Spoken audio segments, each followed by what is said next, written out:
Okay, it's a special occasion, a special night. Something's going on with this intro.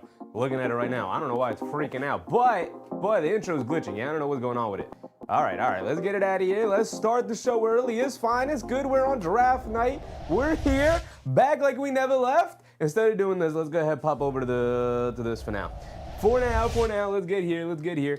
I was gonna pop out from behind the green screen, but instead we could just get rid of the green screen for now because the draft has not started yet. It's the beauty of having the green screen up on a rod real quick. We could just slide it up out of the way. We are back like we never left because we never did leave. Instead, we've been here celebrating the whole dang time because I'm a champion. Y'all are champions as Knicks fans for now and forever are all champions. Don't let anybody ever tell you otherwise. We have the right. We did it. We won. Now, my championship merch has not come in yet because it was all sold out. It's all delayed. It's going to be forever by the time I get my championship gear. I hope y'all got your championship gear. My championship gear is stuck in the mail somewhere on delay. But I do have the conference finals. I do have the conference finals gear. Where's the shirt? I don't remember what the shirt is. I don't know. But we do have the conference finals merch. We do have the NBA Cup Champions merch. We still got that. Still got that in the back, of course. And then, as always, we keep it fresh and clean. This right here, it's going up somewhere. So I don't know where we're gonna put it up over here, right? We're gonna put it in a nice case, hang that guy up right here in the back. I don't know where it's gonna go, but it's getting hung up somewhere. I'll tell you that. People are gonna walk into this room one day and be like, "Why is that random jacket in a case up on the wall?" It has to. It has to be there for forever. Now, we are here tonight to do a couple things. We're going to do a couple things. We are going to celebrate as Knicks fans, as a community here together. We are going to celebrate that our New York, we're champions. We're all champions. From here on forward, every time you see somebody wearing a Knicks hat, right? You give them a Knicks in 5, and then you give them a appreciate you, champ. Appreciate you, champ. George Jones, what's up, George Jones? Jay Chang, Mark, as always, Skomberg, Dannyberry Sports, appreciate you guys, appreciate you. Mikey Beds, what's up, Mikey? Robespierre, as always, George Jordan, appreciate you guys. Rudy Pooty, Joseph, as always. Susan will be in here in a bit, I assume. She was one of the people asking for the show tonight, as if it was ever in doubt. Well, of course, draft is my favorite event of the NBA season. My favorite event, right? Outside of, obviously, the games, it's my favorite event. All-Star Weekend got nothing on the NBA draft for me. I love the NBA draft. George Jones said, love the CRT TV over there. Yes, sir. Yes, sir. We got the CRT TV set up because, old media's incredible. I love old media. We got the VHS VCR player up top, too. It works, by the way. It works. You won't be able to see it because CRTs don't work that way. It's light projection, so you're gonna see a blue line going up across, but it works. It turns on. Got to give it a second to heat up, of course, but it works. 1980s. There's no remote. You got to walk up there. Need one of those for my N64. I don't have an N64, but maybe one day we'll get into some of the old tech like that. I really just wanted an old CRT TV for VHS and DVDs, but and it works and it's beautiful and it's great. Had to modify a little bit in terms of like just cleaning a couple things up, but it works. It works. And we will get into the draft coverage. We'll pull the green screen out when it's time to pull the green screen out. But as of right now, we have about 10 minutes before the festivities start, probably another 15 minutes before the first pick is announced. So we got some time to hang out, chill, and talk about, I don't know, a couple interesting things that happened over the course of the last couple of days, right? There was a couple of interesting things that happened, a couple trades here and there, a couple of small minor adjustments some teams made to try and take down the New York Knicks, the mighty NBA champion New York Knicks. And back to that, by the way, because I got cut off. My guy George Jones shouting out the CRT TV. I love it. Big Rud, so we did it, Cheffy Coach Chicago. Nick, appreciate you, Big Rud. Appreciate you, man. When you see a Knicks fan walk by, you give them a Knicks in 5. That seems to be the regular call that people have sort of grasped onto. Right, even the casuals give you a Knicks in 5. But also, you got to give them Knicks in 5, and you got to call them champ. Because we all champs now. We did it. A city of champions. A state of champions. A whole nation of champions. Knicks Nation. We're all champions, and don't let anybody tell you otherwise. Because like I said, if it's not the conference finals, it's the NBA Cup. It's the NBA Cup. We did that too. They calling it the Brunson 7. They're calling it the Brunson 7. You got to run the gambit before you could talk to me, before you get on my level. You got to run the Brunson 7 gambit. You got to win. He got 7 trophies this year. 7 trophies. He had whatever it was called, the Shooting Stars competition championship. He got that. Not championship, but trophy. He got that. He got won the NBA Cup, won NBA Cup MVP. He won conference finals MVP, NBA finals, and NBA finals MVP. My man Jalen Brunson took home 7 trophies this year. 7 of them things. 7. The Brunson 7. It's crazy. It's crazy. Jason, what's up, Jason? Dre, what's up, Dre? Wemby got hit with an egg in the head. He did indeed. Sharon McLean, what's up, Sharon? Still celebrating. Yesterday was my 30th wedding anniversary. There you go, Sharon. There's always a reason to celebrate.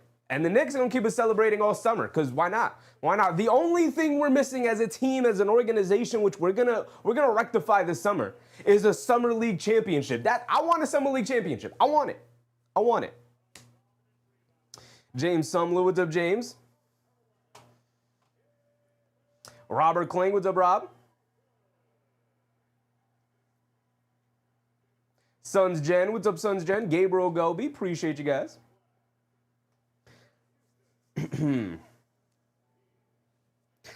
So we are going to get into the draft. We could talk real quick, I guess, about the trades. I guess.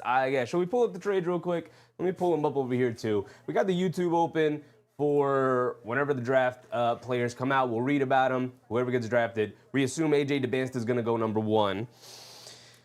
But we could pull up some of these trades. I want to start with the biggest blockbuster trade that happened because I do think it's going to have lingering effects. I guess I bring up Sham's Twitter account. That's fine. We could do that. Let's go to Sham's. This is the biggest trade that happened, right? And I do think it's going to have lingering effects across the rest of the league. Oh, wait, we're on the wrong thing. Here we go. Across the rest of the league. And that is, of course, Julius Randle. Julius Randle is no longer in Minnesota, if you guys didn't know, because there was another trade that maybe outshined it a little bit, I guess, a little bit. Just a smidge. Are we good? No, we're not. We're a little too far. That outshined it a little bit. And is this Julius Randle trade? Julius Randle, if you guys didn't know, is now a Brooklyn Net. He's back in New York. He is back in New York. Julius Randle is. That's fun. That's interesting. Also, I can make myself a little bit bigger here. There we go. That's fun. That's interesting. I didn't expect Julius Randle to no longer be a Minnesota Timberwolf, but I guess it makes sense. They essentially just salary dumped him. They didn't get anything. Here's the trade. Minnesota is sending Julius Randle and the number 28 pick. So they traded Julius Randle. Minnesota traded Julius Randle and their first-round pick, the 28th pick in the NBA draft, to the Brooklyn Nets in a 3-team trade that sends Nick Claxton to Chicago. And the Timberwolves will acquire Brooklyn's 33rd pick for Randle and number 28. So all Minnesota did was they traded Julius Randle for a second-round draft pick. That's it. They essentially just salary dumped Julius Randle, and they expect their team to be better because they expect it to be addition by subtraction. And boy, oh boy, does that phrase sound incredibly similar to the way we were talking about Julius Randle when he was a New York Knick. Boy, oh boy. That's still a little bit. I got y'all. We're going to fix that. Well, that's this guy right here. Yeah. It is a striking similarity as to how we talked about Julius Randle previously. It is pretty crazy. Julius Randle will be a New Jersey Net. And Nick Claxton guy who's lost 14 straight games to the New York Knicks, will no longer be a New Jersey Net. He'll now be a Chicago Bull. Shout out Big Red. Shout out Big Red. Many wanted nothing to do with him. Nope, not a single thing. They wanted out of the Julius Randle business. They were tired of his isolation game. They were tired of his attitude, and they just figured our team will be better. We're not going to get anything in return for Julius Randle. We'll get a giant traded players exception, and that's it. That's it. And they probably won't use it. They brought back Ayo Dosunmu. They already announced they're going to be starting Naj Reid at power forward. They're going to give those shots that Julius Randle will no longer have to Jaden McDaniels and Ayo Dosunmu and Anthony Edwards and Naj Reid, and those guys will soak up the shots that Julius Randle will no longer have. But they did trade Karl Anthony Towns for Julius Randle and Donte DiVincenzo, when next year, Julius Randle nor Donte DiVincenzo will be suiting up for the Minnesota Timberwolves, and that is, of course, because Donte DiVincenzo is out for the year with a torn Achilles, and Julius Randle just got traded for essentially a second-round pick, and that's it, and cap relief. Tim Connolly, a masterclass at work over there. Yeah, so not great, not great.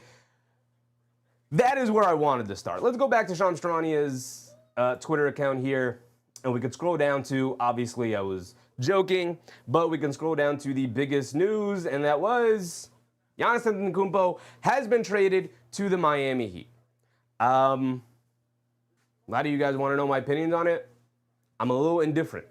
Not because I don't think Giannis is incredible, but is Giannis going to miss his obligatory 25 games this season again? Maybe Miami will get him right. Who knows? Miami did essentially gut their roster to do so. We can look at the trade package here. The Bucks are trading Giannis to the Heat. Giannis and Bobby Portis, by the way, going to the Miami Heat. And the Heat are trading Tyler Hero, Kel'el Ware, Jaime Jaquez, Kasper Jakubonis, and 3 first-round picks, including tonight's number 13. A pick swap, so 4 first-round picks and a second-round pick to the Milwaukee Bucks for Giannis. They gave up a lot. You were always going to have to give up a lot for Giannis. He went healthy, top 3-4 player in the league. But that's the thing. For 4 or 5 years now, Giannis has not been healthy.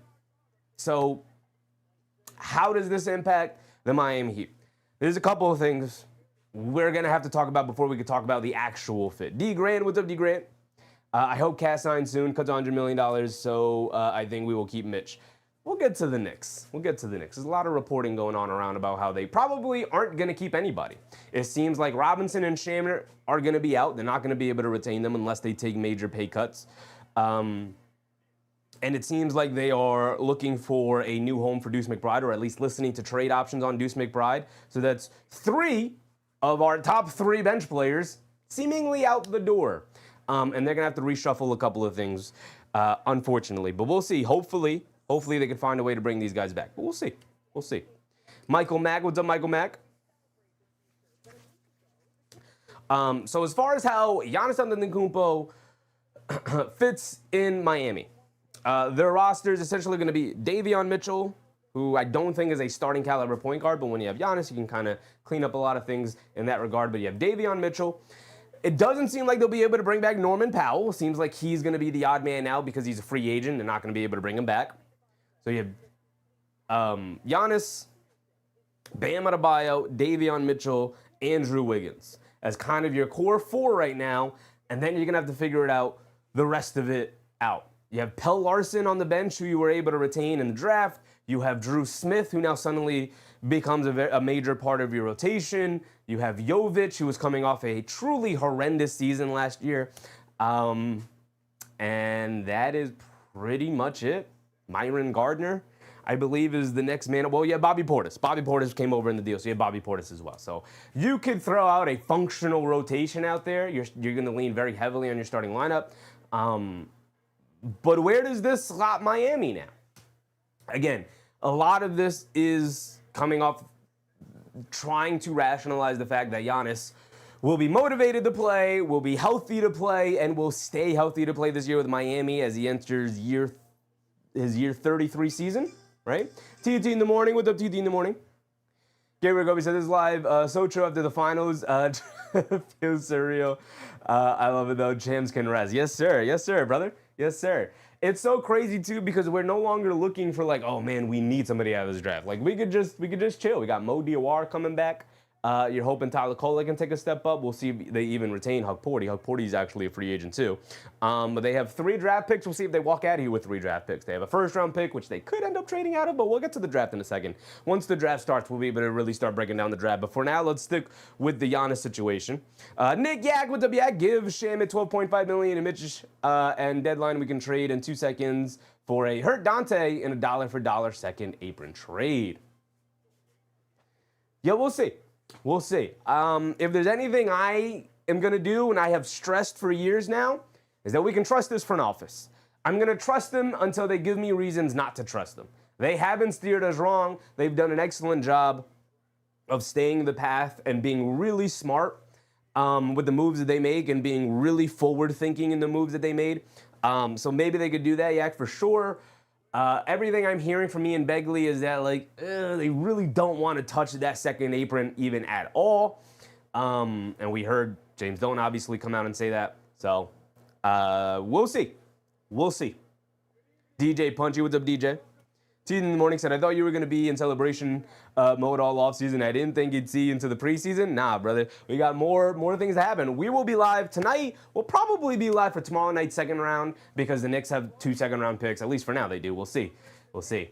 And then we'll also be live for Summer League games. We're going to try and do as many Summer League games as we can. If not, we'll definitely do as many Knicks games as we can.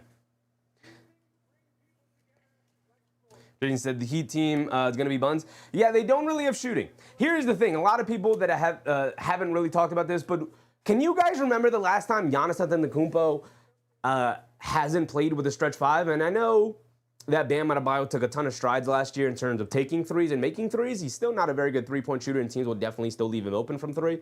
But when was the last time Giannis played without a true stretch 5? I mean, he played with Brook Lopez going back, 7-8 years ago now is when they acquired him. And then they traded for Bobby Portis, and so he was always out there with a stretch 5. And then when it was time to move on from Lopez, they brought in Miles Turner. They moved heaven and earth to bring in Miles Turner, and they always had a stretch 5. Now you're telling me he's going to go play with Bam Adebayo while the defense is said to be pretty dang incredible, even though Giannis has taken some steps down as he's gotten older in his career.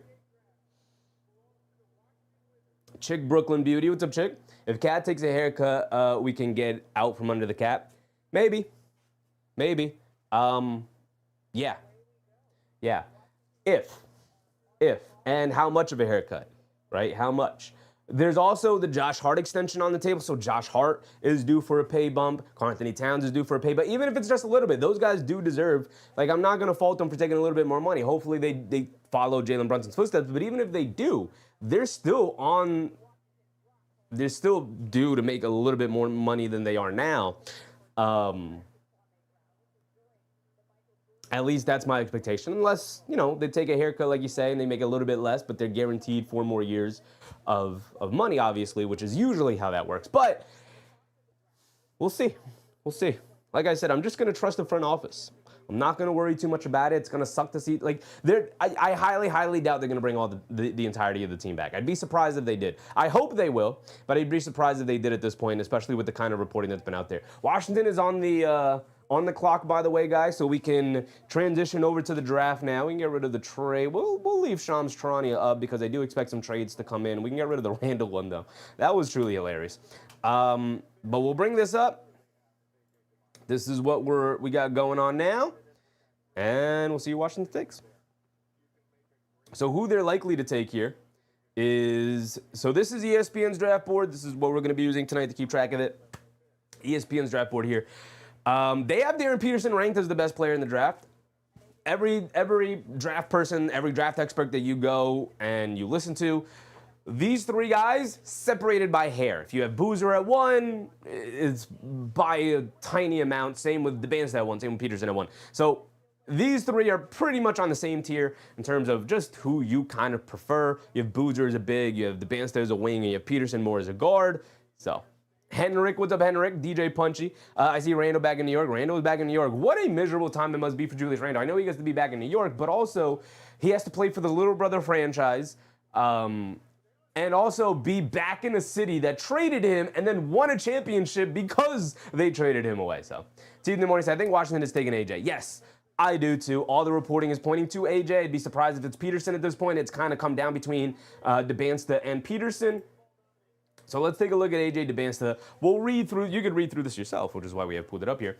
But we'll read through this together when it comes up that this is indeed who they are selecting. So let's make that full screen. There we go. That's better. So they will likely pick AJ Debinsta. Listen, at 6'9". God damn, he's big. God damn. Simon Ja, what's up, Simon? Roy Valentino, what's up, Roy? Simon Ja said they should trade all 3 picks to Portland or Donovan Clingan. What say you? Why would Portland trade Donovan Clingan, who is a top 7, top 8 lottery pick, for 3 bad picks? The 24th pick and 2 second-round picks? Why would they trade Donovan Clingan for that, brother? Summer said Leon Rose has us in good hands. Yeah, I'm just going to trust what Leon Rose decides to do. And it's not even what he decides to do, but what the plan is from the front office in general. Trick Brooklyn Beauty. This has been the best few weeks. I still can't believe we are the champions. The best in the world. Number one. Number one. Nobody can tell you otherwise. Nobody can tell you otherwise. Number one in the world.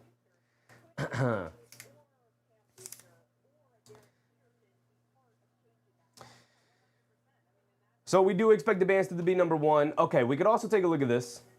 If you guys don't know how the draft is going to pan out, Washington is the first pick, Jazz second pick, Memphis third pick, Chicago 4th, Clippers 5th, and Brooklyn Nets the 6th pick. We'll go through the rest of it as the night goes on, obviously. Jason said banners on banners to raise. Yep. Hopefully they raise all of them too. I want that NBA Cup championship, that mid-season tournament championship banner raised. I want it there. Gabriel Gobi, AJ so annoying, hopes he gets humbled. He'll be in the league with the best players in the world, but he projects to be, in that conversation if he hits his ceiling. We'll see. We'll see. Sons Gen said, I hope everyone's enjoying the celebration. I'm definitely not bitter or jealous. Appreciate you, Sons Gen. Appreciate you. You got to be involved, brother. You got to be involved a little bit in the celebration. I know it's not your main team, but you get to celebrate a little bit. You get to be happy a little bit.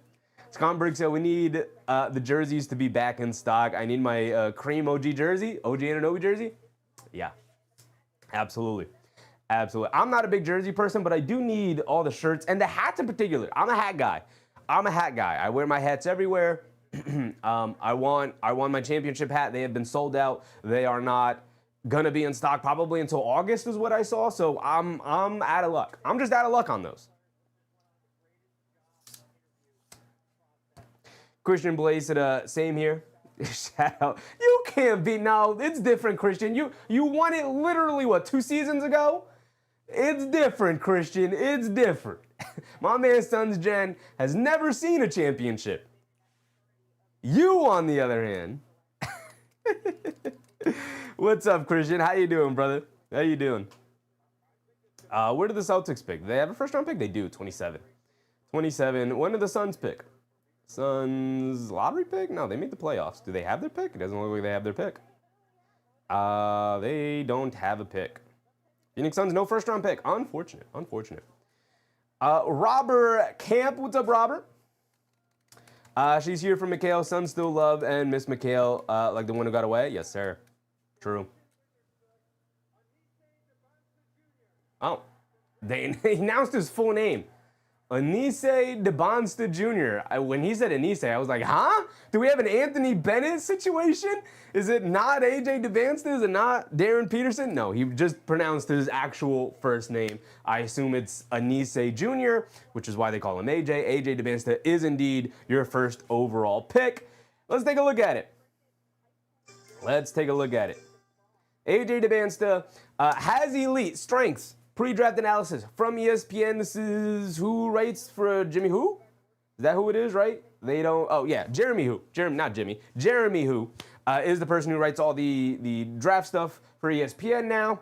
After they moved on from Gavoni, or Gavoni moved on from them. I don't know who happened. Never knew his real name. Neither did I. So as soon as he said Anise, which is, I believe is what he said. I hope I'm saying his name correctly. I thought we were having an Anthony Bennett situation. I thought we were going to have a, whoa, what? Who is that guy? But no, it is indeed AJ Debinsta, the number 1 overall pick, the number 1 projected overall pick going into the college season, and it just, everything to chalk so far. All right, let's take a look at him. We should all be pretty familiar with him if you know, are intrigued in the draft and the process in any way, shape, or form. You're pretty familiar with who is the projected first overall pick for a while. Even the top 3 to 4 guys, you should be pretty familiar with. But let's go through it together anyway. Let's read what they have written up about him. You said it perfectly, just like Davier. My favorite name. I hope he shows something with the Knicks next year. He may not even be on the team. We'll see. Christian Blake said Brockton Mass is proud. There you go. Jay Gardner, what's up, Jay Gardner? Della Marie, what's up, Della Marie? Ian Parkin said the Wizards making the playoffs next year. Can't wait to see Trae Young and greet him properly. Are they making the playoffs next year? Are they? I mean, they do have AJ. They do have AJ now. They got a nice young core. But they got the glass man himself, Anthony Davis, and they got whatever the heck Trae Young is going to bring them next year. We'll see. They could be a play-in team and then not make the playoffs. We'll see. Anyway, let's go through his draft analysis here, his pre-draft analysis, and then we'll take a look at whatever they have written up for the post-draft analysis. Debansta, strengths here. Debansta has elite positional size. He is 6'9", listed as 6'9", which is huge for a wing player. Elite positional size, strength, and movement skills, and he thrives attacking downhill and in the mid-range. He excels at drawing fouls and playing through contact. He grew into a more mature, decisive player between November and March and showed great growth in getting teammates involved as a passer. He did indeed. If you guys watched him at all on BYU, he came in mostly head down, going to the rim, looking to score, and by the time the end of the season came around, he was doing a much better job of reading the defense and moving the ball around a little bit better. Still needs to work on it, obviously, but he did do a much better job of that overall. Nick Yak said, we probably see Wemby again in the next 2 years, and not having Mitch, the front office better hope we still win. Yeah, they better hope. They better hope, brother. We'll see. Again, everything I've heard is that it's pretty unlikely they'll be able to bring Mitch, but nobody has said definitively that it's not happening. So we'll see. Jay Garner said, will you do any videos if the Knicks make significant moves this offseason? Yeah, we'll be live for the Summer League game, so we'll have room to talk about what's going to happen. All those moves will be taking place around Summer League time or, before Summer League, so... and if there's anything going on where we don't have a live scheduled, I will make a video, maybe go live, but probably we'll make a video talking about all the moves that the Knicks made in the offseason. So we'll go from there overall. But yeah, we'll talk about it all season. I have some things I'm thinking of doing this offseason as well in terms of making videos, making shorts, having content up so we can continuously go through it. As the offseason goes on and just kind of keep the community going before we get back to our regularly scheduled game calls going into the next season. So, Gabriel Govey said, wait, Mitch leaving? Probably. Not definitely, but pretty good chance he won't be back with the Knicks next year. All right, let's look at Debansta's weaknesses. Nothing definitively yet. We'll see. Weaknesses. At this stage, he doesn't impact the game much without the ball in his hands. Yeah, not much of an off-ball mover for sure. Debansta is inconsistent shooting from long range and will have to keep defenses honest to hit his ceiling as a player. You're always going to be limited if you can't knock down a perimeter shot, a three-point shot, so he's going to have to work on that. Showed some growth as a jump shooter overall, but the three-point shot's still inconsistent, as Jeremy Wu is pointing out here. Continuing to sharpen his handle and make it even harder to keep him out of the paint will help. Has the capacity and physicality to be a great defender, but didn't create many turnovers at BYU and still needs to better apply himself on that end. It's always going to be a conversation when you're talking about young, especially wing players with positional size like Debansta has. Dribbling, playmaking, decision-making goes into the playmaking. Defense and playmaking. The three things you have to focus on. Dribbling, playmaking, and shooting. That's what I was missing. And defense. That's what I was missing. Those are the four areas that you need to be incredibly keened in on to almost any prospect, but specifically somebody who you're looking to be your franchise cornerstone and a guy who's going to have the ball in his hands and a big wing. Wizards would be lucky to make the play-in. They'll be in play-in territory, probably the lower end of the play-in. We got to remember the East is going to be healthier and better next year in terms of Miami got better, Boston's always going to be there, and Indiana will be back. So not a ton of spaces going on. Utah Jazz select Darren Peterson. There was some conversation that Cameron Boozer could have been the second pick, but Utah is going with Darren Peterson here. There was also some talks that we could see the Utah Jazz trade out of this second pick down to 3 or 4 to take Boozer or Caleb Wilson, but they're going to go with Darren Peterson, which I think is the correct decision. They do have Walker Kessler, they do have Filipowski, they do have Lauri Markkanen, they do have like all these bigs, and I think adding Boozer in there would be redundant, and it would start to force your front office to make some tough decisions in terms of are we moving on from Kessler, who that negotiation is getting weird, and it just brings up a ton of questions in terms of your front court. But they are indeed going with Darren Peterson, which I think is the correct decision here. And they definitely needed some help in the backcourt with shooting, ball handling, playmaking, and Peterson provides all of that. At least he should. Nick Yak said Miami could be a play-in team. They could. We'll see the health of Giannis. Yeah, people are just kind of penciling in Giannis as if he's, 2021 Giannis, and it's like we are 5 years past that. We are half a decade past prime Giannis. He is no longer in his prime. He's on the back end of his prime. But how good is he still going to be on the back end of his prime? Christian said Utah could have been a play-in team this year. They should definitely make it this upcoming year. Yeah, they definitely just started sending their players out, which ultimately led to all of the tanking discussions, which ultimately led to the league changing the draft lottery and how it works going into next year. So, for better or for worse, we're going to have a different lottery system going into next year. Christian said Utah could have been a play-in team. Oh, yeah, they could have been a play-in team. I just read that one, yeah. Yeah, they could have been and probably should have been. Same with Brooklyn. Well, Brooklyn, I don't think could have been or should have been a play-in team, but they should have been significantly better. A lot of these tanking teams should have been significantly better than they were. But, Jay Garner said Peterson will be the best player in this draft in 10 years. He's got some injury concern. I know he claims it was just taking creatine when he shouldn't have, and that's what led to a ton of the cramping. But, he was in college asking to just come out of games after halves, and it's just like, we'll see. DeBansta has this, work ethic and head down and confidence that I don't know if Darren Peterson has, and I know a lot of people want to just kind of downplay some of the personality stuff, and it's not a red flag, his personality, but in his own words, he's a loner. He doesn't want to be a leader. He's not a rah-rah guy. He's not going to be in the locker room giving the pregame speeches. He's not going to be rallying his guys around. My guy Mark upping his membership. Appreciate you, brother. He's at Knicks in 5. How we feeling, Jams? Yes, sir, brother. Yes, sir. That is the proper greeting for Knicks fans moving forward for the foreseeable future. Don't let anybody ever tell you otherwise. Yes, sir. Gabriel Gobi said low managing college is wild, not gonna lie. A little bit. Now, I get it because he probably never really wanted to go to college in the first place. Felt like I could go to the NBA straight out of high school, but they forced me to be 1 year removed from high school now, so, But at the same time, you had DeBansta on one end saying, I'd love to play all 40 minutes in my college games, and then you have on the other side, Darren Peterson asking out of games and kind of load managing his way through his college season. But back to his personality thing, in his own words, kind of a loner and a person who's more introverted and is not a rah-rah guy leading the pack in any way, shape, or form in terms of rallying his guys, in his own words.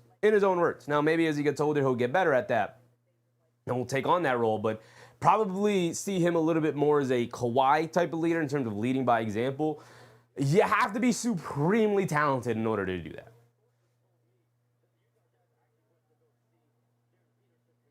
Normally, I thought they brought Shams Charania up. I thought that he was going to start talking about the trade in the draft pick, but no.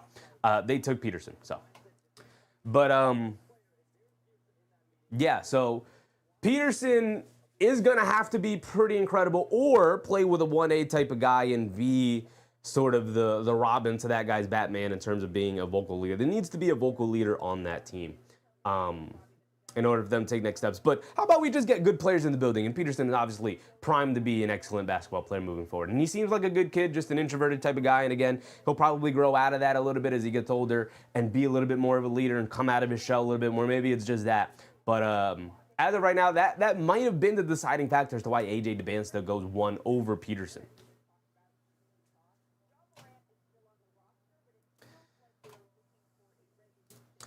Wampag, what's up, Wampag? Tuesday morning, so what did I say? Just like Ace Bailey, doesn't matter what you say they're going to draft you. Oh, with the Jazz? Yeah, I mean, that's how everybody should operate. That's how everybody should operate. Chick said his personality really turned me off. Not going to lie, AJ was the much better option. Yeah, AJ is like the alpha in the room. He's the rah-rah guy. He's the leader, the captain. I'll rally my troops, get on my back. I'll carry you forward type of personality. While Peterson, a little bit more reserved, a little bit more like, I'll just play good basketball and we'll work from there. And it's like, if you are drafting a cornerstone player to be the face of your franchise, you want somebody with the personality of AJ versus the personality of Peterson. It's not a red flag for Peterson, but if you had a preference, you're always going to go with AJ DeBaster's personality in a competitive team sport like that. Here comes Adam Silver for the third pick in the Memphis Grizzlies.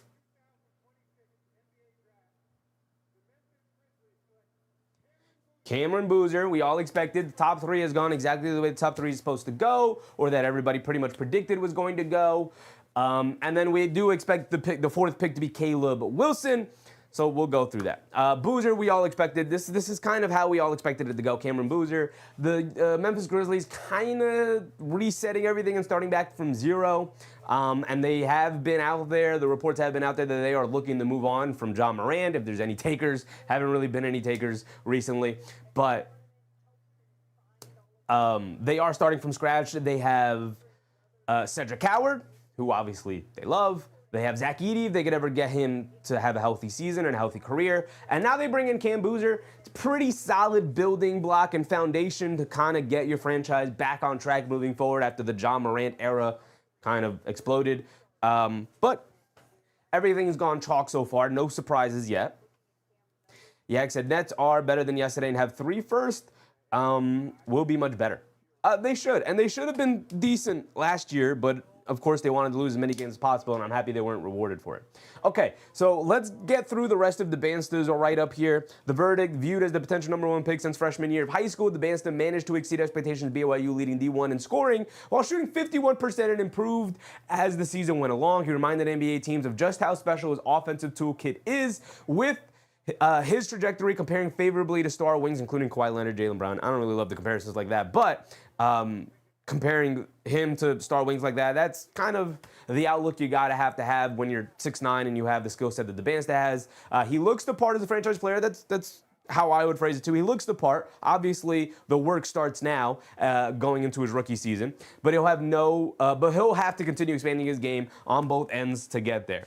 Yeah, I think that's that end couple sentences there is exactly how I would phrase it for DeBansta. He's got everything. He's got all the tools in the toolkit. Literally 6'9", long wingspan, athletic as hell. And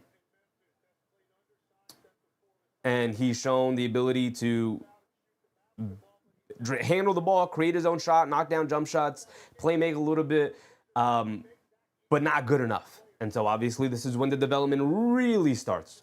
Now that you are a professional.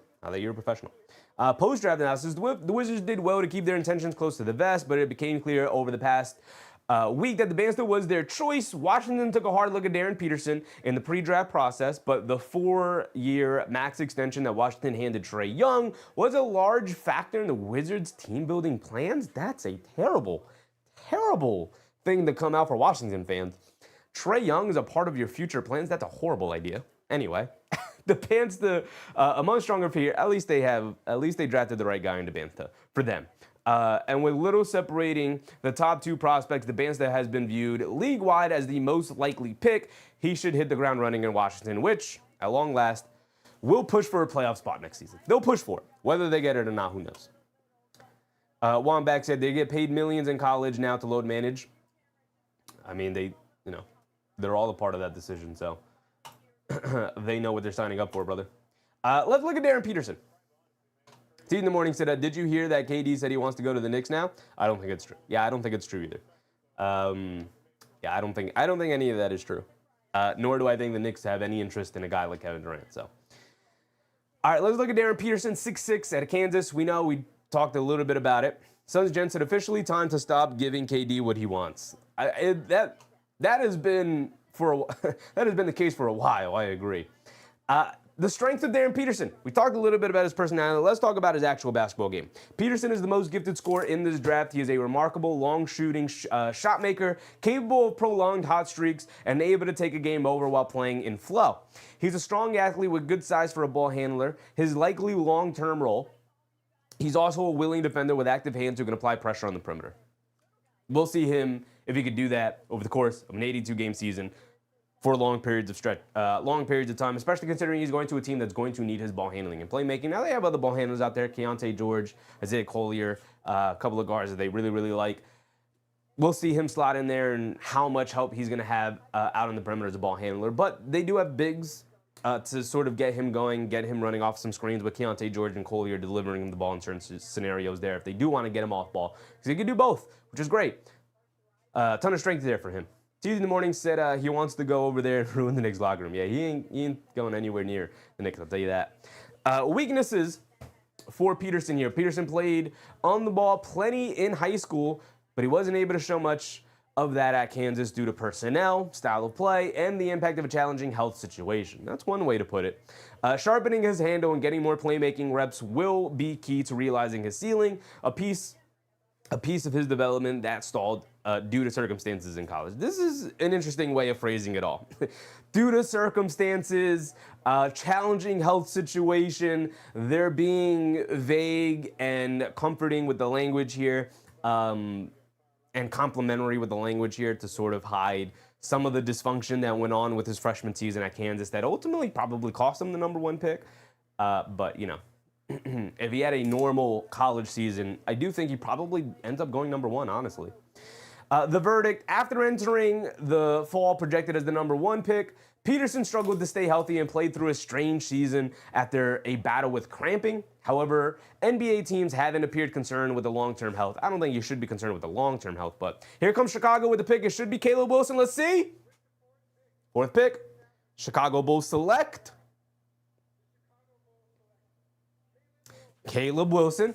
Everything has gone chalk. Now we get to the interesting part at 5. We all knew this was the 90th percentile, very, very likely scenario in how the top 4 picks would go. It's gone exactly the way we thought. The Bans to 1, Peterson 2, Boozer 3, and now Caleb Wilson at 4. We all expected this. Okay, now we get to the interesting part of 5. A lot of mock drafts have Keaton Wagler going to, who is the 5th pick? The Clippers, because Indiana lost the pick. Boy, oh boy, do I love that. So we'll check that out in a second. Let's get through Peterson. We'll get through Boozer real quick, and then we'll get through Caleb Wilson. The verdict, after entering projected #1 pick, battling with cramps. However, NBA teams haven't appeared to be concerned with his long-term health. His best moments, while further between than he and Kansas hoped, underscored why NBA teams still view him as a future star who executives liken stylistically to Devin Booker. Peterson can be one of the best guards in the league, and after getting a better understanding of the context, he reclaims the top spot on my board. Jeremy Woo had him ranked as the #1 pick, the #1 prospect in the draft, if only by a hair, but they ended up going with the Bans as we all thought. Post-draft analysis, the Jazz remained hot on Peterson's trail. Even though he visited only with the Wizards during his pre-draft process, Peterson met virtually with Utah over the weekend to cement the interest. He is my personal #1 draft pick from Jeremy Woo, of course. And it's a coup for the Jazz that he's available here. He should share ball handling duties with Keyonte George right away, and his shooting should immediately transform the offense. I have yet to hear another teenage guard in the past 15 years capable of the heights I've seen Peterson reach as a scorer. Okay. Very, very high compliments for Darren Peterson there. Let's get to Cam Boozer. Let's get to Caleb Wilson. Then we'll talk about who could be the 5th pick here. Cameron Boozer, 6'9", 250 out of Duke. We're very familiar with Cameron Boozer. Very familiar with the top 4 guys. At least we should be if we're interested in the draft at all, like we talked about. Boozer dominates the games not only with great strength and skill, but also with an extremely quick basketball mind. The biggest thing with Cameron Boozer is he's a quick processor, and it's one of the things that is very undersold when it comes to prospects. And a lot of people look at him and they're like, oh, he's slow. He's too methodical. His game isn't versatile enough, going to be versatile enough in the NBA. He's got a low ceiling. I don't think that's true. I think a high-feel, high-floor player is just as valuable as a guy who's super raw but has a high ceiling. Like, this guy is going to make all-star teams and all NBA teams for years to come. Weaknesses is the thing we should probably be most intrigued about, though it hasn't held him back from success at every step of his career thus far. Peterson is an average run-jump athlete. His lack of vertical explosiveness limits the ways he can score against length and create for himself off the bounce, which could become a huge factor in the NBA with bigger, taller, more athletic players in the league than he's seen so far at any point in his style. But again, it hasn't hindered him at all throughout high school, college. It didn't matter. He always found a way to be extremely productive. He's not a great shot blocker and can struggle to cover ground when forced to defend multiple actions. He's going to have to get significantly better at that in the NBA, of course. Let's get to Caleb Wilson, and then we can talk about the rest of the draft in terms of who might be available. Wilson's energy and explosiveness help him. Shout out Big Rud, by the way. Caleb Wilson, really good basketball player to end up with. His explosiveness help him play above the rim and win battles on the interior. He plays hard, dunks everything, and has untapped offensive upside if he can improve ball skills and jumper. Where have we heard that before? That is the biggest scary factor for Caleb Wilson, is they're like, well, if he becomes a better basketball player, right, improve his ball skills and jumper, I think that's pretty necessary to be good at if you're going to be a high-level NBA player, right? So very, very important to improve those things almost right away, if I'm being honest. He proved to be able to be a high impact, and it proved to be able to impact high-level college games in spite of that, putting his fingerprint on nearly every game in which he played. Yeah, he'll be an impact player for sure. He'll be a nice role player in the league, but you're looking for star potential when you're this high in the draft, and while he does have star potential, again, he's going to have to get good at the basketball part of his skill set here. Weaknesses: Wilson isn't the most gifted ball handler or perimeter shooter, and is a ways from realizing his top end offensive ceiling. He needs to apply his tools more consistently on defense from a positioning and awareness standpoint, with some of his value on that end still theoretical. Spotty T, what's up, Spotty T? So it looks like Keaton Wagler, they're putting emphasis on it right now. Okay, let's take a look. Best available, number 5 pick going to the Utah Jazz. So we have Keaton Wagler and Darius Acuff, Mikael Brown as well. Keaton Wagler is the biggest of these guys. I think these are the 3 guys possibly going at 5 here. Pick is in. See when the commissioner comes out. Wagler at 6'6". Darius Acuff is the guy I would go with. Screw Darius Garland. I'm not having Darius Garland be the guy that keeps me away from drafting Darius Acuff, who I believe has star potential at the guard position here. He's 6'3", smaller, but I don't care. I don't care. I'm taking Darius Acuff. I have Darius Garland, and I will figure it out. I will take the best player available. That's where I would be if I'm the Clippers. I'm not passing up on Acuff. Unless I think Wagler is just a better prospect, that's the only way I take Wagler over him. And I'm not a huge fan of Mikael Brown Jr., if I'm being honest. Who is 6'5", so still bigger than Acuff, but slightly smaller than Wagler here, who does have good size. Lefty player. What are the comparisons they have Wagler to here? They have Wagler, slower paced Tyrese Halliburton. I don't see this at all. I think this is a horrible comparison. I don't see Tyrese Halliburton at all. Tyrese Halliburton is a supercomputer out on the court. But the LA Clippers pick is in, and with the number 5 pick, the LA Clippers select. Let me hear Adam Silver. Keaton Wagler, he does take Keaton Wagler. Okay. And again, everything's still coming up chalk. Everything's still mostly coming up chalk here. So Keaton Wagler is the pick.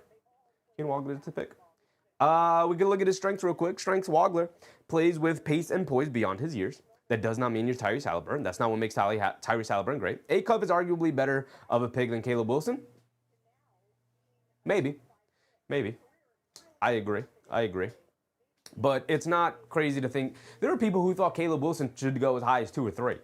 So it's not crazy that Caleb. It felt like there was a separation with the top 4. The thing with Darius Acuff is he is, upon coming into the NBA, he is primed to be probably the worst defender next year, right? Can he get better defensively? Of course he can, but there is a very, very real possibility that Darius Acuff could also just be a mediocre NBA player because his lack of defense. And his offense really has to translate. Maybe it will, maybe it won't, but if his offense takes a little bit of a hit going to the NBA level, and the defense remains as bad as it was in college, Darius Acuff suddenly goes from like, oh man, this guy's got star potential, to, oh man, is this a Trae Young level player? Can we win with this player? Joseph said Halliburton gets lucky. He's not that good. Yeah, I don't know about that one, brother. I don't know about that one. The thing that makes Tyrese Halliburton as good as he is a supercomputer out on the court. Now, as far as taking Jalen Brunson over him, of course, that's not a question, but Tyrese Halliburton does not get lucky. He gets lucky the same way every player gets lucky, but he is an incredible basketball player. Slower plays Tyrese Halliburton is a terrible, terrible comparison. Again, Tyrese Halliburton is a supercomputer and was dominant at Iowa State, whereas Wagler was very good in college, and again, plays at his own pace, but is more James Harden than he is Halliburton. More wired to score than he is to facilitate and playmake and be a point guard the way that Halliburton is. Strengths, Wagler plays with his own pace and poise beyond his years, relying on his craft and playmaking vision to create shots for himself and teammates. He's also a consistent shooter with great size, making him effective at either guard spot. His ability to process the floor and make great decisions made Illinois an elite offensive team, and he flashed potential to become a lead facilitator. Possibly. That was an incredible Illinois team as well. Where was I? His ability to process the floor, Illinois team, he flashed the potential to become a lead facilitator. Possibly. Weaknesses for Wagler. Has average length and needs to add physical strength to realize his full capabilities. All right. The Brooklyn Nets are up on the board, by the way. Wagler has average length and needs to add physical strength to realize his full capabilities. He's going to get pushed around his rookie year. He's going to have to overcome that. He's going to have to get stronger as he gets later on in his career, of course. He has questions to answer defensively and is not explosive or fast by NBA standards. That doesn't worry me too much, which could make for a steep adjustment and add some risk to his profile. Sure, but, he's realistically going to add some strength and size as he continues throughout his NBA career. He's probably not going to hit immediately as a rookie, but he'll get better as career goes on. Christian said A-Cup seems like a taller Damon Stoudemire. Hopefully he stays a walking button in the NBA. Yeah, it's a risk. It's a risk. Hopefully, because he had an incredibly fun college season and showed a ton of really fun skills. Hopefully that translates to the NBA. The verdict for Jeremy Woo here on ESPN, a late blooming prospect who was not nationally ranked out of high school. Wagler emerged as a college star. His developing offensive game is on a clear growth trajectory after leading a surprise Final Four run. He set himself apart among the elite guards in the class. NBA teams have also factored in his outstanding intangibles, viewing him as a building block guard with stellar upside. I like Wagler. I don't love Wagler. Hopefully he works out for him. Durston, what's up, Durston? We are alive, brother. We did make it. We did make it. We made it out of the celebrations. We did. Now, they won't stop. I'll tell you that. Celebrating will not stop. Just that said, how common is it not work out for a team who is going to draft you? College body of work was enough. It's not super common, but it's not super uncommon. It happens. It happens somewhat consistently. Like a couple of times every draft, I should say. I shouldn't say consistently, but a couple of times every draft, it happens. So the Brooklyn Nets are up on the clock. These are the next best players available, according to ESPN. Darius A-Cup at number 1, Mikal Brown at number 2. I'm not a big fan of Mikal Brown. Kicks and Flemings I do like, but giving me a little bit of Rob Dillingham flashbacks with his slight build. And then Nate Ament, I'm not a fan of at all. Daimara, I'm not a huge fan of, but I'd take the risk on. Braden Burries, I like and I've warmed up to.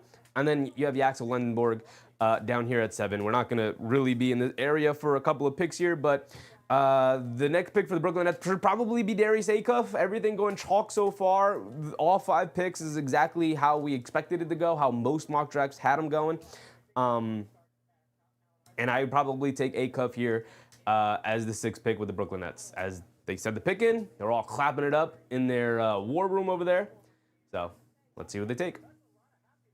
Bible said Yaxel or A-Cup. Yaxel, people have talked about Yaxel possibly falling out the lottery here and going into the mid to late teens, if not maybe even, the early 20s. But we'll see. I doubt that.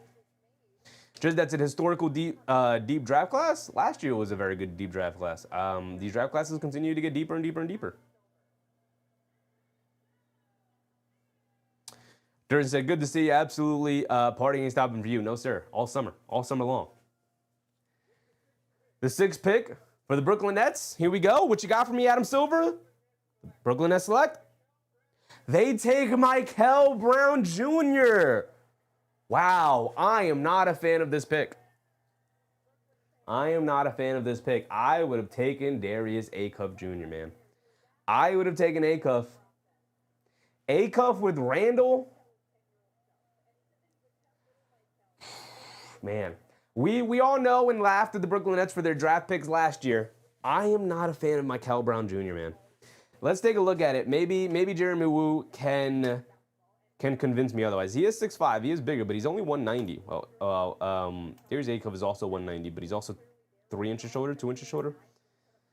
Miss Mar, what's up, Miss Mar? Still recovering. I work at a museum. I still made a watch party happen in that space. There you go, Miss Mar. Appreciate you. Appreciate you. Yeah, we're all going to be recovering all summer long. It's the summer of recovery for sure, because the parties ain't stopping anytime soon. Deep in the morning, I didn't see that one coming. I've heard that they liked Mikel Brown. I heard that they, worked out and they liked Darius Acuff. I would have just gone Acuff, man. I would have just gone Acuff. I think he's the better player and the better prospect, the more reliable player moving forward. But let's take a look. Again, let's see. Maybe Jeremy Woo here can convince me otherwise with his write-up here. Hello? Can we, oh, my bad. There we go. Okay. So strengths for Mikel Brown Jr. here. Brown has a well-rounded offensive toolkit for lead guard with good size and vision in transition and the half court. His dynamic shot-making ability from long range also points to major scoring potential as he matures. Sure, possibly. Looking at the highlights there, yeah, he's athletic in the open court, yada yada yada in transition.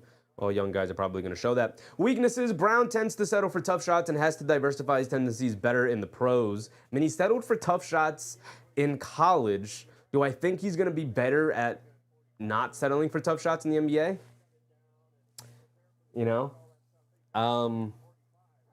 The last time we had a guy who put up a ton of stats and settled for a lot of tough shots in college, despite putting up numbers, was Johnny Davis going to the Washington Wizards, and he turned out to be a bust. Not saying that Mikel Brown is going to turn out to be a bust, but Brown, he's a much better shooter than Johnny Davis was, but another Mikel maybe will be on the Knicks on a lopsided trade in the future. One guy said, these kids look so young, we're all getting old. Yeah, man, they're 19 years old coming in. I'm almost a decade older than these guys at this point. Weaknesses, Brown tends to settle for tough shots and has to diversify his tendencies better in the pros. He has room to better apply his size and play more physically on both ends of the floor and attacking the paint and embracing defensive matchups where he tends to be below average. I don't know, man. These are big weaknesses going into the next level. If he struggled with that in college, what makes you think it's going to be better in the NBA? I just am not a fan of Mikel Brown Jr.'s game and not a big fan of him getting drafted this high. I would have taken Acuff. I think the Nets are going to regret this. I think Acuff has the higher ceiling, and at this point, you should just take the best player available, and I think that's Darius Acuff.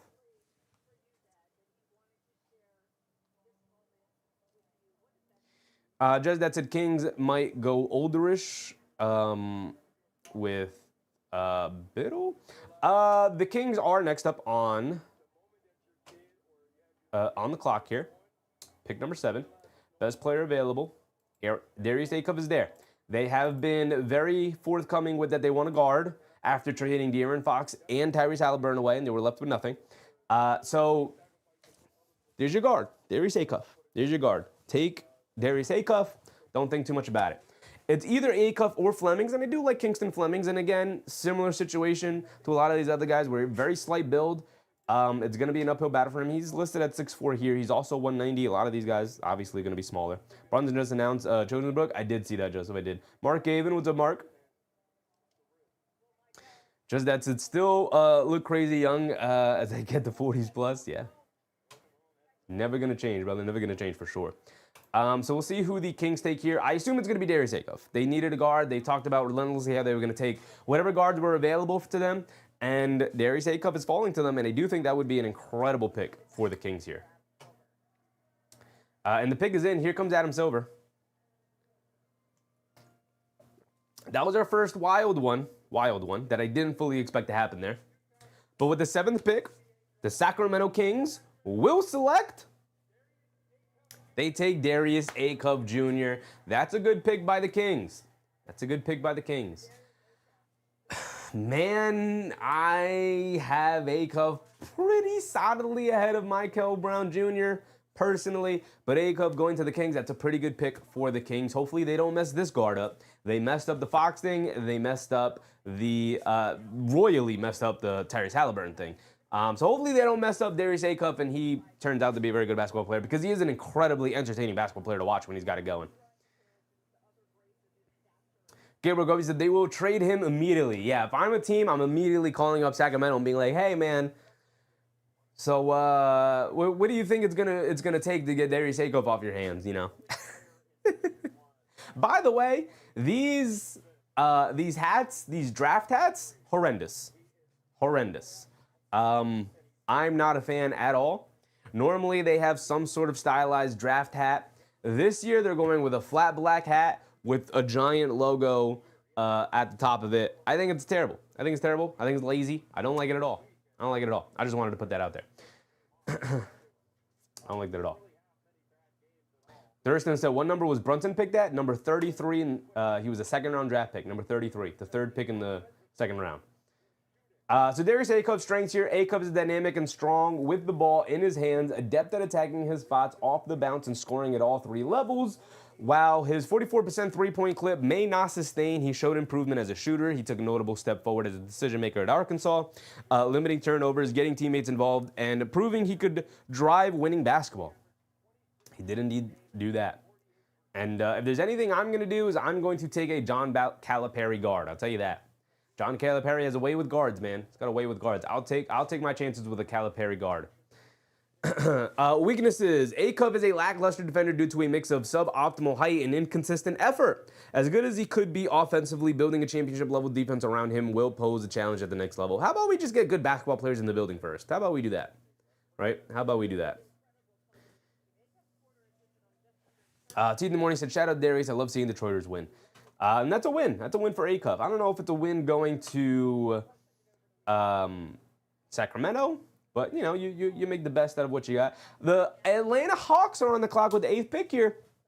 The probably the second best team in the East. I mean, they did take two games off of the champion Knicks, the only team to do so in the playoffs. So, Nikki, what's up, Nikki? Do we have anything going on here? Anything from Begley? Few notes on the draft on the way. Knicks continue to talk to teams about deals involving the 24 pick. Lakers are among the teams who've reached out to New Orleans on Yves Missi. Okay. Thanks, Begley. Thanks for that. Okay, so the Hawks are on the clock. Who are they looking? Who are they looking to grab? The Hawks, they need a guard. So I'm looking at Kingston Flemings. Kingston Flemings or Braden Burries. I do like Braden Burries. He's got size. He's a good complementary player. Could probably have been more on ball, but because he was at Arizona, decided to play a role, which is always a good sign that he was willing to do so. I like Braden Burries. I like Kingston Flemings as well, but also, you know, a slight build guard. But they could find a way to minimize his defensive impact because they just did it with Trae Young, and part of the reason they came off of Trae Young was because he was a small guard who really hampered their defense. But T in the morning said, don't do that. Don't do what? Don't do the Hawks took 2 games off of the champion Knicks.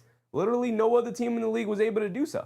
What am I supposed to do with that information, brother? Clearly they're the second best team in the East, at least. The facts are the facts, brother. The facts are the facts.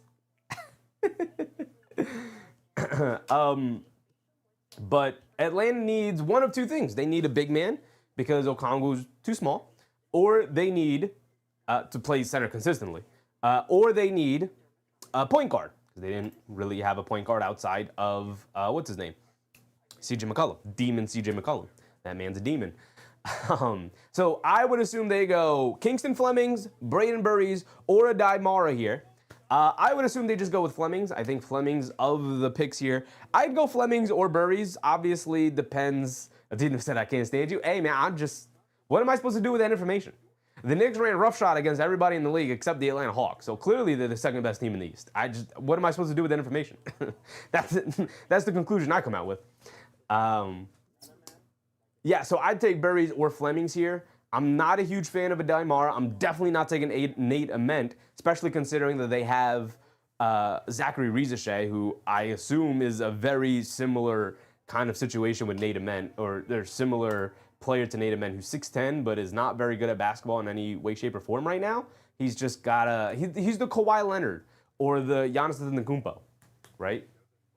He's the Kawhi Leonard or Giannis Antetokounmpo of this draft, where it's like, we're going to take him even though he's really rough in almost every aspect of the game, but he's got all the physical tools and athleticism to make it work. So if the jump shot comes, if the ball handling comes, if the decision-making comes, don't show me the championship hat shirt if I can't buy it.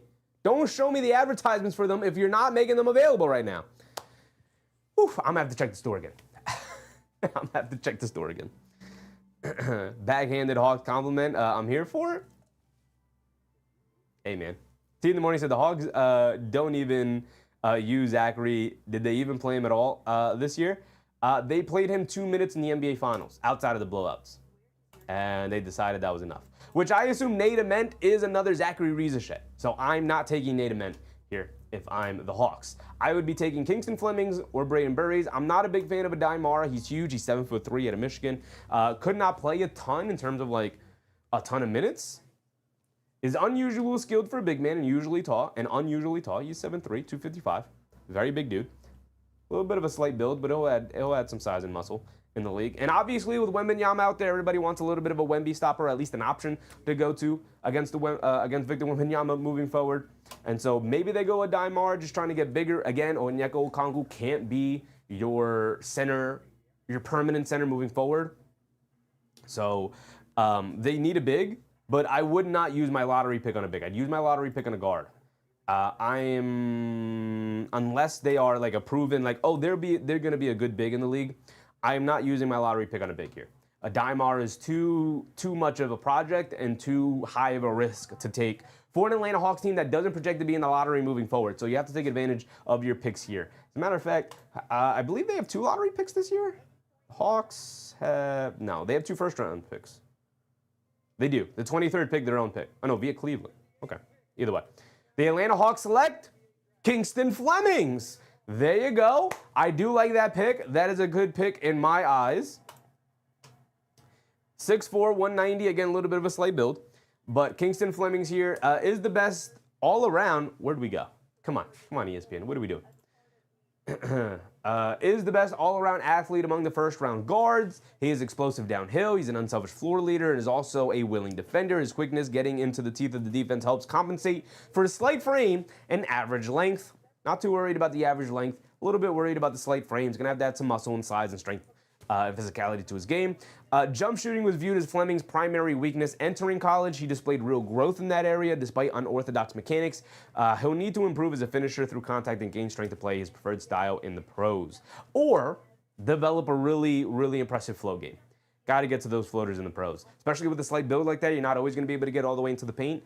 Like you need real physicality like Jalen Brunson has in order to actually get all the way downhill to the paint. And if you're not going to be able to go in, not going to be able to do that, just talking about high-level basketball, like starting to talk about playoff basketball here where it gets really physical, you're going to have to develop a really nice float game for Kingston Flemings or a pull-up too, because you're not always going to be able to get all the way to the basket and finish. So I'm not even too concerned about the finishing ability. He's got to master that pull-up jump shot, which just showing the highlights here, which was a little bit of a go-to for him in college, but also that flow game. Didn't see a ton of floaters from him. That three-point shot is, not gonna lie, the mechanics on that three-point shot is looking a little rough. For Flemings. The verdict, Fleming's athleticism, playmaking, competitive intangibles separated him as a freshman, as he instantly became the top player at Houston and nearly took them back to the Final Four. He projects as a quality long-term NBA player with a ceiling tied to continued improvement as a perimeter shooter. Okay, best available for the Dallas Mavericks now here with pick 9. We're moving through the draft, y'all. In terms of who the Dallas Mavericks take, they need a little bit of everything. Kyrie Irving is coming back, and it doesn't seem like they have the appetite to move him. So they have their guard pretty much figured out. So I would go Braden Burries. They have big men in Gafford and Lively. So their big man situation, I wouldn't go with Daimara here. Would you take a risk with Nate Ament, who's kind of a similar player to Cooper Flagg, but obviously not nearly as good?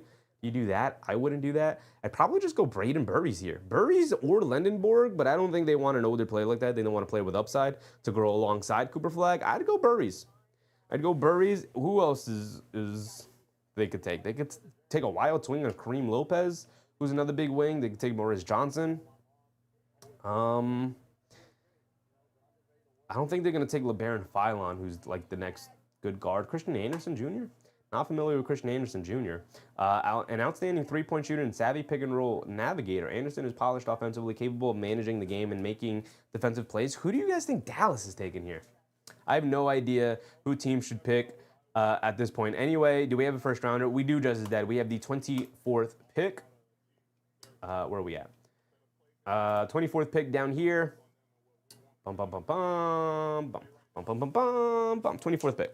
This is our only first-round pick, I believe, until 2029? 2027? Do we have a pick swap next year? Can't remember off the top of my head.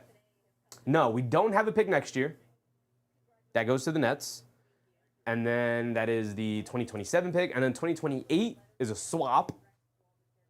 So we'll have the Nets pick next year. Oh, they get the pick. Which one we have. But so we'll probably have our own pick in 2028, which will be, again, probably in the 20s, but at least they'll have a first-round pick. 29 we don't have, and then 30 we do have, and then 31 we don't have. 31 is kind of the first round. Yeah, so they have 24 in the first round. It's only the first round today. Unfortunately, I wish they did the full draft like they did back in the day. The full draft in one full day, but we're only covering the first round today. We'll probably be live tomorrow because the Knicks have a bunch of draft picks tomorrow, but they have the 31st pick, boom, as well as the 55th pick. And the 55th pick is special for the Knicks because they did use the 55th pick to draft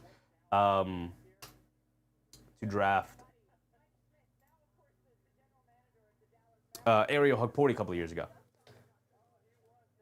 Christian Blake said Morrow would be nice for Dallas, but they have Lively and Gafford. Unless they're giving up on Lively and moving on from Gafford, which I've heard Gafford's name come up in drafts, I wouldn't take Morrow here. I guess I wouldn't hate it. I'd take Braden Burries. I think he's the next best player. I like Burries over Morrow and Ament as a prospect anyway. So I'd take Burries here. You need a guard. I know they're bringing Kyrie Irving back, but he is older. He's coming off an ACL. We'll see what he looks like. But I would take Burries here, and I'd have Burries grow alongside Cooper Flagg for years to come. That's what I would do. Do you think the Knicks will repeat? Of course. Of course I do. Never been more confident in my life. With the 9th pick in the NBA draft, the Dallas Mavericks select. They take Morez Johnson Jr. Didn't even mention his name. I did kind of mention his name, but I probably would have taken Lendenborg before Morez Johnson Jr. 3 Michigan guys up here, by the way. They take Morez Johnson Jr. here. 6'9" big man who has kind of wing skills. So Johnson is a tough big man with length and the ability to switch onto the perimeter on defense. He's a great athlete who runs the floor well and can finish plays along the rim. Cemented himself as a winning player with his effort and his consistency. Johnson's offensive value is largely limited, finishing plays, and he's still developing a three-point shot, a shot from three-point range. He's also undersized for a center. Yeah, I don't think they're going to use him as center, though. I could see that their plan is to lock in defensively. So you would have Lively as your center, hopefully healthy moving forward. You have Morez as your power forward moving forward. And then you have Cooper Flagg as your 3 and kind of your point forward moving forward. And then you have Kyrie kind of setting the table up for now until you can figure out a long-term situation. Or maybe Kyrie is the long-term situation. You don't need him to be a star because you now have Cooper Flagg. I just don't love the prospect of not really having a ton of help in the backcourt for a guy like Cooper Flagg long-term here. But maybe they'll be able to acquire somebody moving forward. Or maybe somebody steps up. Who knows? Either way. Is that why Huck wore 55? I don't know. That's a good question. Never noticed that. But I could see the defense for Dallas is going to be nice between Morez Johnson Jr., Cooper Flagg, and hopefully, again, a healthy Derek Lively, who has not been healthy throughout his career. I love Morez Johnson, man. I loved him.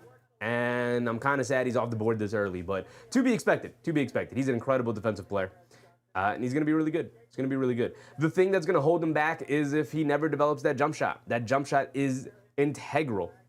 The Mavs got a coach yet. They do have a coach, Durston. They do have a coach. They just drafted. They just hired a coach. I believe it was yesterday, maybe 2 days ago.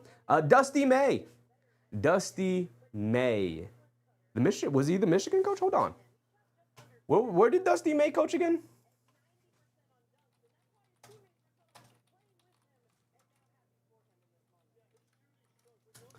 Dusty May. He was the that makes sense. I was like, wait, wasn't he the Michigan coach?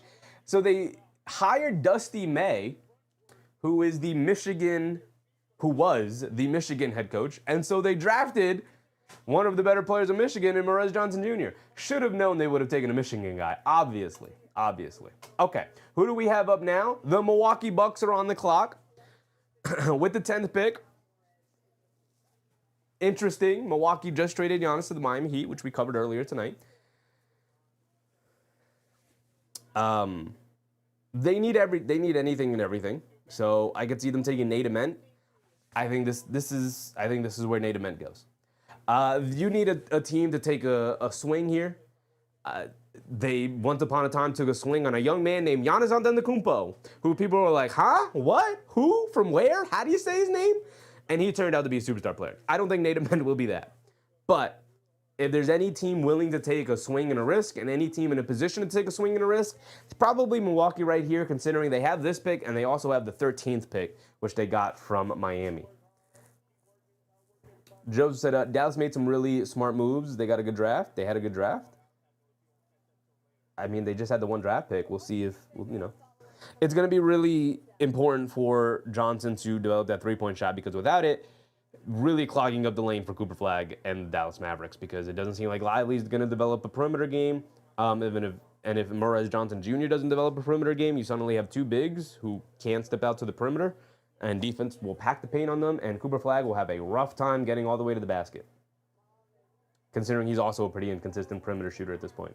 Christian Blason, I'm surprised he didn't go with the center Mara, trade Gafford, or Lively. It seems like they're looking at Gafford trades, but I would have taken a guard. I would have taken Braden Burries. There. But that's just me. Clearly leaning into a defensive identity so far here. And I think after you hired Dusty May, it seems pretty obvious you're probably going to take one of his guys out of college here. They had 3 guys in the projected lottery so far between the big man Mara, Lindenborg, and Johnson, who they ended up taking. Durden said, thank you. Being over here, we don't hear much on coaching stuff. I got you, brother. I got you. Joe said, I thought every team gets 1 pick. I forgot there's 3 rounds. There's only 2 rounds.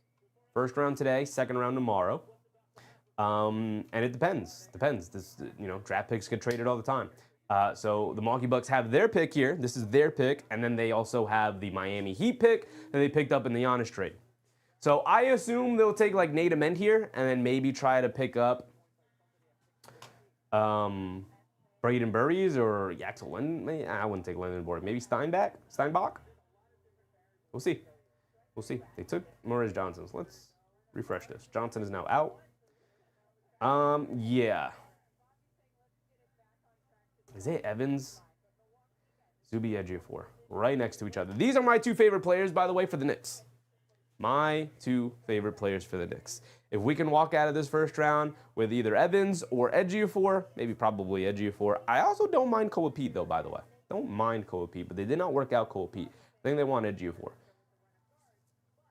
But we'll see. We have some ways before we get to the Knicks pick. We are on pick 10. So the Bucks are on the clock here. Pick is in. I would take the best player available. I'd take Burries, who I think is the best player available. But I definitely think they will take Nate Ament. I think they'll take a huge swing here on a really raw big man, or really raw wing big man. Same way they did once upon a time with Giannis Antetokounmpo. So we'll see.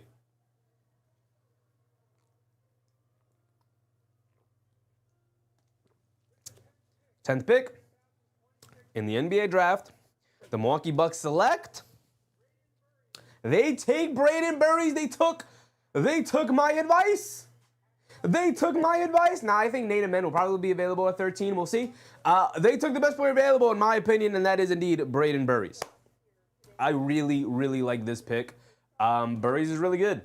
Burries is really good, and I think he went way too low. I think it was a really good draft pick for the Milwaukee Bucks. Now, unfortunately, they don't really have much on this team. They have a bunch of decent players. They got Tyler Hero. They got Khalil Ware. They got some solid guys, but nothing incredible from that Giannis deal. They got some future draft picks, some future draft capital, so there's that.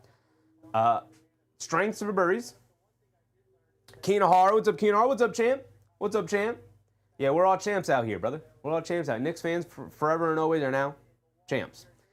Suns Jen said, Suns without a coaching change this year. It's a miracle. I think you got a good one in Jordan Alt, man. I think you got a good one. At least for a couple of years. Braden Burries I like a lot. Burries is a well-rounded combo guard and a solid shooter who plays both ends of the floor and rebounds his position well. He can create for himself and teammates in a range of secondary actions. His multiple strengths give him several pathways to NBA success. Yeah, so he kind of came in as a point guard. They had different sort of configuration in Arizona and asked him to play a different role. He was very good in that role. And I think being able to do that is a huge, huge NBA trait to have, where you're going to be asked to play different roles, like quarter to quarter, game to game, year to year. And doing that is like, I don't know, super underrated for Braden Burries. I think he's going to be incredible. I think he went way too low here. And I think that's an incredible pick for the Milwaukee Bucks. Now the Golden State Warriors are up on the clock here. We've heard the Warriors try to trade up, try to trade down. The guy we've heard linked to the Warriors the most here, let's update this, see if, where's Lendenborg, is Yaxel Lendenborg. Lendenborg is interesting. He's 24 by the time he'll make his NBA debut. Oh no, he'll be 24 later this year. So he'll be in the league. He's 23 years old, which is a very, very old rookie to draft. But he is 6'9", 240, and had an incredible season and led his team to the championship. Keenar said, I got to say, I remember being in my friend's apartment on the 13th Street when we drafted Lampe and Ronaldo Bogman. Yeah. Times have changed.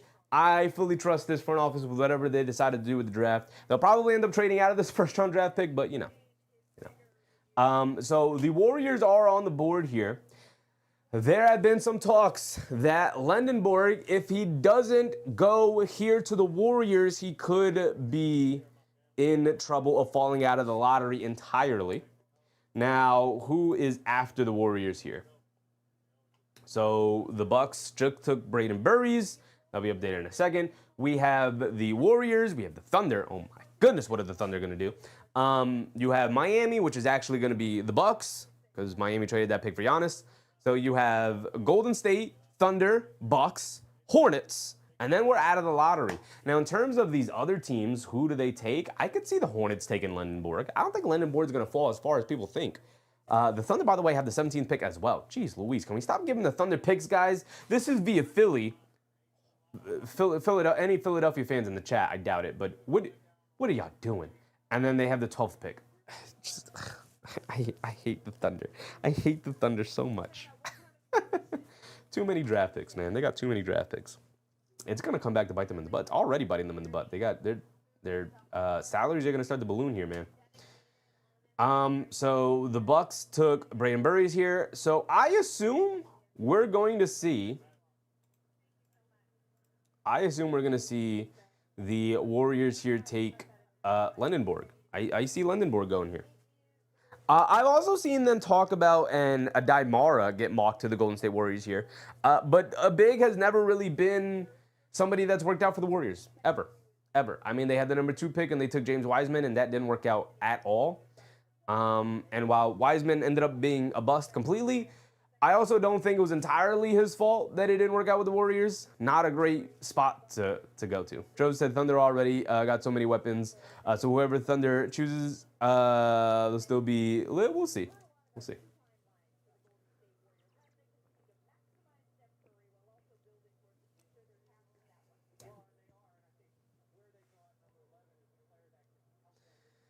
So I think it's going to be a mission guy. I think it's going to be a Mara or Axel Lendenborg here. Probably Lendenborg. That's who I would take. A guy who could help Steph Curry right away. Obviously, they brought back the core.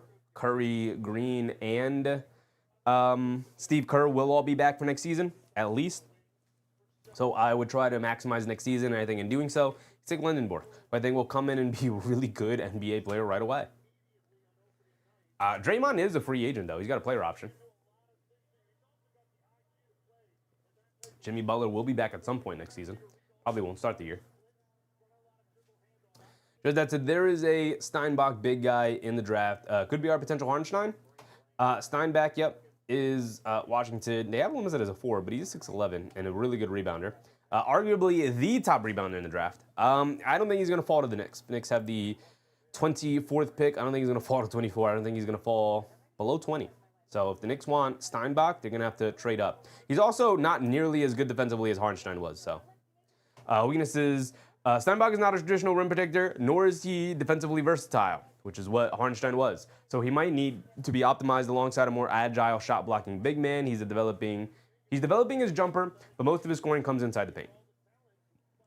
Do you think Steinbach could play alongside Karl Anthony Towns? Suddenly put two defensive liabilities out on the perimeter out there. So Mara is similar to Quinn Post. Is he, though? Quinn Post is more laterally versatile. Down to more music. What's up, Don? I just got here. What's going on? Warriors are on the clock. They'll be coming out in a second here, but we'll go through the, after this pick is announced, we'll go through the, actually, let's do it right now. So this is who was drafted. Number 1, AJ DeBansta. Number 2, Peterson. Number 3, Cam Boozer. Number 4, Caleb Wilson. Number 5, Keaton Wagler. Number 6 to Brooklyn, Mikael Brown Jr., which was a shocker to me.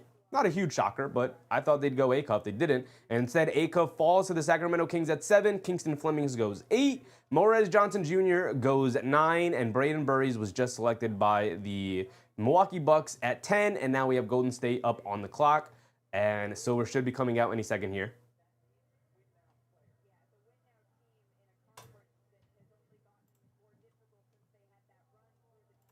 And I do think the Warriors will end up taking Lindenborg.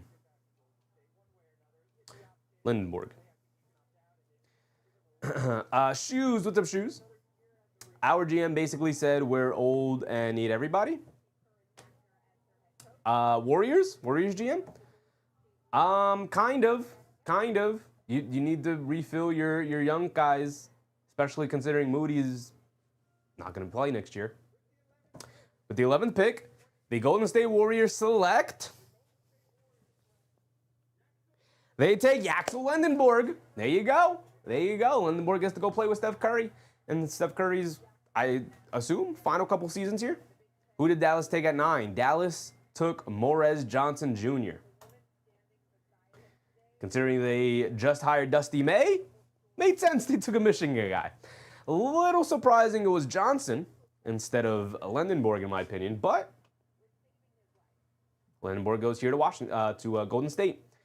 Now the evil empire, Oklahoma City Thunder are up on the board. The evil empire up on the board.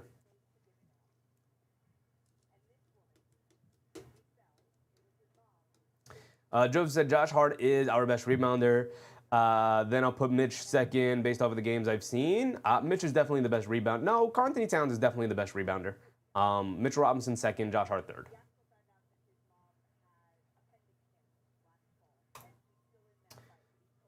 So now let's keep this best available here. Oklahoma City on the clock. They have just under 4 minutes to choose. I don't know who the Thunder go with. I don't think they'll take Nate Ament.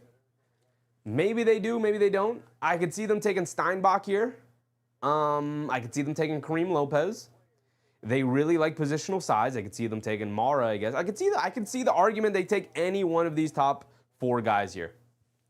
I could see them taking Allen Graves as well. Allen Graves has really nice positional size.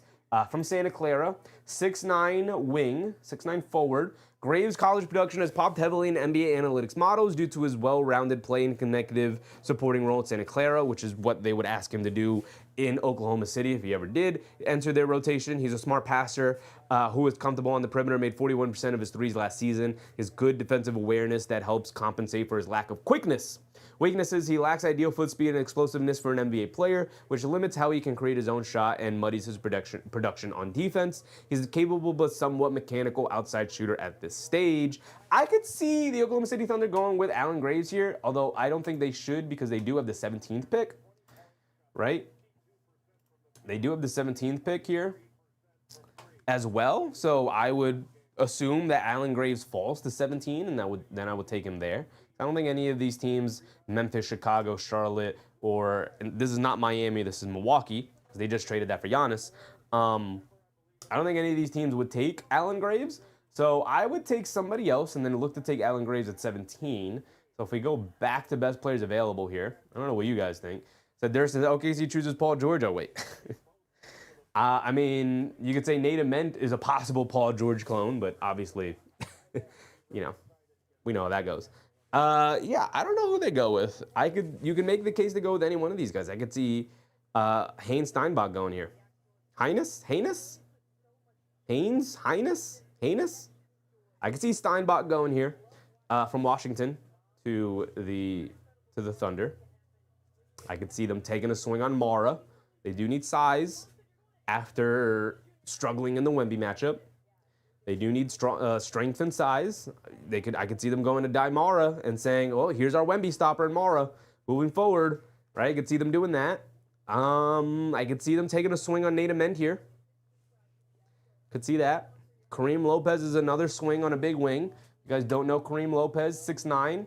Lopez is a perimeter-oriented forward with good feel who compensates on both ends. Tough, physical, and active. Which allowed him to impact games against much older pros in Australia and a significant role for the New Zealand Breakers. His profile is well-rounded for a player his age, but he lacks an elite calling card skill. Just a good, solid all-around player. So, Honus. Should be Honus. Hannes? Hannes. Short for Johannes. It's a German name. Hannes. Gotcha.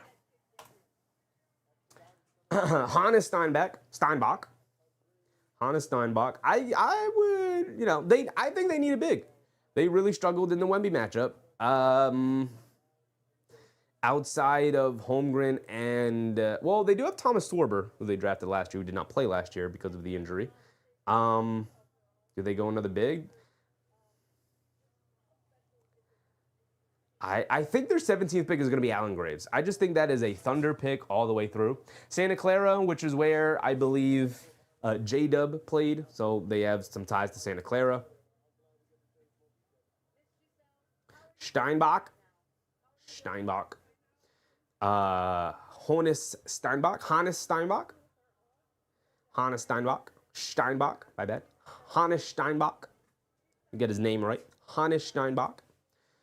The Thunder could literally go anywhere. Obviously, they're a team that won a championship a year ago, and they have pretty much everything they need to compete for a championship moving forward. So they don't need any more draft picks.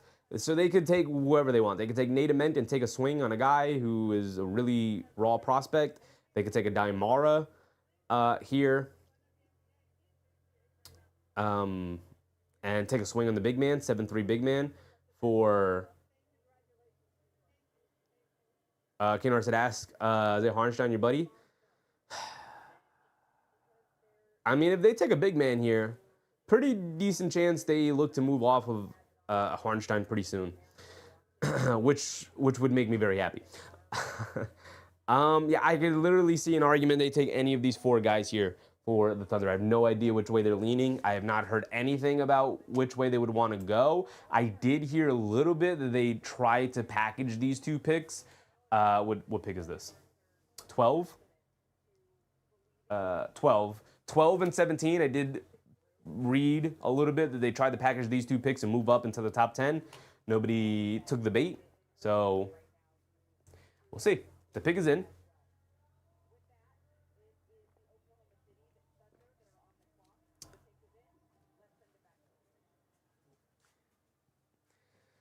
All right, Oklahoma City with the 12th pick. 12th pick in the draft here. Oklahoma City doesn't select. They take a Mara. They take a Mara. All right, Isaiah Hartenstein, kiss your days goodbye, buddy. Get him out of there. Keenan R said, yeah, you were right. He's a champ and we're champs, but Hart is not one to Nick. Always a Nick? Never. Never. Boo that man if you ever see him try to come back to the Garden. He better grovel on his hands and knees and kiss the feet of Knicks fans before I ever welcome him back to the Garden. And honestly, it might not be enough. I'll never welcome that man back to the Garden if I'm being honest. All right, so they take a Mara, 7-3. Again, they got they got schooled by Wemby in the conference finals. They had no answers for him other than tell Isaiah Hartenstein to be extremely physical, borderline dirty with Wembanyama in order to try and match up with him. And Chet Holmgren completely sunk into the shadows as that series went on and was nowhere to be found, went MIA. And so they take a 7-3 monster to try and match up with Wembanyama in the future. I like it. Mara's unusually skilled and unusually tall. He has good touch around the rim and is an outstanding passer and quick processor who excels playing out of two-man actions. While not the most mobile defender, his size makes him a quality defensive deterrent around the basket.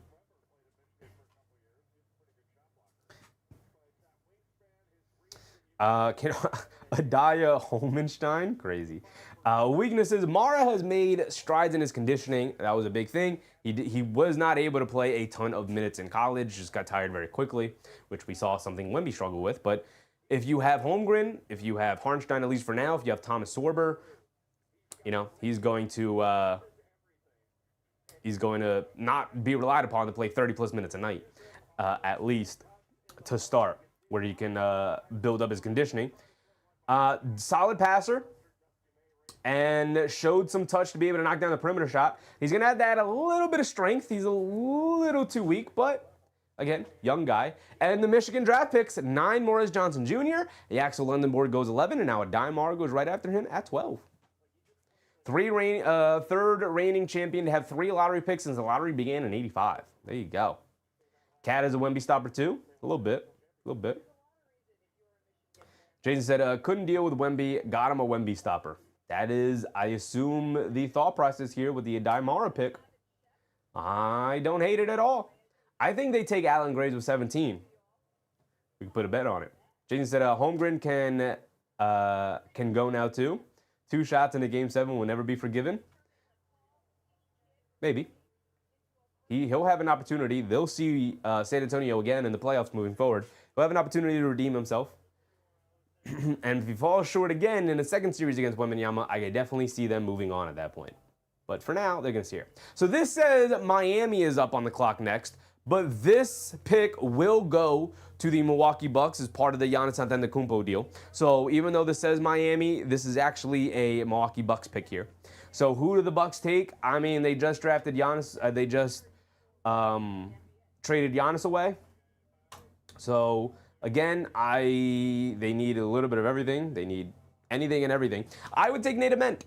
At this point. Who did they pick before? They took Braden Burries. Yeah, he took Braden Burries. I take Nate Ament. Kay Hazy. What's up, Kay Hazy? A guard? The best available guard is Christian Anderson or LeBaron Philon. I'm not a big Philon fan.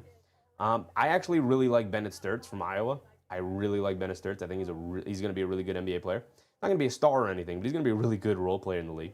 Kennard said, only way Holmgren is able to recover is if he turns out he was secretly injured. No. He's going to have an opportunity to play better in a series moving forward against Victor Wembanyama because the Thunder and the Spurs will match up yet again moving forward, eventually. And again, if he falls short in that series is when I assume the Thunder will really look to move on from him. It's a learning process. You got to remember that Holmgren is still young. He's only like 24, right? He's only 2 years older, year or two older than Wembanyama. So he'll have an opportunity to sort of redeem himself in another series against Wemby. And if they go up against him again and he doesn't show up again, that's when you're like, okay, this is a problem, moving on. So Keenar said, people have been talking up Quintons. So the situation with Jaden Quintons here is he is a big man, 6'10", 255 pounds, who has pretty big red flag knee injuries, knee problems. So he had he tore his ACL, and then this past season dealt with knee swelling that limited him to only a handful of games. Quint is a powerful athlete with excellent length, defensive upside. He has tools to excel as a play finisher and rim runner, capable of playing above the rim and bullying weaker bigs. Quint doesn't shoot from range, offer much. I'm waiting for the injury thing. There are concerns about his health of his knee as he continues to work his way back from a February 2025 ACL injury. So he's never really fully recovered from the ACL injury. I think a lot of it is when he gets drafted, because obviously he'll get drafted. When he gets drafted, he would probably be a lottery pick if he wasn't dealing with the knee injury. Greg Oden, Quinn Sakes, yeah. There's a little bit of a Greg Oden sort of tail going on here with Jaden Quintons here with the knee injuries with big men. Knee injuries that haven't recovered properly with big men is never a good sign and is a huge red flag. Again, if he wasn't dealing with that, he probably would have been a lottery pick and a pretty surefire lottery pick because he's that level of defender and big man, I believe. But because of that knee injury, he has completely fallen out of the lottery, not even really in consideration for the lottery, and could possibly fall out of the first round, honestly. That's how much of a question and red flag there is with him. The team that does draft him, because like I said, he will get drafted. The team that does draft him will hope that getting him with a professional medical team can kind of recuperate him and get him back to full strength and properly heal his knee and give him the time he needs to heal it once he becomes a professional. But that's when he'll get drafted, and we'll see. We'll see. He's going to have to go to the right organization. Maybe the Knicks? Probably not the Knicks. K. Hayes said, what do you think about Zuby for the Knicks? I love Zuby. He's probably my #1 pick for the draft. He's the 15th best available player remaining. And we're already at pick 13 here. What pick are we at? 13. Going to the Bucks. So, yeah. Zuby Ejiofor is probably my #1 option.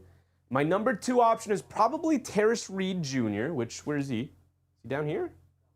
Terrace Reed Jr. is all the way down here. If he falls to the second round, I could see Nick drafting him in the second round. That'd be great. But Zuby, my #1, Terrace Reed Jr., my #2, and then Isaiah Evans, my #3, and then Malik Thomas, my #4 options for the Knicks. Jason said, any lower extremity injury on a big guy is super scary. Yeah, it is scary. We don't have access to the medical. All we know is dealing with knee injuries. Teams have given it a red flag, all of the things that, we normally know about. So there's that. Kinar said, the kind of guy I don't ever draft if he refuses a pre-draft MRI. I didn't hear anything about any of his refusal to give up medical information. I do know that teams red flagged his medical information. That's all I heard personally. So I don't know if you guys could hear this, but there's shaking and rumbling going on outside. They are repaving the road out there, right outside the window. I got it closed and everything, but I could feel my room shaking and I could hear the noise outside. So if you guys could hear that, I apologize, but you shouldn't be able to. Okay, so the pick is in. This says Miami, but this should be, this pick will go to the Milwaukee Bucks. And with the 13th pick, second last in the lottery, the Milwaukee Bucks will be selecting Nate Ament. This is where I thought Nate Ament would go. Don't hear construction noise? Good, appreciate it. That's why we pay for the sound equipment we have. This is where I thought Nate Ament would end up going. Second pick for the Bucks. Might as well take a swing. Might as well. They're hoping they hit on another Giannis Antetokounmpo type of situation here with Nate Ament. Super raw, not really good at anything. Put up numbers at Tennessee, but like I said, doesn't have a calling card. Not really good at anything. He's gonna have to put in a ton of work and hit the gym the way Giannis did. Amend has tantalizing mix of size, fluidity, listed at 6'10", perimeter skill and shot making potential. Notice he didn't say skill because he's not good at it right now. I think he only shot like 40 to 42% from the field at 6'10", which is not good at all. Not good for a guard, let alone a 6'10" wing. Fitting a coveted forward archetype that is difficult to find in any draft. Again, the Giannis archetype, which Giannis is an anomaly. You hope that maybe he can be a serviceable player for you, but we'll see. We'll see. A Riza archetype, and we've seen how Riza has sort of panned out in the league so far. He has room to gain strength on his body as his body matures and should develop into a better jump shooter than he showed in college. Why should he? We hope he will, but I don't know if should is the word I'd go for. He was inefficient scoring the ball at Tennessee, making just 43% of two-point attempts, and particularly struggled as a finisher. That is not a good sign at 6'10".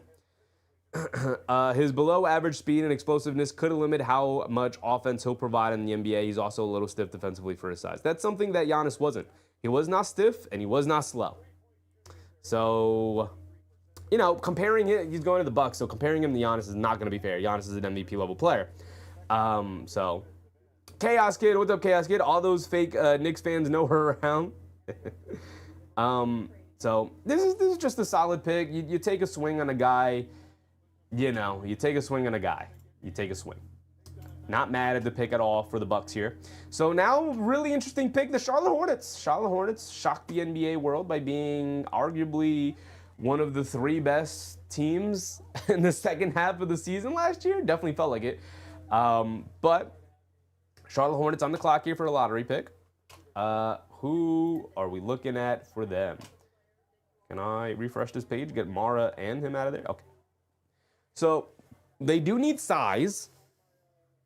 I could see Steinbach making sense. I could see Kareem Lopez making some sense. I could see Chris Sinak Jr. making some sense. I think number one priority is they need big men in size. I think they would have loved if a Daimara would have fell to them. Unfortunately, he didn't. Chaos Kid said no bingo card tonight. I didn't even think about that. Chaos Kid. Probably not, just because I don't even know what I'd put on there. I think for the most part, there haven't been really too many surprises, and we haven't seen a trade yet. So, Kinar said, jump shooting can develop, rebounding not so much, stiff and slow, doesn't improve. Improves a tiny bit, like marginally, but not a lot, not super noticeable. But stiff and slow will improve marginally. Jump shooting can develop. It can, not always. And rebounding, not so much. Yeah, rebounding is kind of a will thing. Like, kind of just, you got to have a nose for the ball. And you usually see it early. So, we'll see. Chaos Kid said, bye-bye Mitch, bye-bye Shamit, trade Deuce. That's, they are listening to trades for Deuce. They put out that doesn't seem likely they'll bring back Mitch. And now it also doesn't seem super likely they'll bring back Shamit. So, we'll see what happens. They could see their top 3 bench guys gone after winning a championship, which I hope not. Kinar said, can't afford Shamit, probably. Deuce, interesting because he's in the last year. Yeah, and they'll have to pay him after it, so you might as well trade him at some point. If not now, then maybe at the deadline. But we'll see. Just that said, we want a wedgie this year. We got plans for the wedgie. The wedgie will make its return. Maybe not on the bingo card, but in some other way. And I got some ideas for it, so. Chaos Kid said Hartenstein gone? Possibly. Again, we could see some of this happening at the deadline more so than in the offseason, but not out of the realm of possibility here. B Solo to B Solo. Still celebrating. Yes, sir, as you should. I'm a champion now. Yes, you are, brother. Not available like I used to be. Sunjan said, I don't think you need Shamit. I disagree. I think you need Shamit. I do think you need Shamit. I actually think you might need Shamit more than you need McBride, honestly. And I love McBride.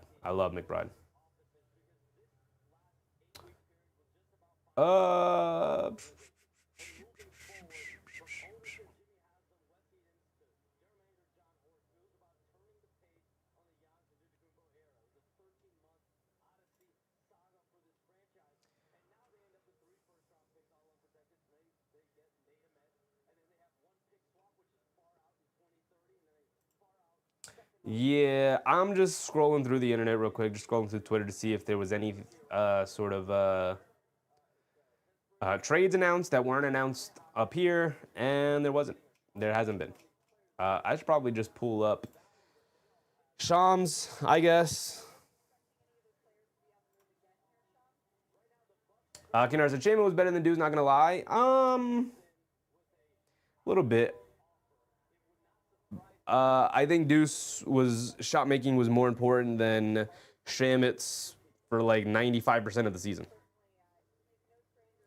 Shamit's defensive improvement this year was really important. McBride has always been a solid defender. Shamit with more positional size than McBride. They're both incredibly important, both very similar in terms of their impact. We have a trade. What trade is this? Is this the Giannis trade? What are we announcing?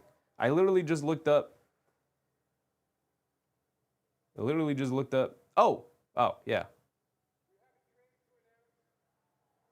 I believe he's going to announce the Giannis trade, right?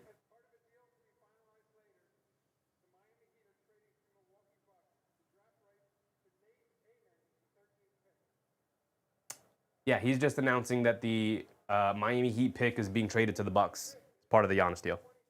So here comes the Charlotte Hornets pick. They select Hannes Steinbach. Nice bag y'all gave Gillespie.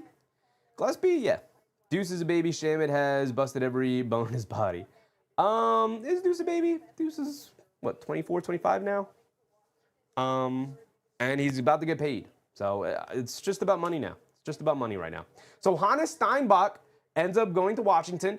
I definitely see the need for a bigger body, a center, considering that their only big man was Ryan Kalkbrenner and, of course, Diabate is their center, but Diabate a little bit of a slender build and smaller in stature. Steinbach, 6'11", probably in shoes, going to be 7 feet tall. There's Steinbach. I was thinking OKC was going to take him. Not with Mara on the board. I definitely would prefer Mara over Steinbach, personally. Steinbach is arguably the top rebounder in the draft class. We went over this a little bit. He led the country with 11.8 boards per game in college. That's pretty crazy. He's productive, physical, has good touch and hands around the basket, and competes defensively. His dependability is strong, so for NBA teams. Yeah, it's going to be really solid for the Charlotte Hornets. I like this pick a lot. They needed a big man. They needed a center more than anything else. They have their guard with LaMelo. They have their wings with Miller and Knipple moving forward. They still have Miles Bridges there. They still have Diabate. They have Kalkbrenner. But now you put in Steinbach to really help the versatility, really help their big man rotation, which struggled more evident than ever against the Detroit Pistons. So Mark said, why do the hats have a chain on top? No idea. I think the hats look terrible this year. I think the draft hats look awful. I saw an advertisement for them earlier today, and it was like, that can't be the draft hats they're going with this year. And it is. It is. Wow, they're showing a picture of Steinbach's father playing with Dirk Nowitzki back in the day. In whatever German league Dirk is playing in right there.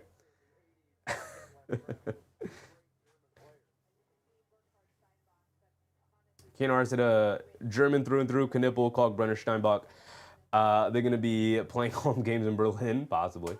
Job said Deuce had a block and 2 threes. Yeah, Deuce wasn't good, but he did a couple things at least. I mean, his impact was definitely felt. Even with his shooting ability out there being a threat and taking some of the space away from that Spurs defense. So now we're out of the lottery. We're officially out of the lottery. We are at the 15th pick. Chicago Bulls on the clock. You know, are they going to trade for Franz Wagner too? I have heard Franz Wagner may be available from the Atlanta Magic for a high asking price. Don't get me wrong, but may be available. Maybe. They picked the smallest, lowest couch for these family to sit on. I know. These are some of like the largest athletes in the world. You know, where the average height in the NBA is like 6'7", 6'8". And they choose to have like normal sized couches. Like, can we please have these like 6'10", 6'11" athletes sit on a higher higher couch or something, please? You're absolutely right about that, brother.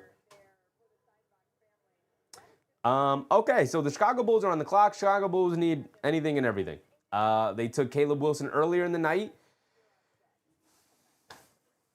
I guess they could take a guard here. They do have Josh Giddey. Outside of that, they don't have anything. Modest Buzelis. So they have Caleb Williams as a kind of wing big. They have Buzelis as kind of a wing. And they have Giddey as a guard.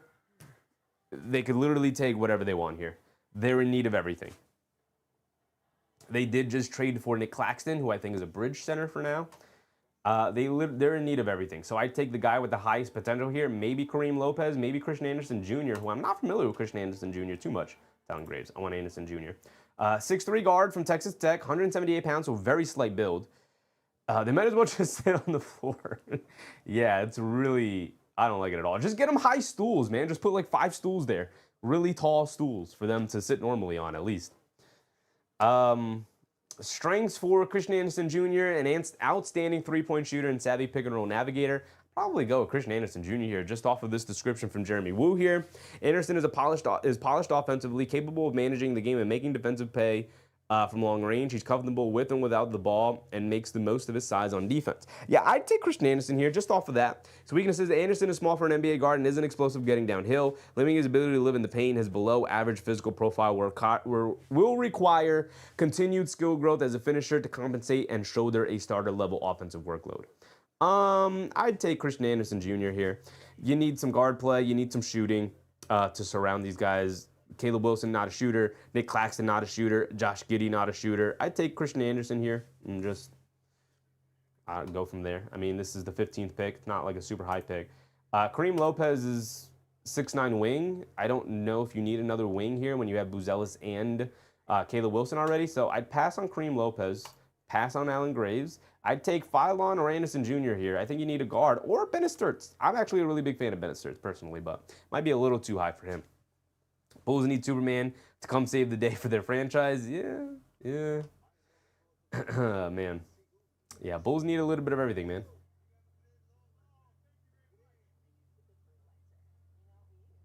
Ian Parkin said the Knicks need a 7-foot defender who rebounds, blocks shots, and can play with his back to the basket. He should also be able to shoot threes and make free throws. Are there any of those left? No. No, brother, no. You're not getting a player like that at the 24th pick. If there was a 7-footer who could defend, rebound, block shots, and play with his back to the basket, he wouldn't be available at 24, brother. No. I also don't think the Knicks need that at all. I don't think that's a need for the Knicks. I think the Knicks need more than anything, honestly, is a guy who can put the ball on the floor a little bit and handle it, which I don't think is going to be available for them in the 24th pick either. But Ibuka Okori does have some fans. Who's a guard who can do some of that. Slight build. I don't know if I want him in the backcourt alongside Brunson. You already have Tyler Kolek and Alvarado, so I just kind of swing with that for now. And I take, again, my number 1 pick for the Knicks is Zubi Ejiofor. Number 2 pick is down here Terrence Reed Jr., the big man from UConn. Number 3 pick for the Knicks would be Isaiah Evans. Number 4 pick for the Knicks would be Malik Thomas. And then after that, I'm kind of just wherever they want to go. They want to go Sergio, they go Sergio. They want to go Henry, go Henry. You want to go Koa P, go Koa P. If all 4 or 5 of my guys get passed over, I'll be upset. Shaq needs a 5th ring to compete with Kobe? Sure. James said, Shaq with plus free throw shooting and elite on the perimeter. Yeah, we need a 7-footer who can shoot threes, but also play with his back to basket, but is also an incredible rebounder, but could also block some shots and be a versatile switch defender out on the perimeter. Yeah, if we can draft like Wemby Jr., that'd be great, right? If we could draft the perfect big man archetype for modern basketball, that'd be great with the 24th pick. Not guaranteed, but we'll have Jose. I hope we can keep him. He's already under contract for now. So the 15th pick, Chicago Bulls select Dalen Swain. Wow, he goes a little higher than I thought he was. He was down here as the 9th best available player. Dalen Swain goes to the Chicago Bulls. Not bad. Another wing, 6'8". Swain is a downhill scorer and a straight line driver with NBA proportions and playmaking instincts. He has good physical tools to defend in the perimeter and rebounds well for his position. Rebounding is always going to be important, for sure. You can value rebounding. Absolutely. Swain's primary swing skills is three-point shooting, but he struggles with his confidence from long range at times. He's not the most polished offensive player and has to improve without the ball in his hands. Okay, so Dalen Swain, here's the thing with Dalen Swain. A project, right? And they had a couple of projects that they've drafted the last couple of years. Buzelis, project. Caleb Wilson, going to be a project. Dalen Swain here, going to be a project. I kind of like it. Again, they finally swung for the bottom of the league, traded all their guys away this year. No Levine, no DeRozan. Traded Kobe White, traded Ayo Dosunmu. Finally moved on, right? Finally moved on. They take Dalen Swain here. And according to Jeremy Woo here, had really good feel, really good basketball feel. And honestly, one of the most underrated things in terms of evaluating players is feel. And it's really hard to spot. It's really hard to scout a player's feel. Like, you really have to be in the building to sort of figure out a player's feel. It's not really something that jumps out on TV. Sometimes you could see it in the film and on TV, but it's far more evident when you're watching live, and you could really key in on a guy and how he moves on the court and his body language and whatnot. But, you know, another big size wing guy. Like, they're taking swings on wings, right? One of the most important archetypes in the league is finding a wing that works. They have Buzelis, who I think they are confident in. They take Dalen Swain here. And they obviously took Caleb Wilson at 4. So they're big. They're going to be big. They're going to be really raw. A really raw Bulls team that is not going to win a ton of games next year. They do need a guard at some point. I know they have Giddey, but Giddey not really a traditional point guard.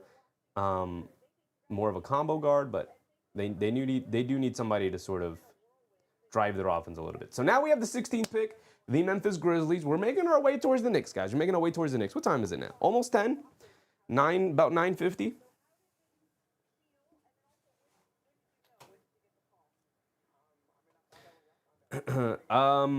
Still nothing from Shams Charania, by the way. So no trades, no draft day trades. Wow. No draft day trades at all, which is kind of crazy. Not gonna lie, kind of crazy. Shams Charania, by the way, also not announcing the picks the way he used to. Remember on Twitter, Shams Charania would announce when picks being drafted earlier. Not doing that this year. Kind of appreciate that. Dude in the morning said Bulls are rebuilding right now. Yeah, they finally picked the direction, which is go to the floor and rebuild. So.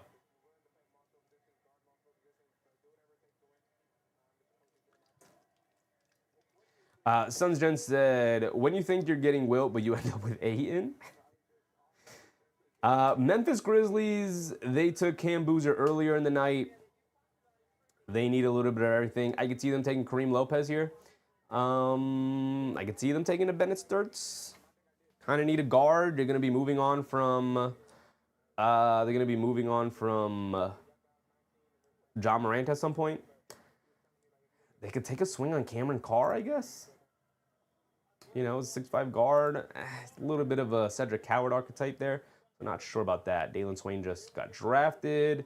And then we start getting into the later first-round guys, so I'd probably stick here in the top 10. Got a Corey. I don't think they're going to take him. I don't think they take a swing on Jaden Quintons. Cameron Carr I wouldn't take after they just took Cedric Howard last year. Bennett Sturts I like. I wouldn't take Chris Sinak Jr. Although I could see the fit with him and possibly a healthy Zach Edey. I could see that. Ian Parker said if Mitchell leaves, we'll need a big. Sure. Do you take a big in the draft? Do you re-sign Ariel Hugporty? What's the game plan from the Knicks? I don't know. Do you take Terrence Reed Jr.? Because I don't think Zubi Ejiofor is going to be able to play a ton of center in the NBA. He could play some center against certain matchups, but not a ton of center in the NBA. He's more of a forward to me with some small ball, big man potential, but.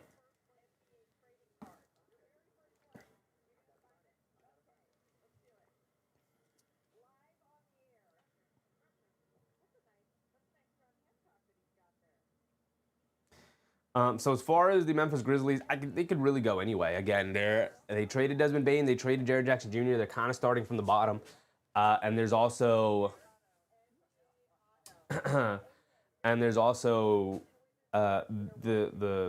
floating rumors out there of The floating rumors out there that they're looking to move on from John Morant at some point too, so they completely have blown up their previous core. Jaren Jackson Jr., Desmond Bane already out the door with John Morant not far behind them. They're now trying to start a new core of Cedric Coward, Cameron Boozer, Zach Edey, hopefully a healthy Zach Edey next year. And so you would assume they need a guard here. The guards available, Christian Anderson Jr., LeBaron Philon. I could see Philon. I could see them taking Philon. I'm a big fan of Bennett Sturts, but that might be a little too high for him. And I more see Sturts as like a really solid role player, but let's see who they take. The pick is in. Here comes Adam Silver. Any moment now. Mark said, bye-bye, Ja. He is going to be out the door soon, for sure. With the 16th pick, the Memphis Grizzlies select with their second pick in this draft. They take Bennett Sturts. They're listening to the show, guys. Somebody has the show on in the war room over there for them. That's who I would have taken. Of the guards available, Bennett Sturts was my favorite of the guards available. I like Bennett Sturts. I think he's really good. I think he is going to be a solid NBA guard. He started at D2, climbed the college ladder, and from D2, Northwest Missouri State to Drake to Iowa, and was successful at every stop, every single stop. He is fantastic. He led D1 in minutes, played almost 40 minutes a game, almost never subbed out, almost never. He's going to OKC. He's going to OKC. Memphis and OKC swapping here? Refresh Twitter. Who got it? Memphis is trading the 16th pick Bennett Sturts to Oklahoma City Thunder for 2 second-round picks. Huh.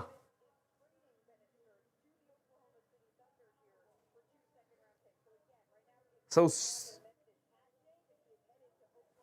he's going to Oklahoma City, but Oklahoma City is the next draft pick here. Are they taking 3 top 20 picks in this draft? OKC is wild, unless they're looking to trade the 17th pick here. Now he shouldn't. He's still better than the Punk Kids. What's up, Adam Hurley? What's up, brother? Jay Hammer. What's up, Jay Hammer? Go Sturts. He's like Brunson. He's going to be amazing. Nobody's like Brunson, brother. Nobody's like Brunson. But he is very, very good. I don't see like star potential. Could be wrong. Don't see star potential in Bennett Sturts, but I do see really high level role guy. Does it not make sense for OKC now to trade the 17th pick here? It's a lot of draft guys to bring in.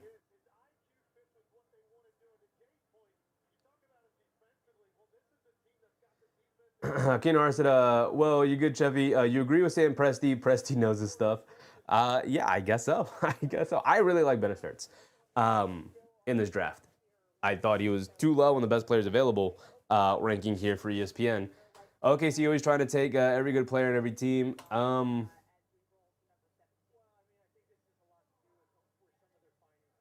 So, do they keep the 17 pick? Now I don't even know. Well, now that Bennett Sturts is out, let's just, until told otherwise, let's assume that OKC is drafting here. They're going to take 2 picks in a row. Memphis. Oh, okay. Memphis will draft 17 now via OKC, so the Grizzlies get 2 second-round picks and swap 16 for 17. Okay, so now this pick will go to Memphis. Gotcha. 2 seconds for a 16th. Yeah, that's what I was thinking, Jason. So, no, they swap picks. So the trade is for the Oklahoma City Thunder to move up 1 draft pick. They will swap the picks. So now Memphis, instead of choosing 16, Memphis will choose 17. Oklahoma City takes Bennett Sturts to 16. So now Memphis has the 17th pick. And for moving back one pick in the first round, they get 2 second-round picks. So OKC moved up to make sure they got Sturts. Yeah. So how that usually works is they probably got intel that Memphis was going to take Bennett Sturts. So they were not he was not gonna be available for them at 17. They wanted him, so they called up Memphis and say, hey, look, we really want Bennett Sturts. Let's swap spots here. What is it gonna take? And they said, well, they probably said throw in, another first-round pick, and they said no. And they said, all right, throw in 2 seconds. They're like, okay. So that's usually how that works. So Memphis was going to take Bennett Sturts, who I assume both front offices agreed was the best player available, which I also agreed with. So Bennett Sturts will go to Oklahoma City, and now Memphis will take a draft pick. So now that Bennett Sturts is off the board, because I assume Memphis was going to stick with Bennett Sturts, they will probably take one of the guards here, probably LeBaron Philon, who has the most upside. I'm not a huge fan of Philon personally, but 6'4" out of Alabama. Slight build, only 185. Don't love the small slight build guards, but Philon is an excellent handle, which allows him to change speeds and comfortably create his own shot. He's a threat to score from long range and can generate instant offense while not a top-notch passer. Showed improvement as a playmaker this season. Yeah, I would just pick Philon. You need a guard. You need a young guard. Moving forward, I assume they were going to take Bennett Sturts, which is why OKC ended up having to trade up. So now they're going to have to choose between Christian Anderson Jr. and LeBaron Philon Jr. A lot of juniors coming into the NBA. And so I between the two, I'd probably lean Philon here. I think he has the higher ceiling, and you're in a position right now where, again, you're building from the bottom. I'd just take Philon here, personally.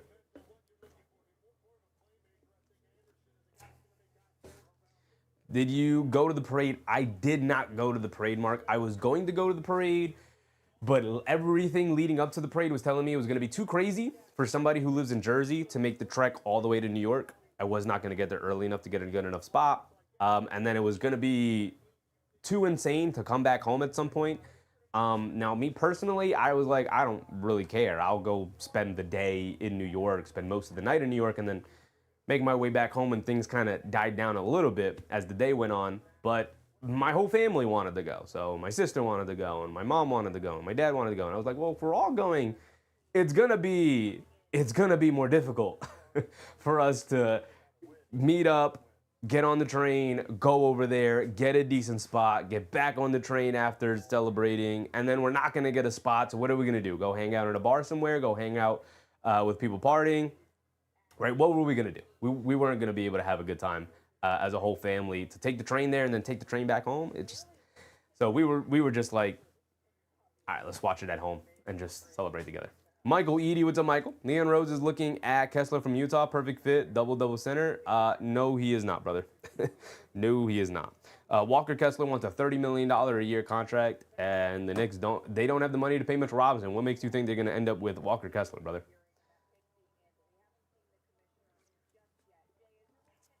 Kenner said, parade was terrible. They should have had it on Fifth Avenue. It was bad. Yeah, I mean, they wanted to have it in the Canyon of Heroes. You know? So, Mark said, we got a spot near Battery Park. Yeah, I mean, I would have went like by myself personally, or maybe with a friend. But the prospect of going with like the whole family, it was like, it's not feasible. It's not feasible. We're not going to have a good time. We're not going to get a spot. So Mark said, no, the parade was amazing. Yeah, everything I saw, everybody had a good time, man. Everybody had a good time. Everybody had a great time. Wish I went.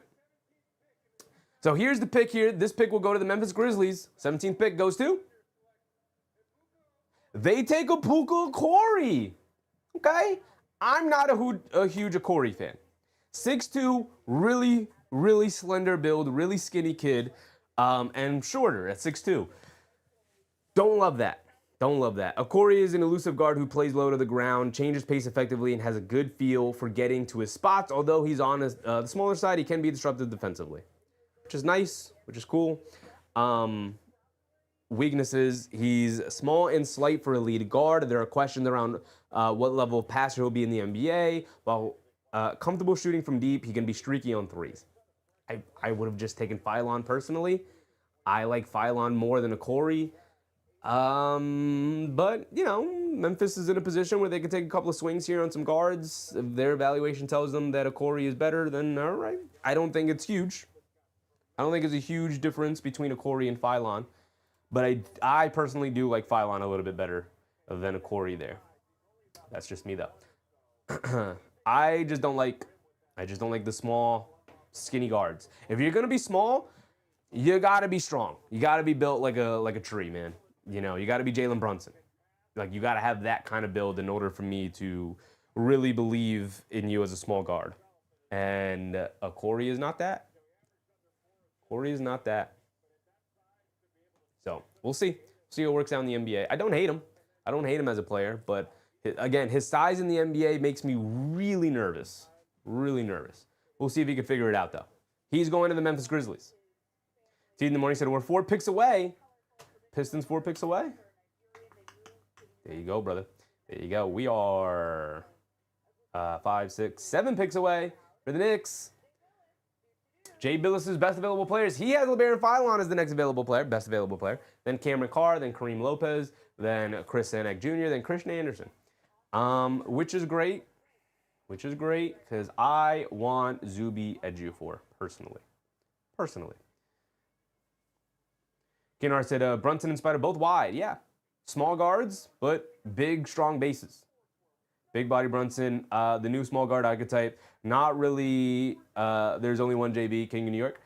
Yeah, I mean, just the archetype. Like, if you're going to be a small guard, you got to be strong. You got to have a strong base. You got to have strong legs. You got to be able to take the physicality that's going to come with it. And I don't think Corey has that kind of build, even though he's similar size. Ian Parkinson, do you think Mo D, Tyler Kolek, and Pacom Diawara will play in the Summer League with the rookies? Mo Diawara will, Pacom Dadie will. Doubt Tyler Kolek will. Maybe. Probably not, though. So, J3 said, Becky finally apologized to Brunson. I did see that. I did see the tweets of that. Becky did finally apologize to Brunson. And that's it. Now everybody will get off the Becky Hammond bat. There you go. Kenner said, maybe Ejiofor can speak Nigerian with OG. Maybe. Jason said, Mo D got his money. Not officially yet, but they did put a big report out there that they will be bringing back Mo Diawara for about 10 million, 11 million, something like that. So on a 4-year deal, I think. So he'll be on the Knicks. He'll be on the Knicks for the foreseeable future. Mark said she didn't apologize. She didn't apologize, but she did say she was wrong, which is, you don't need to apologize. You just need to say, yeah, I was wrong. Nobody needs an apology for having a bad and wrong opinion. But you do need, when you are wrong, you do need to admit you're wrong. And she finally admitted she was wrong. Finally. There she is. She gave him respect, but never apologized for her opinions. She doesn't need to apologize. You don't need to apologize for an opinion. But you do need to admit when your opinion is dead wrong. You don't need to apologize for having an opinion, but you do need to admit when you're wrong. When you're wrong, you're wrong. She finally admitted she was wrong. She went to the podium today. So she said something earlier today where she said history was wrong, I wasn't wrong, and then people rolling their eyes at that like, Jesus Christ, lady, just say you were wrong. Today, after the game, or before the game? I think it was before the game. The game's going on now. She went to the podium, and before she started her conference, she said, I was wrong. She finally said it. She finally said the thing. Rated, what's up, Rated? 16 down, 0 to go. Love finally being in the mountain top now. Time to do what needs to be done to get right back. Absolutely. She got the attention she ordered. Yeah. I mean, she could have just did that earlier and people would have stopped bothering her, but she kept that going. Keenar said, I was wrong is fine. She didn't say anything personally insulting. Yeah. She just said history says he's too small, and she said she was wrong. Yeah. She was a little, she didn't say anything personally bad, but she was a little dismissive of Jalen Brunson in the way she talked about him, which is offensive. But again, it's just an opinion. You say, at the end of the day, when you're wrong, as long as you can admit you're wrong, then you're fine, right? In my eyes, at least. Eric C. with the Eric. I'm going to enjoy this offseason, but I hope we can keep this core together and repeat. That would be even more legendary. Well, I think the core is I think that's the plan, is to keep the core together. The problem is keeping the ancillary pieces around the core together. Seems like Deuce McBride is on the trading block. Seems like Shamed and Mitchell Robinson will not be able to be retained. And so they're going to have to rebuild the bench yet again this offseason. So, Sons Jen said she's a media personality. She's so happy you're talking about her. I mean, she's a coach first. And probably does not want all this distraction hanging around her. So, all she had to do was say I was wrong, and people would have stopped bothering her a long time ago, the way people stopped bothering other people who were wrong and then apologized. And again, she doesn't have to apologize. Nobody has to apologize for a bad opinion. But when you're wrong, you admit you're wrong, and then everybody should be able to move forward. But to double and triple and quadruple down, being like, well, I wasn't wrong. It's like, no, you were wrong. You were wrong. And you've always been wrong. So, Mark said, to recap, the Grizzlies moved back from 16 to 17, then 17 to 21, accumulating 5 second-round picks to move back just 5 spots. Okay, so they didn't? They don't take a Corey. So they moved back to 21. To recap, the Grizzlies moved back from 16 to 21, then 17 to 21, accumulating 5 second-round picks. 17 Detroit Pistons, 17, straight number. So the Pistons got a Corey. And now the Hornets are selecting. They take Christian Anderson Jr., they take the guard. Okay, don't mind that at all. Another guard, Trey Mann, peace. See you, brother. He'll be the third string guard on that Hornets team behind LaMelo and Kobe White there. Okay.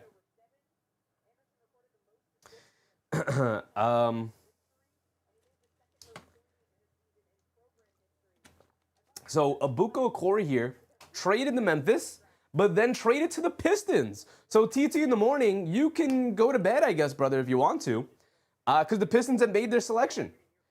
They have taken Abuko Okoro here. Not the guy I would have taken. I would have taken a flyer on Phylon if I was the Pistons. But they went for Abuko Okoro here. Memphis stacking second-round picks. Holy moly. Second-round picks extremely valuable in the second apron era. You know, and obviously they don't have a ton of contracts on them, so. Jason said, Memphis stacking second-round picks. They are indeed. James said, if we don't keep Robinson, we are stupid. Dolan should definitely try the second apron. How often do you ever see a team repeat? Here's the thing.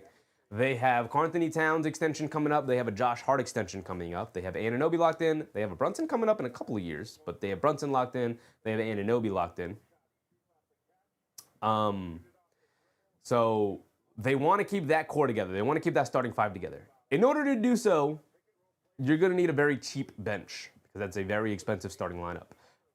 And it's not about going into the second apron and ducking out of the second apron because if you're in the second apron for 3 out of 5 years, doesn't matter if it's consecutively or not, 3 out of 5 years, if you're in the second apron, then you, that's when you start getting the ramifications of your pick gets frozen and you can no longer accumulate contracts to make trades and it really limits your ability to build your team moving forward and all of those things.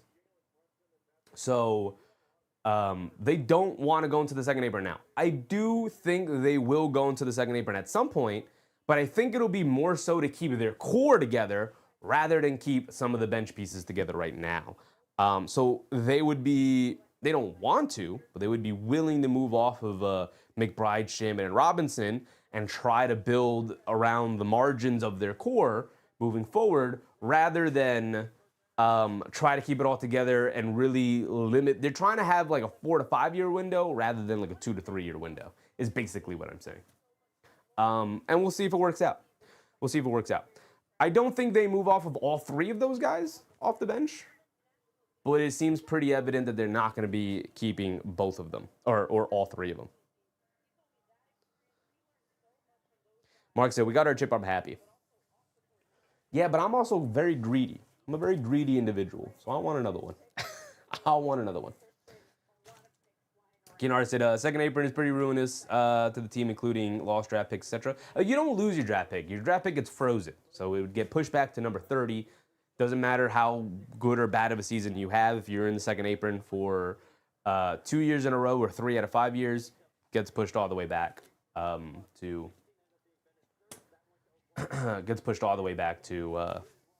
the 30th pick, and it gets frozen there.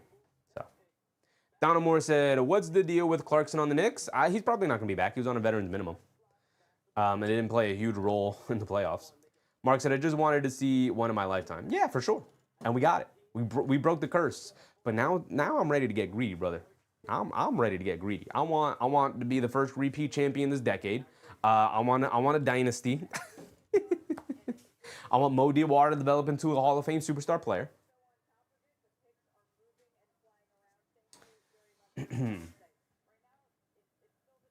Okay, so the Charlotte Hornets get Christian Anderson Jr. We talked about him a little bit. Cool.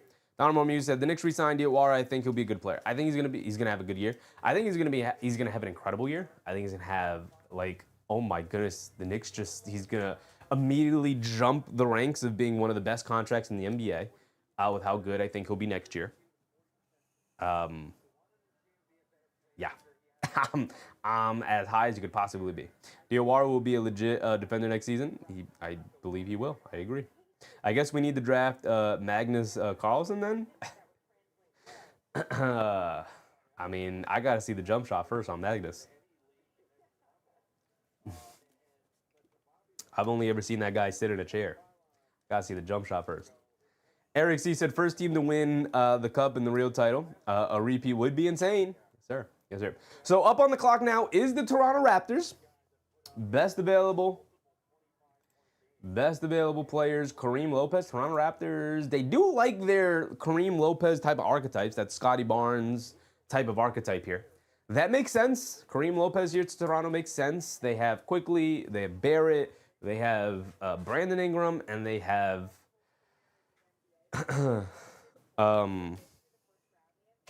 Scotty Barnes, right? They don't really have a center.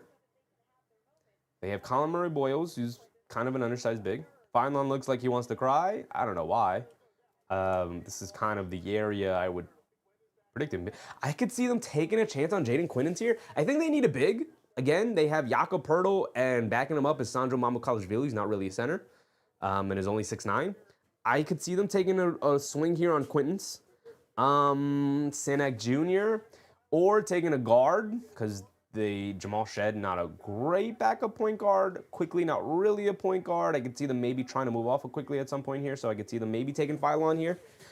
They do like their Kareem Lopez archetypes. Here comes Adam Silver.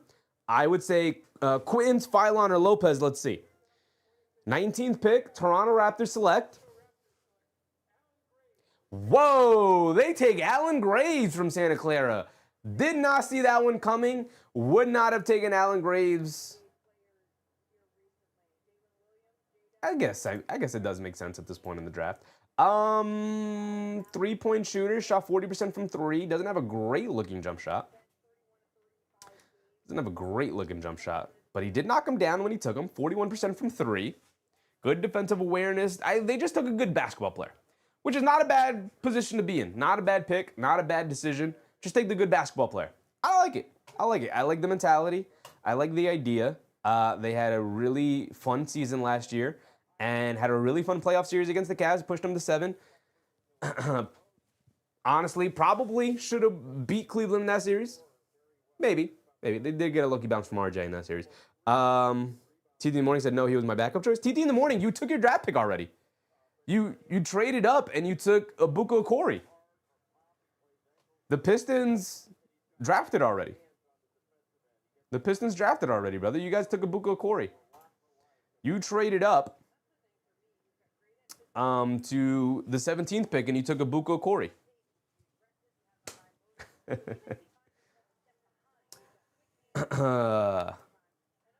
Steve in the Morning said, wait, we did? You did.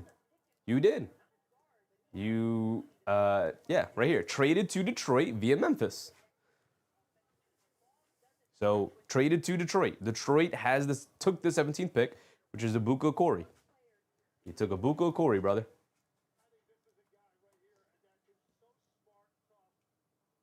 Keenar said, I looked at Diawara's shot profile. He took 60% of his shots from three, hitting 37%. Diawara was very poor at short mid-range and 50% of the rim, indicating he needs to work on shots in traffic. He barely took shots in traffic, brother. Barely played. You can't really look at the profile or anything like that just yet. That is more of when he becomes a consistent part of the rotation kind of player and see where his shots are coming from when you look at the shot profile. He was just thrown out there and they were like, listen, man, shoot him when you're open, and teams left him butt naked, wide open. Doesn't have an in-between game right now, so he's really just drive to the rim in a straight line drive and finish, or shoot the three. So, T in the Morning said, okay, he was our first choice. There you go. I'm not a fan of Abuko Corey, but there you go. If you like him, you like him.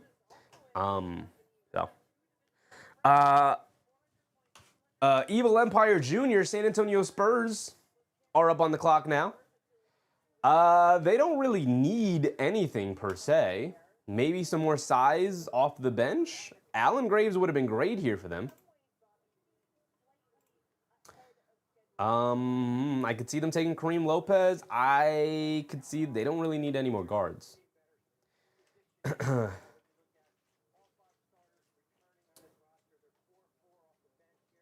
Delmore said they need a Fox replacement. Yeah, his name is Dylan Harper Jr. I think they're good on that. Who could they take? Some more size. See them taking maybe Senek Jr. here. I don't think San Antonio takes the risk with Quinnens. Do the San Antonio Spurs swing on like a Zuby Ejiofor? Maybe a Koa Pete? I hope not. I hope not. Eric C said, I got a late jump on your stream tonight. Could you re-up your stream on recent trades? You already have, sorry. But Randall was super unhappy, unfortunately. The trades like that happen, like the Giannis trade and the Randall trade. Well, Randall gets traded to Brooklyn for pretty much a salary dump. The only thing that Minnesota received was the 33rd pick. That's it. That's it. And so Randall ends up on Brooklyn, a rebuilding Brooklyn team. And then Giannis, the big trade. Giannis gets traded to Miami for a huge package. In terms of the trades that happened here tonight, not a ton. The Oklahoma City Thunder traded up to the 17th pick, which was the 16th pick. The Fleas with a very generous super chat. Appreciate you, Fleas. Welcome, brother. Welcome. Appreciate you, brother. Thank you for that. Looked up and suddenly the Fleas was sending a super chat. Appreciate you, big dog. So the only trade that happened tonight was nothing really too interesting. The Thunder traded from 17 to 16, so the Thunder get Bennett Sturts. And then the Memphis Grizzlies, who then swapped spots with the Thunder, fell to 17, ended up trading back to the 21st pick, I believe, right? Yeah, the 21st pick with the Pistons, and a couple of some more second round picks. And so Abuko Corey, the 17th pick, ends up going to the Detroit Pistons. And so now the Pistons will have, the Memphis Grizzlies will have the 21st pick here.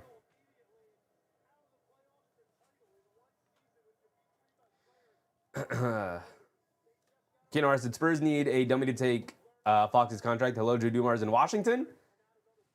I mean, they have Trae Young already, so I don't think they're going to they're going to combine Trae Young and De'Aaron Fox. I could see him ending up in New Orleans, because New Orleans is Washington of the West, I guess.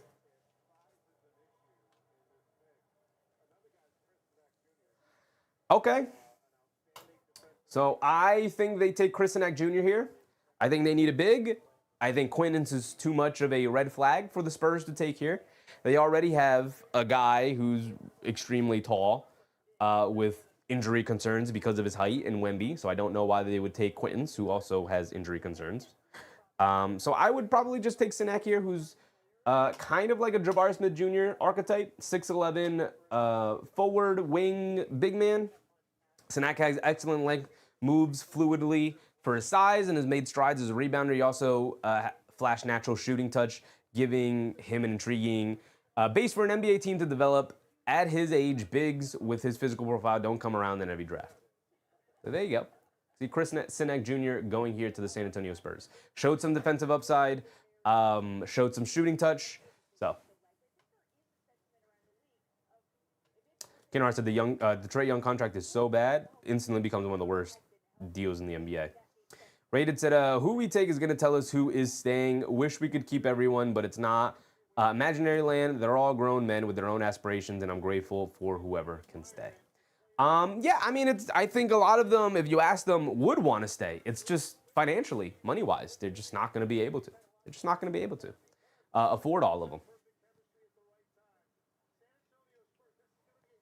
T in the morning said, good choice for the Spurs. We'll see. We'll see. This is who I would take. The pick has not come in yet. The pick is in, but it hasn't been announced yet. So I assume it's going to be Senek Jr. They need, some more size up front, a big, could maybe stretch the floor, but also another defensive guy alongside Wemby is never going to be a bad thing. A more versatile, switchable big.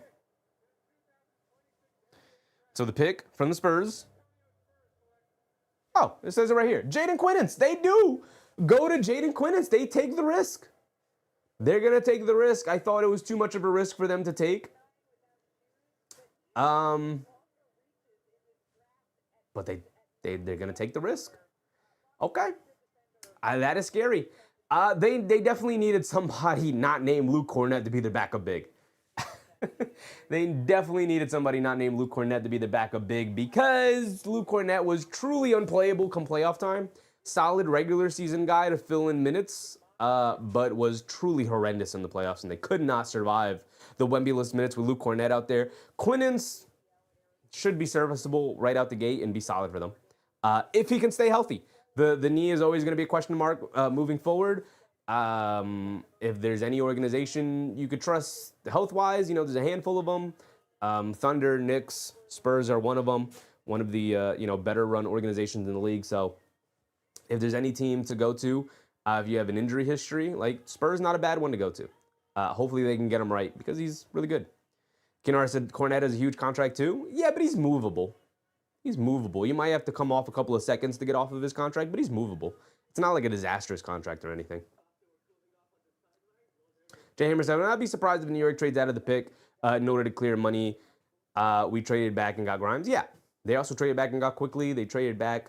They trade back almost in every draft. So I'm not going to be surprised if they trade out entirely of this first round. I wouldn't be surprised if they trade entirely out of this first round and go into the second round for their draft picks. But we're going to hang out, and hopefully they take a guy. So hopefully they take a guy. Kenar said Spurs got good medical. Yeah, I mean, they're a well-run organization. If you are a guy with a iffy medical history, there's, a couple of teams you want to go to. Spurs are one of them. Spurs, Thunder, Knicks, Boston.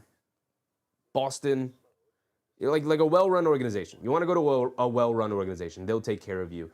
They'll make sure you're getting the help you need. They'll make sure you're pacing yourself to make sure you come back fully healthy, and they're not going to rush you out there. You don't want to go to like a Washington or, no offense to Charlotte, but like a Charlotte. Teams that may rush you to get back out there before you're fully healthy, ready to go, so that you can make an impact for them to win basketball games, right? Raiders said Cornette was a traffic cone. He was solid during the regular season as a defensive big, right? Protecting the rim. But once it comes to playoff time and teams can lock in on your weaknesses, took full advantage of how bad Luke Cornette is laterally and actually is as a rim protector. When he can stand there and jump, he's big and tall and got a long wingspan. He can block a shot. But if you get him on the move and guarding pick and rolls and get him guarding shooters who are constantly cutting behind him and just bringing it back out and then cutting back along the baseline, like that's when he gets into trouble because he's really got to think and move and slide and then recover and slide over and then recover back to his guy. Like it just, takes forever.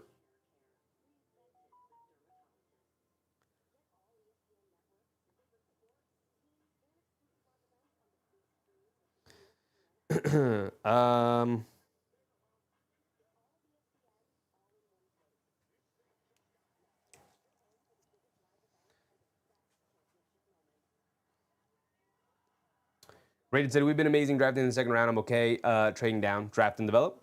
Yeah, they've been incredible. I mean, they got Mo Diawara. They got Hukporti. They got Kolek. They got McBride. Who else is this front office select in the second round? I mean, a bunch of guys. They got Rokas Jokubaitis, who never came over.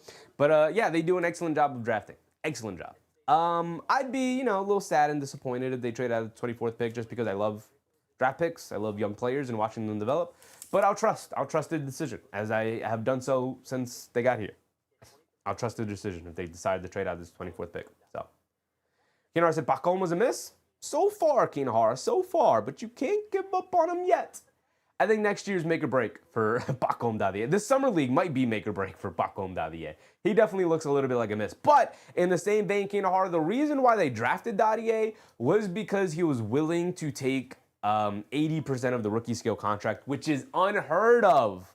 Nobody does that. It allowed them to save just enough money to keep the guys that they had and bring in a guy like Landry Shamet. So the Knicks don't win a championship, funnily enough. They don't win a championship without drafting Pacom Davier. They probably should have just drafted out of that pick entirely, but they took a swing on a young guy and a young wing who could shoot, who had shooting promise. And by the way, could still probably pop a little bit for them. So Dadier was also friends with Mel. And he also gave us the inside track on Mo Diawara. So I don't know. I'll take it. I'll take it. Right? I'll take it. Okay, so the pick is in. It says Detroit here, but this is not Detroit's pick. This is the Memphis Grizzlies pick, who traded back with Detroit. So Detroit got Abuko Corey, and so now the Grizzlies will select the 21st pick here. Jamer said salary cap must be own play, so there are no super teams in large markets. Go 76. The second apron is in the CBA set up in a way so that what happened with the Golden State Warriors could never happen again, with Kevin Durant going to the Golden State Warriors. So that could never happen again. That's why the CBA is set up in the way that it is.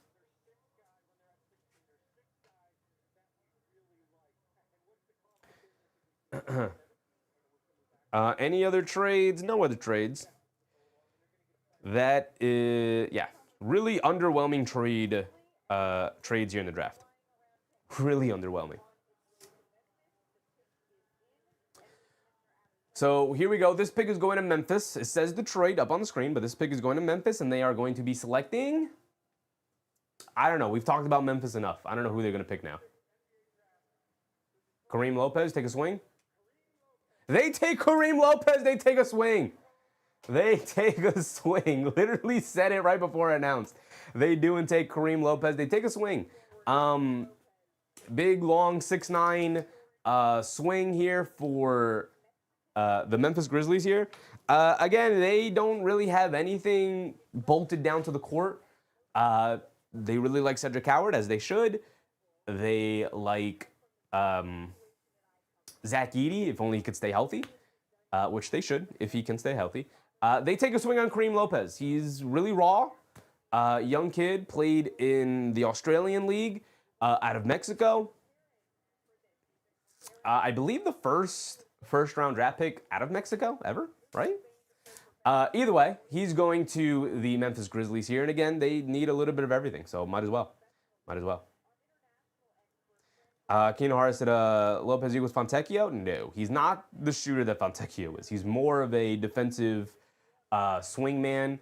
His shoulders are huge. He's got huge shoulders, so he looks like he's going to put on a ton of size. I would not be surprised if he becomes more of like a power forward, maybe an undersized center kind of player, but he does have perimeter skills. I could see him being a little bit like a point forward-y kind of bench guy, maybe a little bit in the vein of a Kyle Anderson type of player.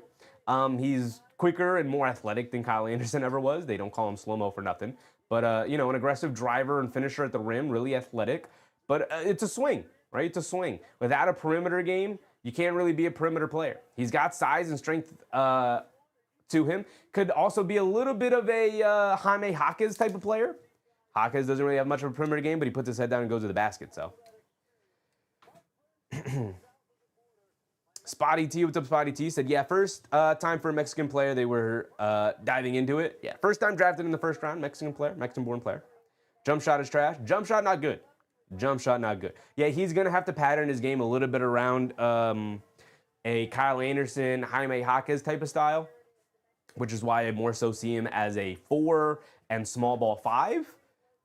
And the lack of shooting ability is going to limit his ball skills up top. So, can be a little bit of a point forward as a 4-man. The Fleas said, I like Slow-Mo's game. I like Slow-Mo's game too. You know, I said Jaquez is a mucker. He's a tough player. He doesn't have a jump shot, but he puts his head down, gets to the ring, gets to his spot. He's going to have to play a lot like that. But young, guy to take a swing on, makes sense. Again, they don't have much going on for them. So, okay. So the 76ers are on the clock. Philadelphia, what you got? I don't think they take another guard like 5. They could. They need a bench. We saw them lose to the Knicks in the second round because they didn't have a bench. So I could see them taking any of these guys. Senek Jr., Phylon, Cameron Carr. I could see them taking Isaiah Evans. I hope not, because I really like Isaiah Evans personally, but Jay Hammer said, we don't need to draft anybody. We have the best team in the NBA by far, obviously. I don't know if you've been paying attention. Oh, you're a Philly fan. My bad, Jay Hammer. Yeah, I mean, yeah, you got smoked in the second round in an embarrassing sweep. Yeah, sure. And you traded Jared McCain, who was integral in the for the Oklahoma City Thunder. But yeah, you might need to replace McCain now with like Phylon. I could see them taking Phylon here. I could see them taking Phylon. I could see them taking Cameron Carr, taking a swing on him, and I could see them taking Isaiah Evans. I think you need more of a scorer off the bench, so I don't know if you take Sinek Jr., who reminds me a little bit of Dominic Barlow. I don't know why you would take that. It'd be a little redundant. I would take Phylon, Carr, or Evans here. Phylon, Carr, or Evans. You need a scoring punch off the bench, so I take Phylon personally. But Cameron Carr, you could. Kennar said, yeah, McCain move was insanely dumb. Yep. And it was a fireable offense, and that offense did get them fired. The Fleas said, poverty franchise in a year or two, bank on it, Philly. I mean, you have Tyrese Maxey, you have VJ Edgecombe, so I think you'll be fine. Kennar said, Barlow is available, by the way. I would get him if we could. I like Barlow. I don't know if I would want him on the Knicks. I think you need more of a big man, like a bigger guy. I wouldn't take Barlow. Depends who the Knicks take here in the draft. Their pick is coming up. This is the 21st pick, and the Knicks have this is the 22nd pick. Knicks have 24. Knicks have 24. So we have Philly, we have Atlanta, and then we have the New York Knicks. I can't wait. Now I'm feeling a little bit. Now I'm getting a little nervous. Mark said, give me Zuby. I want Zuby at G4 too. He is my number one guy. My number one guy as well. My list goes Zuby at G4, Zuby at G4, Terrace Reed Jr., Isaiah Evans, or Malik Thomas. Those are my top four guys, and I have to throw a fifth guy in there. Maybe Koa Pete, I guess. Just good basketball player, but yeah, that's where I'm at. I could see them going for Koa Pete as well. Another defensive wing off the bench. Kelly Oubre Jr., a free agent, by the way. Don't know if they bring him back. Doubt they bring him back. So I could see them maybe going Koa Pete as well.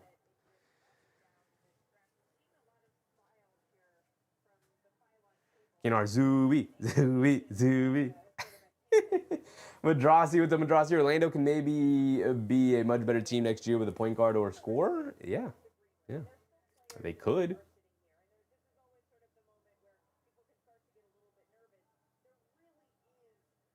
Spotty T said the cool Modi contract is going to proportionally compare to that Naw contract last season? Possibly. Ellie Mooskov with the belly. What happened to the UConn guy? Terrace Reed Jr.? He is here. He is listed lower on their best player available board, but here we go. 22nd pick. Philadelphia selects.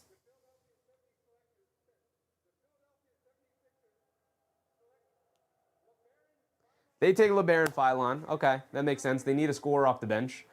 And they got in Phylon, another guard. Another guard. That's like 3 years in a row they've just taken guards. Now, it doesn't help that they moved off of McCain way too early. But they take LeBaron Phylon here.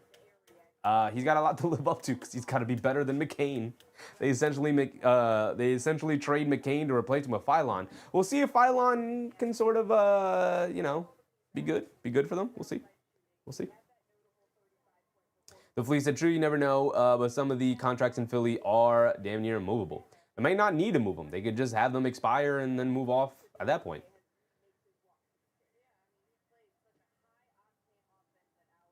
Philadelphia. Mark said he's crying because Philly sucks. He's like, damn it, I ended up in Philly.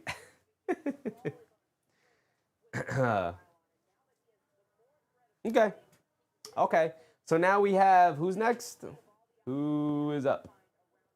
Now we have the Atlanta Hawks. Who do the Hawks need? Hawks need a big man, right? Who did the Hawks take previously? The Hawks selected Kingston Flemings. They took a guard, so they probably are looking for a big man here. I'm telling you guys right now, if they take Zuby Ejiofor or Terrace Reed, I'm going to be a little upset. I'm going to be a little upset.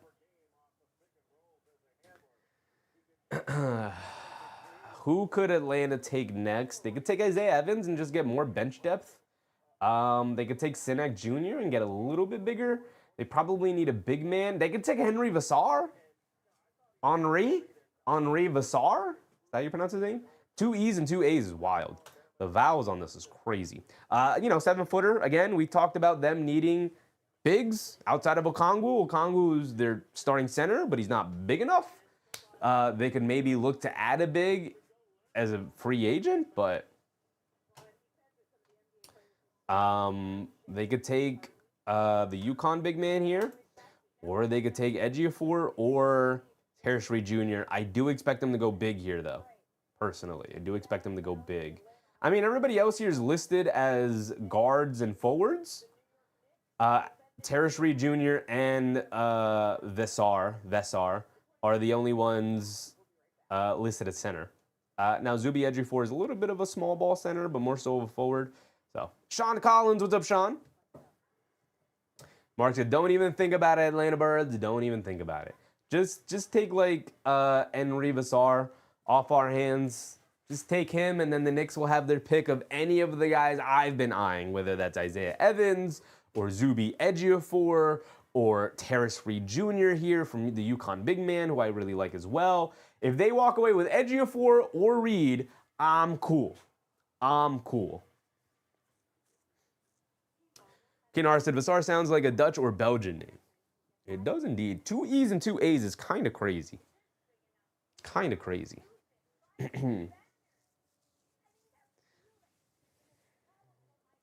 said, I don't want Henry Porzingis. A little bit of a Porzingis build. True. With Vassar here.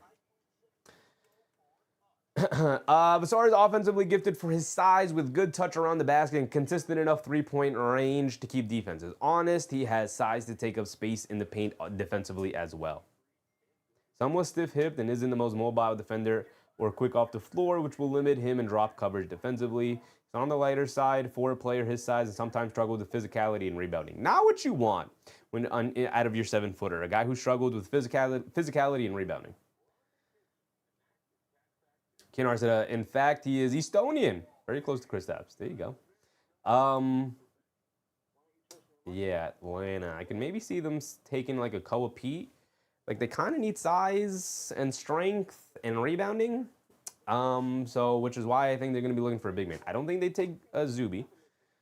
I think Zuby Ejiofor is going to be safe from them. He'll be available for the Knicks, and I hope they take him. I hope they don't trade out of that pick. Mark said, I'm going to bed after our pick. And I completely understand. Especially considering that the second round won't take place until tomorrow. I don't like that they do that. I just want it done in one night, but that's just me. Any other trades? Probably not, right?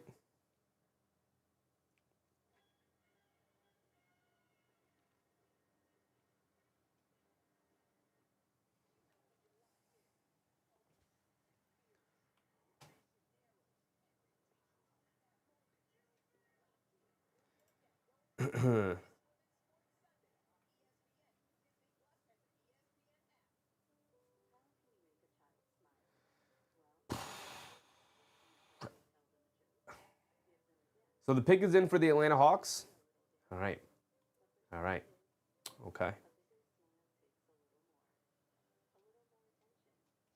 I'm going to pull up Shams again just to make sure we are not missing any possible trades, which there have not been any trades. But with the Knicks coming up, we know they are shopping that 24th pick around. So Atlanta likes African players like Okongwu and Capella. Ejiofor is a Nigerian name. I don't think they give a damn where a player is from, brother. I think they care how they can help their team win a basketball game.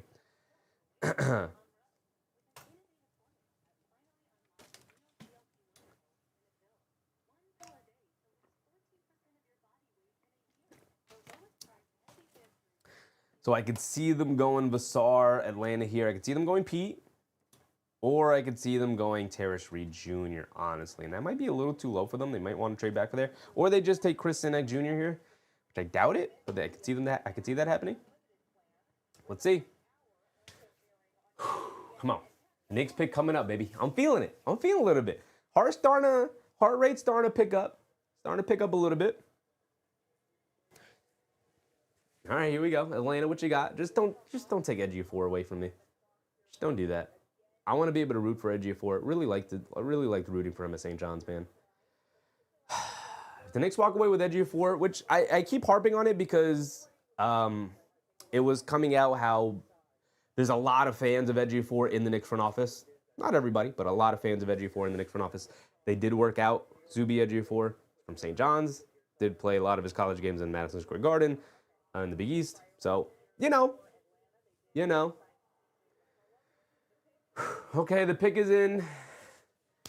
Here comes Mr. Cue Ball himself, Adam Silver. What you got, brother? What you got? 23rd pick. The Atlanta Hawks select. No! No! They take Zuby Ejiofor. No! I knew it. I knew it. I knew it. They only did it to spite the Knicks. They don't even want the guy. They don't even want the guy. They just did it to spite the Knicks. He's the same size. He's shorter, actually, than Okongwu. He doesn't solve your big man issue. He is a good rebounder. Good offensive rebounder. Not a great defensive rebounder, though. Jason said, had to break Cheffy's heart.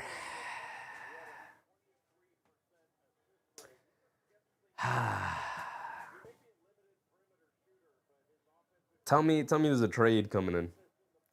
Tell me there's a trade. Knicks on the board. Terrence Reed Jr. is my second pick. I like Terrence Reed Jr. a lot. They didn't.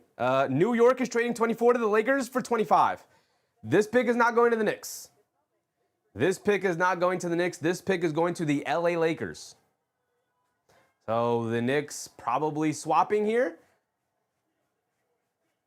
They're playing the Knicks and showing their championship. Champion New York Knicks up on the board. They will not be making this pick. This pick has been traded to the LA Lakers. Okay.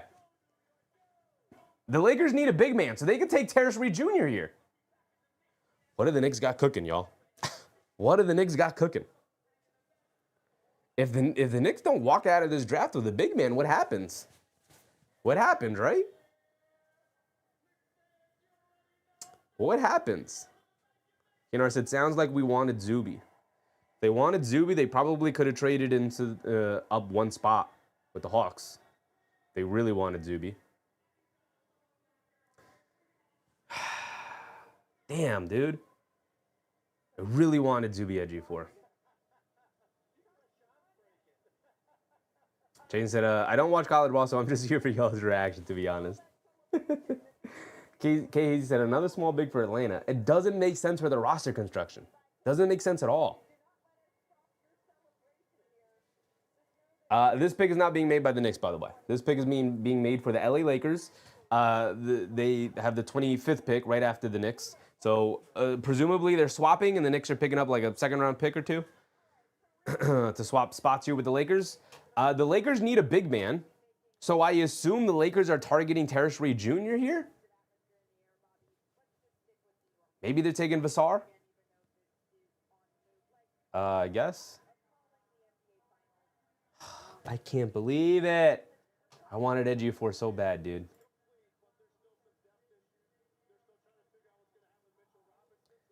I wanted Ejiofor so bad. Lakers need a center. Yeah.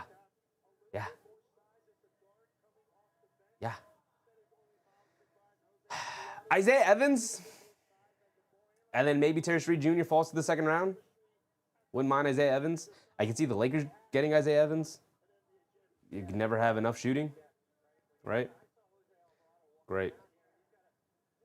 Keanu R said, this is generally done when we don't like what's out there at this spot. Yeah. Why move down one? Because they might not be keeping this first-round pick in general. They might be trading out of the first round entirely, which is something that they generally do, and it also helps you save some money. Refreshing Shams Charania page here constantly. Shams, Twitter. Can you, that's not what I wanted. That's not what I wanted at all. Shams, do you have any more information on this trade? No more information on the trade. Just that the Knicks and the Lakers are swapping for now. Just that they're swapping picks for now.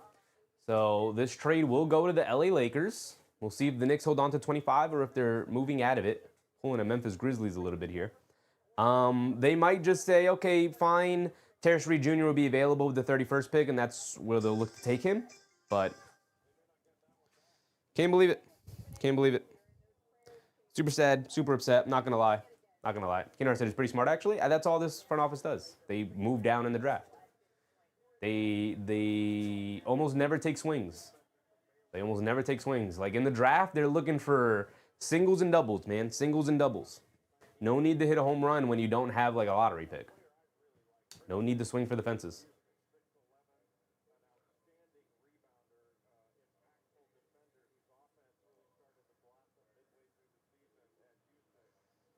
Jason said, Sham's got to give us some context here, man. Damn.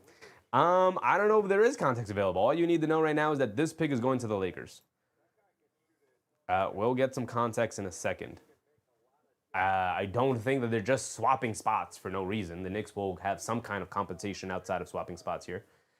Whether it's probably 1 second-round pick, right? Probably a second-round pick for the Lakers.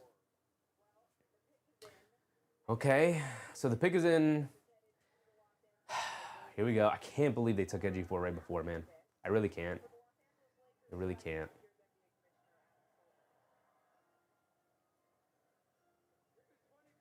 '24th pick. The LA Lakers select, not the New York Knicks. The LA Lakers select. They take Cameron Carr. Don't love that pick for the Lakers. I'm not going to lie. I'm not going to lie. I don't love this pick for the LA Lakers. 6'5", guard, but really slender build, 175. Carr is a talented scorer and shot maker with deep three-point range. He's one of the draft's most explosive athletes and can play above the rim and finish. He's a good shot blocker for a wing and has room to become a solid team defender. Weaknesses. Carr is still a streaky shooter and often relies on tough looks. He also isn't much of a ball handler or a playmaker for teammates, likely confining him to an off-ball role. His defensive impact was inconsistent in college. Well, you're going to be playing with Austin Reeves, likely LeBron. I think LeBron is likely to go back to the Lakers. Not a lock, but I think it's the most likely scenario. LeBron goes back to the Lakers. You obviously have Luka. I think Reeves will stay with the Lakers. So you're going to be working off ball a lot, buddy. You're going to be working off ball a lot, buddy. Jones Jen, I love that for them. Are you being are you joking, Sons of Jun? And that we actually we're not super big fans of Cameron Carr. It's just not really an archetype of player that they necessarily needed, you know? Not really an archetype of player they necessarily needed. It's not a bad archetype to have, like a plethora of, but I more so think they kind of needed, you know, big men and defenders. I would have taken like Sanak Jr. here, personally. This pick is going to the Lakers. All right, Knicks. Presumably, as of we know right now, Knicks are up on the board now. Knicks are on the clock. Knicks received cash considerations. Okay, they didn't even get a second-round pick. They just got cash, which might help. Which might help. Some finance stuff. Oh, wow. His dad played in the NBA. Cameron Carr's dad. That was Chris Carr. Okay. Okay. I know of Chris Carr. Okay. So he's knows what it takes to be a professional. It's always a good thing to take a player who knows what it takes to be a professional, who's been around professional basketball before. So this pick will be going to the Knicks. Will cash offset the cap? I don't know, Keenan. That's a good question. Maybe it helps. Maybe.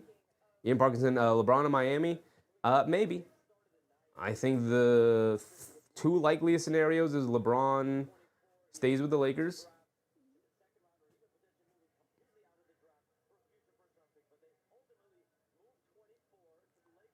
Hold on. Shams is giving us info.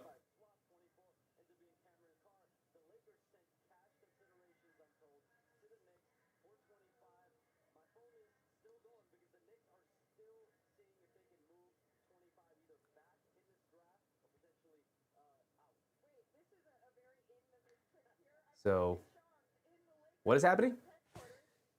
Shams Charania is still saying that the Knicks are still trying to move out of this pick right now. So I don't think they'll whoever is picked here at 25, I don't think the Knicks will keep. I think ultimately they'll trade this draft pick, whether it's announced now or a little bit later. Great. Can't believe we didn't get Edgy for, man.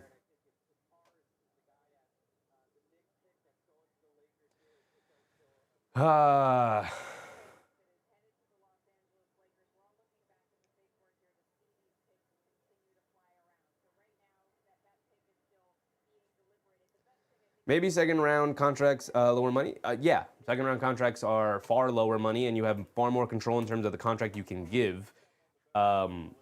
First round draft picks are guaranteed 2 and 2s. There really is no negotiation that goes on, which is why it was so rare when Pacom Dadie agreed to take 80% of the rookie scale contract. It's a scale. But it's a guaranteed 2 and 2. So it's a guaranteed 2-year contract with a 2-year team option for all first round picks, all 30 first round picks. It's a scale. So the first overall pick makes a certain amount of money, and then it scales down with each successive pick. So, but you're guaranteed a 2 and 2 contract. So second round picks are easier to negotiate, and you can give them 2-way contracts. You can give them 1-year deals and stuff like that. You give them, 2-year deals with a team option. You could be far more creative with the contract and give second round picks, which is why the Knicks have valued the second round so heavily. Other teams have finally caught on and also started valuing the second round very heavily.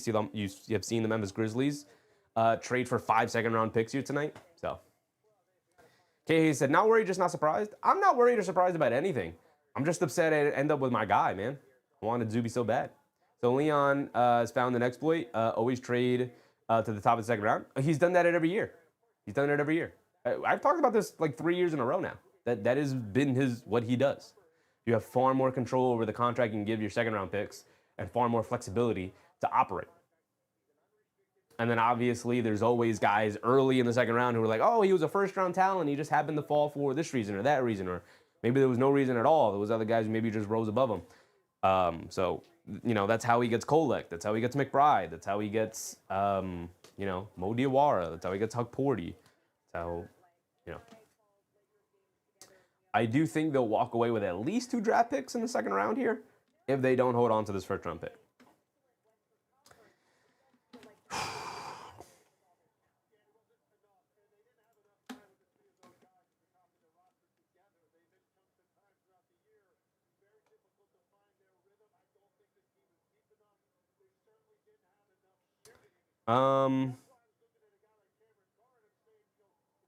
Not seeing anything.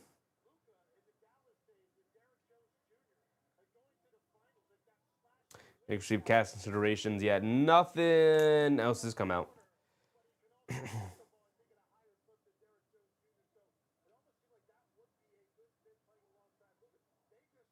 Yeah, nothing. Nothing, guys. I'm searching. Nothing. As far as this pick should be going to the Knicks, as far as we know, I don't think it'll stay with the Knicks, but as far as we know, it'll stay with the Knicks. Who do they take? I take Isaiah Evans. I would take Isaiah Evans, or honestly, I didn't think Chris Sinek Jr. would fall this far. It's also really interesting, Chris Sinek Jr. D. Grant, what's up, D. Grant? The Knicks going with a guard. What does this mean? That they need a good guard. You need everything. You need everything. Keenar said, honestly, this guy knows what he's doing. Yeah, he does. Okay. So here comes the pick. Come on, New York. Come on, New York. What you got for us? Adam Silver wasting our time announcing a trade Shams announced earlier. We don't care. We don't care, Adam Silver. Keep it moving, brother. We knew this. We all have phones. We all got Twitter. Here we go. The New York Knicks select.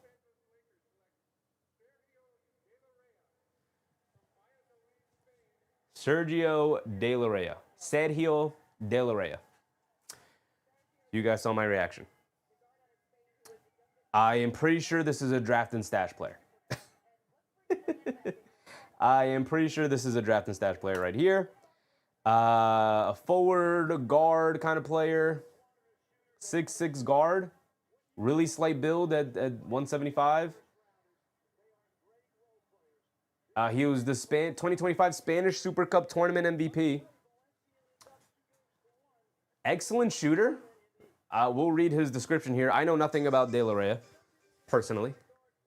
They have it up here. They're showing it. Excellent shooter. 6'6", 6'7" in shoes. Sergio, yeah. You saw my reaction. I was waiting to be. I believe this is a draft and stash. I don't think he's going to come over to the Knicks. Maybe he comes over and plays Summer League. We'll see. De La Rey is an unselfish playmaker and capable shooter. He has the skills and size to play on and off the ball. He isn't the quickest or strongest, which limits some of the ways he can create his own shot and put pressure on the paint. He doesn't have great athletic advantage defensively. The verdict: De La Rey had a strong season in Valencia before opting to stay in the draft, presenting a potential stash option in the late first round. His feel, skill, size are a good fit for modern NBA and should scale well into a role if he can hold his own defensively. Believe this is a draft and stash. See Tyler, good pick. I don't hate it. I just, I want to be excited about a young player. I guess I'm just going to have to wait until tomorrow's second round. Keanu said 175 pounds. Man, I need to get back down to that. 6'5". Mark said, okay, bedtime. Yeah, it might be bedtime. I knew this was a possibility. Actually, I knew this was likely. That doesn't mean I'm still not a little disappointed with Sergio De La Rey. Okay, so before anybody wants to go, let's just give my man a YouTube search real quick. Right, let's just watch the highlights. I don't know much about him. This was posted 8 days ago. All right, let's watch Sergio real quick, y'all. Let's watch Sergio. The Fleas with a very generous super chat. Appreciate you. Said, meh. I'm with you on this one. Disappointing. All right, appreciate you, brother. I don't need the... All right, we'll watch some highlights here. Look, nice pass. European guard. He's gonna have good vision. That's how they develop them. Nice cross-court pass, De La Rey. Nice. Knicks valuing that cross-court pass. They showed he was an excellent shooter. This is all passing highlights here. Seeing, really nice slip passes, really nice pocket passing here. Really nice cross-court passing. That one was a no-look. That's nice. That's cool. I appreciate that. Operating off the pick and roll. Coming to right off the nice screen. Kicks it out up top. Okay. Reading the defense nicely there. Calling for a screen. Resetting the offense. Coming to his right. Swings it out. Okay, on a go screen action. Easy read there. Nothing too impressive. Coming down in transition. Nothing too impressive there. Just left it off for his transition buddy. Okay. Pushing the pace here. Defense helped up. That's an easy pass down low. I'm not seeing anything too impressive. Just a couple of really simple reads. That's a nice read right there. Getting into the paint, kicking into the corner. Nothing too complicated yet. I've only seen 1 or 2 really nice passes. That's a nice pass off a broken play. Here he is pushing the pace. Crossover looks a little iffy. Nice strong to the rim, though, with the two-handed slam. He does have a nice size at 6'6". All right, I mean, these are highlights, right? Not much to go off of. They're all going to look good. It's a nice finish with the offhand on the left hand there.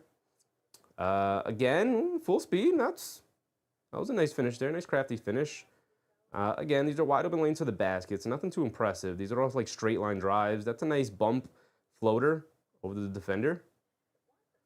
That's a nice move. Lost the hand on the ball, though. All right, so now we're going to see some of the lowlights. Handle is iffy. Way too weak. It's going to struggle with that in the NBA if he even comes over. I think this is a stash pick. Bullet pass inside. He's, willing to throw him. Anthony Towns would like to play with him. Ooh, that was a nice manipulation there. Jumped up in the air, looked inside, and then swung to the corner. I like that pass right there. Coming off the screen, coming to his left, flips it up. Okay. These aren't the greatest passes. Aren't the greatest passes. UMCA vibes. Nothing too impressive. Okay, so these are passing and handling highlights. Inside scoring.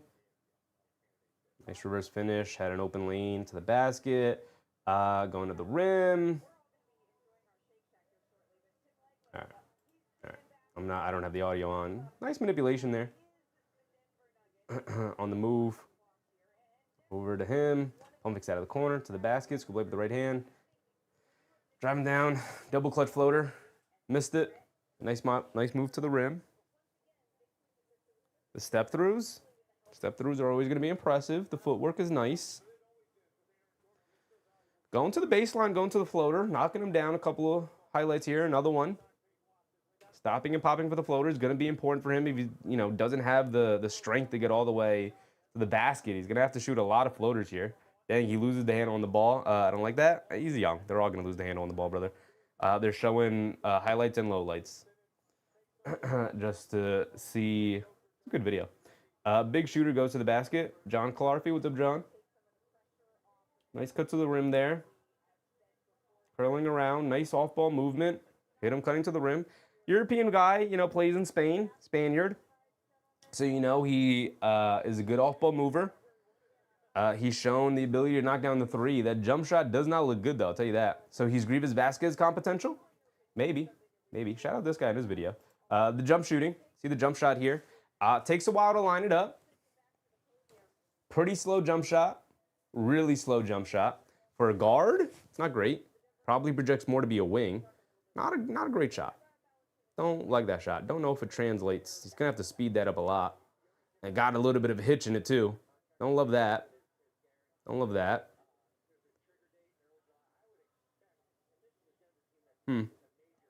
Probably a stash. I don't think he'll come over. Probably a stash here. Did the Knicks trade Sergio pick Cam Carr? No. They traded for Sergio. Yes. Let me see if there's any other information. Knicks will have Sergio rights, but similar to Rokas Jokibitis, they can keep those rights without signing him to an NBA contract, so he would not impact the team's salary. Every dollar counts for the New York Knicks, which is operating as a team that will not exceed the second apron. So they're not going to go into the... And Terrace Reed Jr. gets drafted by the Nuggets. All my guys are falling. All my guys are falling. I'll tell you this, though. I'll tell you this. Knicks not getting a big man here. And drafting a draft and stash player instead heel. Pretty good sign. Robinson could possibly come back. Maybe. Maybe. This is clearly a tight purse move. Yeah. I mean, I knew this was an option. I knew this was a very likely option that they were going to trade out of the first round or not come out of the first round with a draft pick. Knew it was a very likely option. But, that does not mean I'm not disappointed. Yeah, we wanted Reed or Zuby. Yeah, pretty much. The fact that they don't end up with either of them makes me think that they're looking to bring back Robinson, or at least still considering bringing back Robinson here. George, what's up, George? Means we're scrimping and saving for Mitch. Could mean that. It could. I'll take Mitchie back if that's the case. It could be the case. They could be, checking under every couch cushion, pinching every penny to scrounge up to offer Mitchell Robinson a contract. It could. I'd rather get Mitch back. That's possible. Celtics should pick Duke's Isaiah Evans. Don't take Isaiah Evans from me either. Let the man fall to the second round, man. I want to walk away with a draft pick I could be happy about. Now, I'll tell you this. All the guys I wanted last year were gone by the time the Knicks took their draft pick, and it ended up being Mo Diawara, which might end up being the best second-round pick of last year's draft. So I'll trust this front office, but there's some guys I really wanted. Isaiah Evans would be great for the Celtics, man. I'll tell you that. What do the Celtics need? Maybe a point guard? Maybe a guard? Isaiah Evans definitely isn't that, but there aren't really a ton of point guards remaining. Next point guard available is Ryan Conwell, I guess. Ryan Conwell. Jake Cahill. Richie Saunders, guard. Emmanuel Sharp. The Knicks really like Emmanuel Sharp, but he should be available in the second round. So, I mean, not should be. He will be available in the second round. Kinar said, yep, check under the rug. Yeah, I trust Leon. Yeah, I trust Leon. It's a smart move. I'm not mad at it. I'm just, as somebody who loves draft picks and rooting for young players to develop, I really wanted to walk away with the draft pick. And it doesn't look like they'll walk away with the first-round draft pick. Mark said Denver is trading the 26 to San Antonio Spurs for 35 and 2 future second-round pick sources. So the Spurs picked Terrence Reed Jr. at number 25. Not the evil empire walking away with Terrence Reed Jr. And who else did they get? They got Jaden Quinnis and Terrence Reed Jr. Wow, they got two bigs. Interesting. Interesting.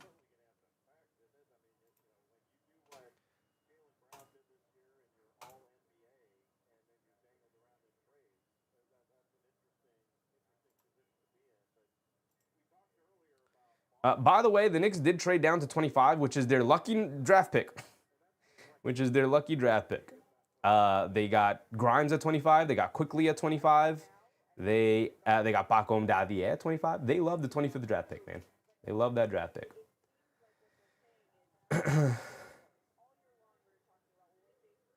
Kennard said, where is old AP who's torching Leon all year? Christian Blaze said, y'all can have Henry USR or Koa Pete. I'll take Koa Pete. In the second round, I'll take Koa Pete. Can't believe they took Zuby Ejiofor away from us. They might have not wanted Zuby Ejiofor because, again, it's only one pick ahead of where they were at 24, so that they really wanted Ejiofor. They could have traded up for him. I don't think they wanted to walk away with a first-round draft pick here. I think they wanted to trade out of it. I don't think they could have traded out of it for something that they wanted, so instead they got a little bit of cash, trading back from 24 to 25, and then took a draft and stash guy in Sergio. Or Sergio. So, there's that. Jaden said, and the Lakers went 24 to 100 Kobe.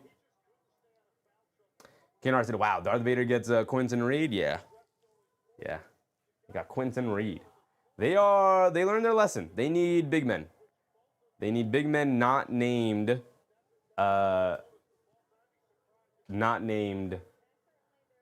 Luke Cornett, I'll tell you that. So the Celtics are picking here. We only got 4 more picks left, so we're going to stay here to the very end. 4 more picks left.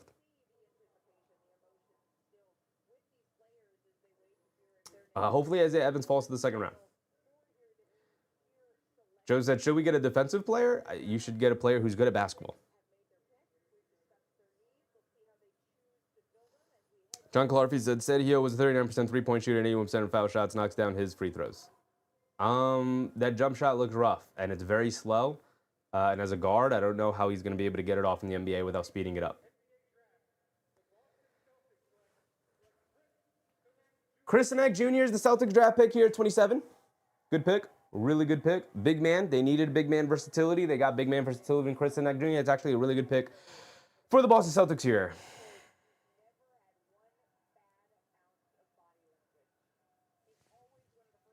Christian Blaze. You got a really good player. With the 27th pick, Chris Nack Jr. is really good. Really good. 6'11", versatile defender, good rebounder, and you needed rebounding. Sinak has excellent length, moves fluidly for his size, and has made strides as a rebounder. He also has flashed natural shooting touch, so he can possibly step it out to the three-point line too, and we know the Celtics love shooting them threes, brother. Giving him an intriguing base for an NBA team to develop at his age. Bigs with physical profile don't come around in every draft. A little bit of a Jabari Smith Jr. type of archetype. Weaknesses, the idea of Sinak was often more intriguing in his actual output. He hasn't been an efficient scorer and is still learning the game. He also didn't block many shots in college, although that was partially due to his role in Houston, where he was asked to focus on rebounding. So, yeah, he's a project. 6'11", big, solid. Christian Blaze said, went with a big instead. There aren't really any guards available. I know you just said you wanted them to get Isaiah Evans. But what role is Isaiah Evans filling that you don't already have? I mean, you have Hugo, you have Shireman, you have Hauser, you have Pritchard, you have White. Where does Isaiah Evans fit in there? You needed defense and rebounding, and you got it in Chris Sinek Jr. and size. And he still has offensive upside. Showed some three-point versatility. We'll see. D. Grant said, I'm hearing Leon trade with LA for Sergio. They don't have to make him a Knick, so they are saving money and probably will use that to bring back one of the free agents. Maybe. Christian Blaze said he'll be in the G League with Amari Williams. Maybe. Or maybe he'll be a part of the rotation. You never know. I know a lot of people didn't think Houston picks tonight. Never mind. Chris Sinek Jr. ends up with Houston.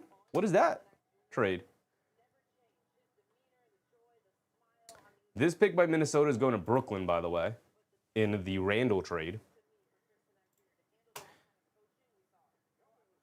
They are saying that this... Oh, no. Houston picks, like Houston players. My bad. They played for Houston, the college. My bad. Yes. Chris Sinek Jr. is going to Boston. I'm like, what was that trade? Going to the Rockets. Since when? Green Place said JB and Derek White may be gone before the season starts, but this is just the draft. We need a lot to beat the Knicks and Pistons. Well, you ain't doing that anytime soon, brother. You got a lot to change about that team if you want to do that.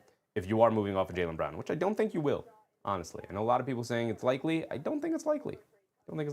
I also did read that they were thinking that Jaylen Brown was not going to survive tonight. Jaylen Brown was going to end up being traded. And we still have another hour, about a little less than an hour here. But, yeah. So, something I was hoping didn't happen.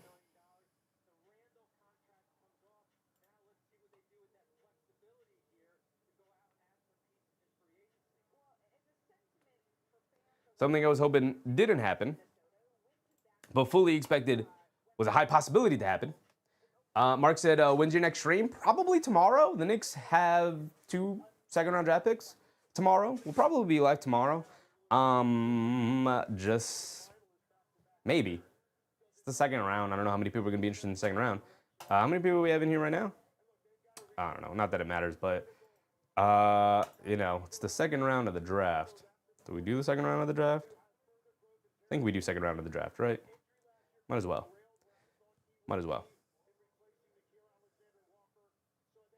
Joe said, trust the process? Gotta trust the process. You got to. Raj said, do you know who might be on the Knicks Summer League roster? Mo Diawara. Bakom Davier.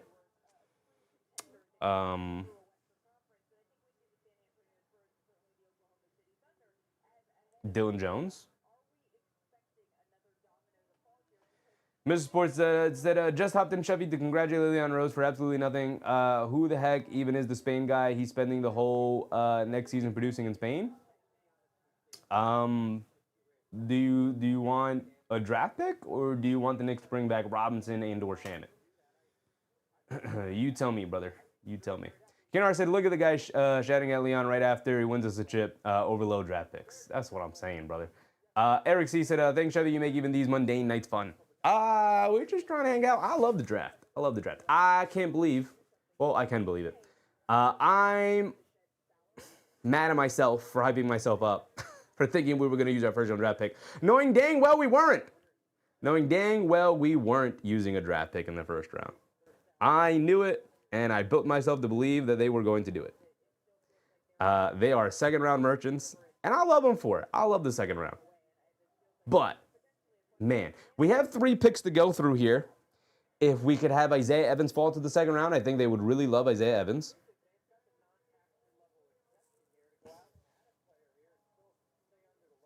Christian Blaze said, I wasn't expecting Cheffi's Live to break up the World Cup soccer routine. Definitely one of the chillest basketball YouTubers. Appreciate you, brother.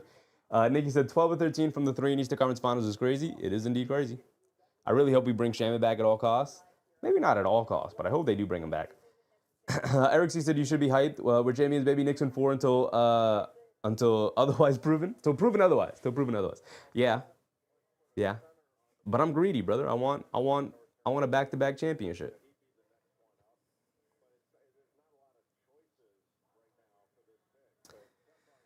So this pick is going to the Brooklyn Nets, by the way. I don't know. Brooklyn Nets need everything. They're the Nets, so they're probably going to take Isaiah Evans from us. I'd take Koa Pete if I were them. Wow, Jay Billis's best available players, and he doesn't have Isaiah Evans up there. He's got Malik Thomas, Koa Pete, Vassar, Richie Saunders, and Joshua Jefferson. Wow. No Isaiah Evans. Please fall to the second round then, please. I'd take him. D. Grant said Knicks did not take Terrence Reed, nor that 7-foot center from North Carolina, so something is up. I don't think they had any interest in Vassar, the 7-foot center out of North Carolina. But the pick is in. Minnesota's selecting it, but this is going to Brooklyn in the Julius Randle trade. And it's going with Joshua Jefferson from Iowa State. Jefferson, a big man, 6'9", kind of a wing big man. Jefferson is a versatile physical power forward with good vision who can handle the ball and play all over the floor offensively. He's a smart team defender who wins extra possessions and is strong enough to body up bigger forwards. His jump shot is workable but inconsistent. He lacks the explosiveness to consistently finish plays in traffic. He's also likely not agile enough to defend quicker wings. Christian Blake said, Nets didn't take Acuff. I don't put it past them not to pick Evans or Pete. They didn't pick Evans or Pete. They took Joshua Jefferson. I like Joshua Jefferson. Good player. Little high, but makes sense. Probably would have taken Evans or Pete before him. That's just me. He has shown to be a better shooter than Pete, so maybe you do take Jefferson over Pete. Actually, yeah, I'd take Jefferson over Pete. I would. These are the available players remaining. We have 2 draft picks remaining, 29 and 30. Cleveland gets the 29th pick, and then Dallas has the 30th pick here. Mr. Sports said, Leon saved our franchise. I love that man, but I want someone that we can either get good value or we can use. You know, there's a second round, right, Mr. Sports? It's a second round in the draft. You know where Mo Diawara was selected last year? 51. You know where Tyler Kolek was selected? 34. You know where McBride was selected? 33, I believe? 33, 35, 36. 36. He was drafted after Rokas Jokubaitis, by the way. You know, Knicks value the second round probably the most out of anybody in the NBA. And they've done an excellent job of drafting in the second round. So I came into tonight very, very ready to not select anybody in the first round, but was hoping for it. So, Keanu said, hello, Jokic, pretty decent value. Yeah, I mean, yeah, that's, you know, it's an anomaly. Brunson also second round draft pick. Like, that's, you're not finding the next Jokic in the second round. That is like a once every 20 years kind of thing. You'll find a league MVP in the second round, right? So we have 2 picks remaining. You guys, I've talked about my list in terms of the play. The Knicks have the 31st pick, right? So they'll have the first pick in the second round. You guys have heard me talk about the players I want. Isaiah Evans, Malik Thomas. I'll take Koa Pete. As far as anybody else available. The Knicks did work out Alex Caravan, so they do like him. I'm not a big Caravan fan, but I'll rock with it if they're gonna rock with it. They do like Emmanuel Sharp as well, although he is more so projected as a possible mid to late second round draft pick, so the Knicks could trade into the second round to draft him rather than take him with the 31st pick. I don't think he's 31st pick. He's going to be available at the 31st pick, or he's going to be like in that range. I think he's going to be a mid to late second round draft pick. Anyway, Isaiah Evans, Koa Pete, Malik Thomas falling into one of the 3 at least will fall into the second round here. But the Knicks do like Alex Caravan. They did work him out. But if Pete falls into the second round, I don't know how you pass on the possibility of Koa Pete, right? Ms. Sports said, I know we're good in the second round, but that doesn't mean we can just not care about our first, not to be mean. Brother, do you know how the financial aspects of drafting a first-round pick work? You are guaranteed to have to pay them a guaranteed contract at a scalable value for 2 years. There is no negotiation. You have to pay them that amount. It was actually an extremely, I don't know if I've ever even seen it. It was extremely rare when the Knicks drafted Bakum Daddier and they convinced him and his agency to take 80% of the rookie scale contract. By drafting Sadhiel in the first round, the Knicks can stash him overseas, still hold his rights if they ever decided to bring him over, and he appeared to be a 6'6" point guard, so that's interesting. So they didn't completely punt on the first round, but they did punt on having to pay a guy here, and that's because they just won a championship, so they're going to be keeping, trying to keep their championship core together. So I'll take that over, Terrence Reed Jr. Sorry, I like Terrence Reed Jr. a lot, but if it means we can keep the Knicks team that just won a championship together, yeah, I'll take that, brother.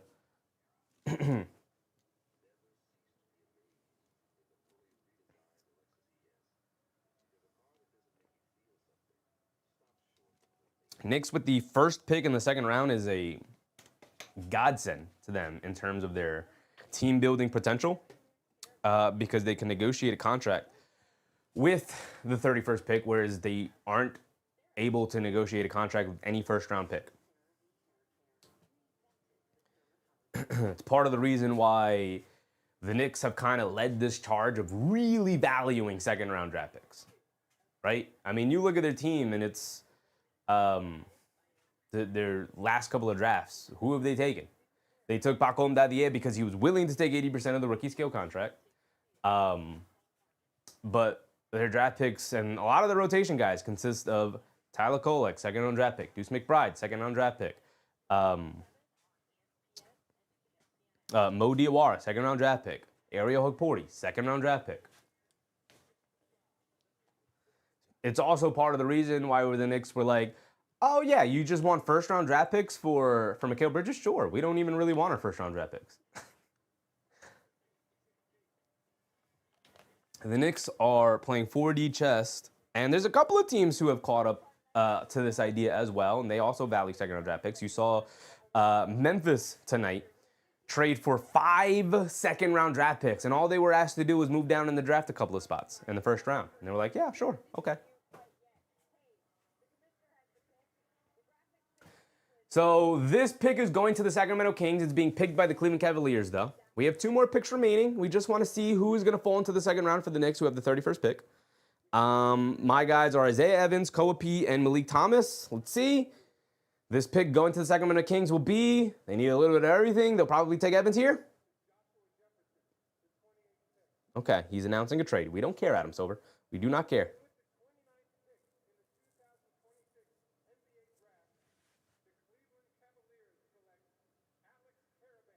Wow.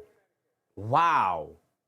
Wow. They're taking Alex Karaban with the 29th pick here. I thought he was a surefire second round pick. I'm not a huge fan of Alex Karaban. He's really good.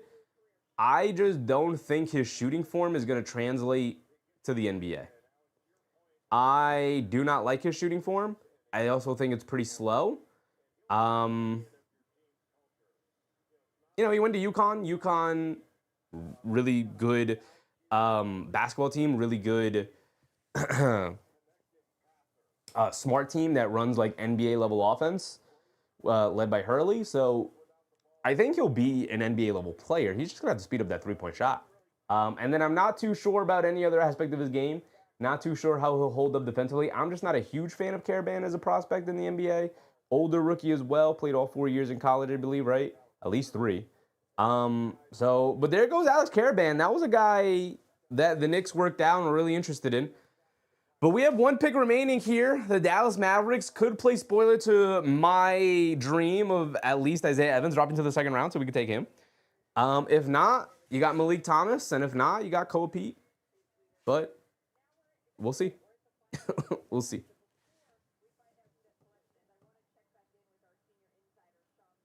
So Shams is coming back in. Shams, what you got for us now?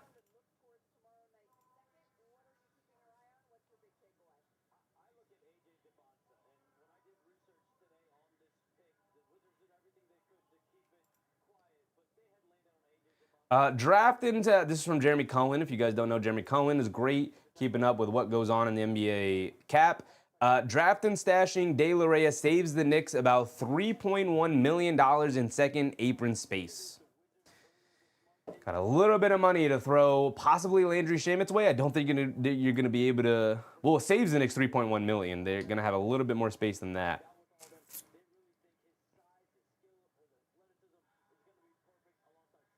They're going to have a little bit more space than that to sign either Robinson or Shamet. Probably Shamet. Robinson's going to probably get a little bit of a bag this offseason, man. Happy for him, but sad to see him go if he does end up going. Hopefully he stays. Christian Blaze said, I thought he low-key played 5 years in college. Good for Karaban. He might have. He might have taken that his freshman year might have coincided with the the shortened college season from the lockdown. So so there's your answer. There's your answer. Saves them 3.1 million space, $3.1 million in second apron space, but I believe they have a little bit more space as well. They could also renounce the rights of a couple of guys, I believe. They could trade like a Dottie. They could trade a McBride to open up a little more space if they really wanted to keep Shaman and Robinson, but we'll see. We'll see how it all works out. Here's the last pick of the first round. Dallas, please don't take Evans. They take Koa P. Okay. Koa P was like my last guy of the guys I would appreciate going to the Knicks. My two guys I really want now, Isaiah Evans and Malik Thomas. Those are my two guys. That's going to end our first round coverage. That's going to end it. Is Isaiah Evans the best choice? I believe Isaiah Evans is the best choice. He's a 6'6" wing. He is a slight build, 180. Second-year player with Duke. Played with Duke. Blue blood college team. Well coached, obviously. Hangs his hat as a long-range shooter. He averaged 7 threes per game. That's a lot in college. And is capable of hitting tough looks off balance from deep. He has good size and length for a wing shooter and room to grow defensively. Weaknesses, consistency has been a challenge for Evans at times. I mean, if you're calling Carter as a shooter, you're going to be inconsistent. Part of the reason why he also falls to the second round. Though he took a step in the right direction this season, he's not explosive or quick and doesn't create much off the bounce, which could put him in a box offensively as more of a perimeter specialist, which is why he's going to fall to the second round here. It's not really much outside of just being a really good shooter. But at 6'6", he's got good size, and if you can get him being a movement shooter, goes a long way. Kinar said basically what Leon is saying with his strategy is non-lottery first round is poor value. Yep. Too much contract, not enough upside. Yep. And it's a lot of big swings. Once you drop out of like the top 6 or 7, and you're in that like mid to late lottery, and then obviously the rest of the first round, like there's not really a ton of value there because there is no negotiating with the contract. Unless there's a guy he really loves in that first round, not really taking him, right? And also the Knicks are not really in position to do so. Like he was a little bit more willing to do so when they were like still building things, and you would see him take a Quickly, or you would see him take a Grimes in the first round and stuff like that. They were a little bit more willing to take a swing on those guys. But Evans sounds like Shaman replacement. Could maybe a Shaman understudy for a year or two before they move off of Shaman and give Evans that role, maybe. But yeah. So that's going to end our first round coverage. Round 2 starts tomorrow. The Knicks are on the clock. If you guys don't know the draft order for tomorrow's second round, I guess we'll be live. Maybe we won't do the whole second round the way we did for the first round tonight. But the Knicks have the first pick of the second round. So there you go. And then they don't have another pick until the 55th pick, which is a little bit of a lucky number for the Knicks because the last time they had the 55th pick, they took Ariel Hukporti. So I don't even know if it's worth going live because what are we going to be live for 10 minutes, and then we'll watch the Knicks take a pick, and then again, I don't know if we want to stay live for the entirety of the second round to get all the way down to the 55th pick, but yeah, I think that'll end it. When does the Summer League start?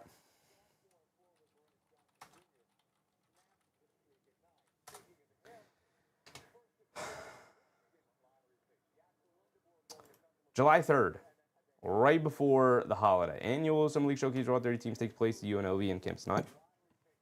The California Classic starts July 3rd. Salt Lake City Classic starts July 4th. And then the Las Vegas Summer League starts July 9th.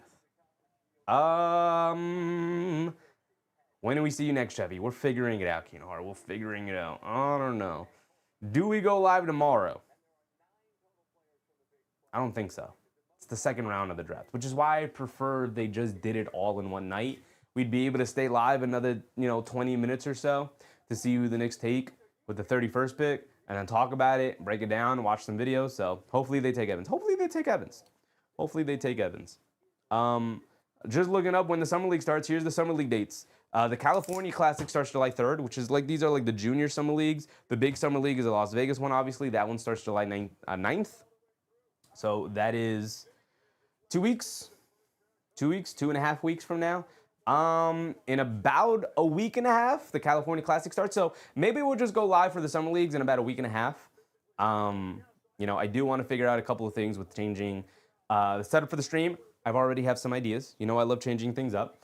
I've thought about doing half green screen, and then keeping the middle open so that we could maybe show off the room a little bit like we used to back in the day. Actually, let's bring it this way. Like we used to back in the day. Pull the green screen. But I'm gonna have to get 2 green screens. Not super expensive. They're like 20 bucks. But reveal the room a little bit more. Right? Pull the green screen out if I want to pull the green screen out. But I could close the 2 green screens, bring them together, and close them. Look at the green screen all in the way. Brother, there you go. There you go. Right? We could show off the room a little bit more. As you can see, like I say, all the outfits stay in the room. They don't go anywhere. This is where they are. Which, by the way, since the season ended, everything got washed. Everything got washed. The smell is gone. The smell is gone. The only thing that didn't get washed, because I'd have to bring it to the dry cleaners, which I don't. The jacket does not smell. Jacket does not smell. It was really the shirt. The shirt was putrid. It was horrendous. It was really bad. As a matter of fact, it was getting so bad, it was stinking up the entire room. It's getting really unbearable. I actually moved it out of the room. I started to hang it up in the hallway out there because I was like, it can't be in this room. This room is starting to, the room is starting to smell. But the suit is fine. Maybe a little bit of a hand wash. I don't know if I got to bring it to the dry cleaners per se. Yeah, so in terms of what the idea is for next year's improvement to the stream, I do want to have the room out and available again. I do miss that. I also miss having the space of standing back here. Look, you guys can see my legs. We can run around. We can run in circles like we used to and have fun and be excited and not have to be this close because the green screen would be right behind me. Now I can take a step back. Part of the reason why the green screen, if you're like, well, why don't you just move the green screen back? You can see the ceiling. I'd have to cover the ceiling with a green screen, starting from about right here, which is a lot. And then I'd have to cover the shelves and then come down this way. And that's just too much of a setup to have. And the only other option would be to paint the ceiling up to here green, paint the wall green, and then have the green screen on the floor, covering it as kind of like a rug carpet kind of look. But it just completely overtakes the room. And I kind of like having a little bit of a room to work in so it doesn't feel completely like a studio. Now, maybe in the future, we could have like a studio stream room, a green screen room, and we could switch scenes and cameras and angles in order to view that. But as of right now, we're just in a small little room, small little box, and so our options are limited. One of the things that I've been thinking about improving is, again, like I said, have 2 green screens on the rod here. There's a rod up here, like a shower rod, but like an extra long one. And then I slide my green screen across. That's where the green screen always came from. It kind of splits the room almost perfectly in half. But if I have 2 green screens, I could slide one from one side and then have half the room green screen and then the other half available for us to talk, or I could slide this one out, or we could slide them together and then have the full green screen the way we normally would, or I could have one side open, have the middle open, we could have the back, we could, you know, fix things on the shelves to display things properly, you know. We can do stuff like that. So remember this before the green screen, yeah. Now, the green screen is important. It is important because what I've learned and what hopefully we have all learned, it is very important to have the information up on the screen in terms of who's out there, in terms of box scores and stuff like that. People really value having that information up. I value having that information up as well. It makes it easier to kind of cover the games and kind of keep track of who's doing what and how players are playing and whatnot. But again, if I have half the green screen, also it would give me the ability to, one, step back a little bit so I'm not standing so close and then it cuts off pretty much my whole body and it's just kind of my upper body. Step back a little bit, but also what it would allow is that if I had a green screen here and a green screen here, but this open in the middle here, is I could have the information here and I could point to it, but also not be standing in front of the information, so it would be visible the entire time. Working on it, we'll figure it out. You know, getting green screens of different sizes is a little bit annoying because it's a very specific size that I would need, but Got to pull out the Clyde outs for opening day. Oh, we'll pull out some stuff for opening day. Maybe we'll go shopping for a nice, that's usually what I do. I usually get a new suit for every season. That's how we have the Frazier blazer. That's, that's how we have a couple of things. That's how we have the red velvet, right? That's how we have a couple of these. That's how we have this guy right here, right? Got a couple of them, couple of nice ones. And then, of course, the legendary blue blazer. Yes, it is blue. As you guys can see, it's a little bit more blue now, right? Oh, my goodness. Can't believe I dropped them. Can't believe that. How disrespectful of me. Can't believe I dropped them, right? Got the blue blazer. Got him on deck. So, did you want Caravan? No, I actually not a very big fan of Caravan personally. He'll be a solid NBA player. I just don't think he'll be super good. Not super confident in his get a Mike Breen soundboard. Yes, that is another thing I'm going to be working on is the soundboard. Funnily enough, for the playoffs, I was working on the soundboard and then it completely bricked my audio interface machine. And so I was just like, okay, I'm not touching the soundboard until the offseason where I could have a little bit more time to mess around with it. But if we're not meeting again until July 3rd at least, which is the next time which is when the Summer League starts, the California Classic, then I'll have a week and a half to sort of mess around with some of those things like that. Set up a little bit new setup with the green screen, which I like to do in between. See, you guys, we've changed up the look of the show every single year. It's my favorite thing to do, honestly, is to brainstorm new ideas on how to make it look better every year. I love it. So that is the plan. That is the next time we'll meet is probably July 3rd or maybe 4th, around that time, around the holiday. So we'll see. Iron Wolf, appreciate you, brother. Thanks for great coverage of our Knicks this past season. Looking forward to next season. Yes, sir, brother. Me too. Next season right around the corner, honestly. July 3rd is when we start covering games again for the Summer League. And then, of course, we'll have the rest of July off and then all of August off and all of September off before we come back sometime around early August, hopefully, is when preseason starts again. So we'll have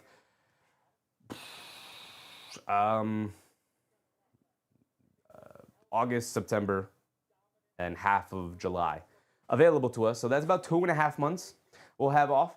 So the plan also is to keep the channel alive and doing things.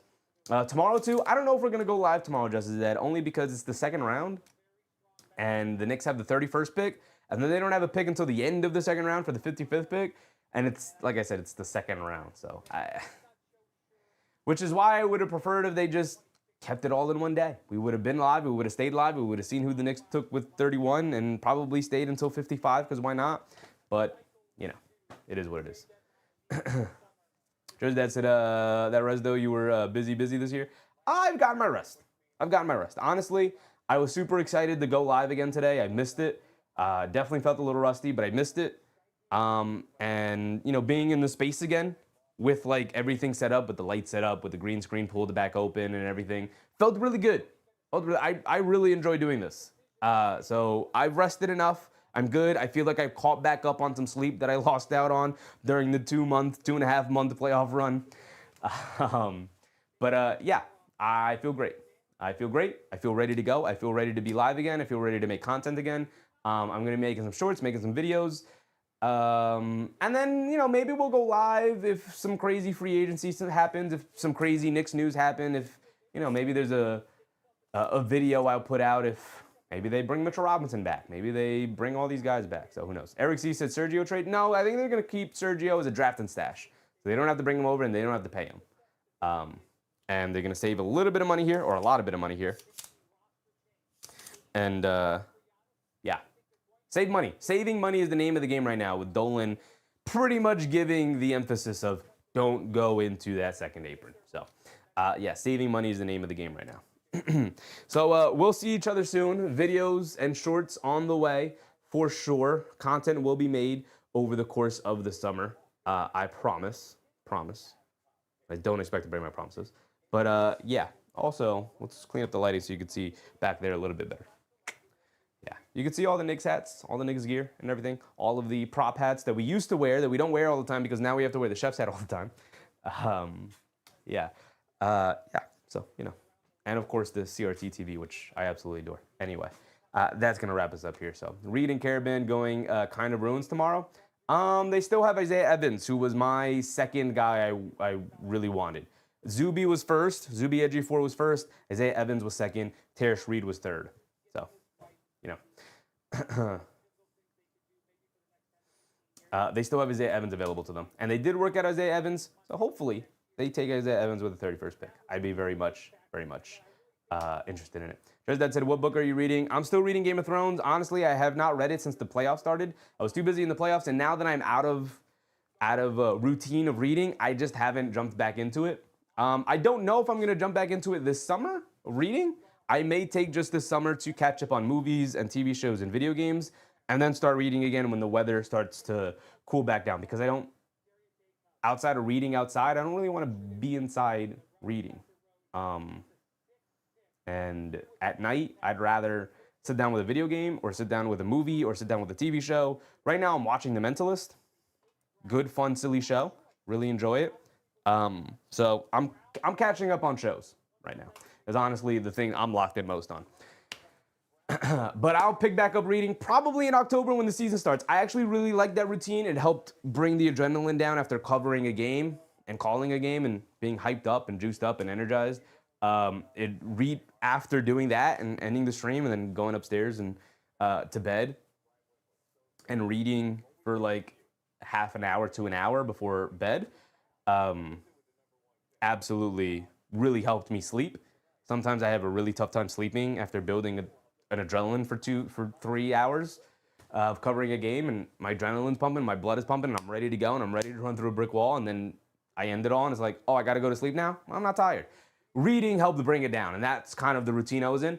So I think that's kind of how I'm gonna move things, where during the season, I'm gonna focus on reading, and then when the season ends, I'm gonna focus on the other things. I'm gonna focus on my movies, which, huge fan of movies.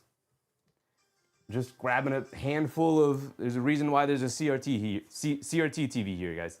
I love watching movies. You know, I love watching old school classic movies. You know.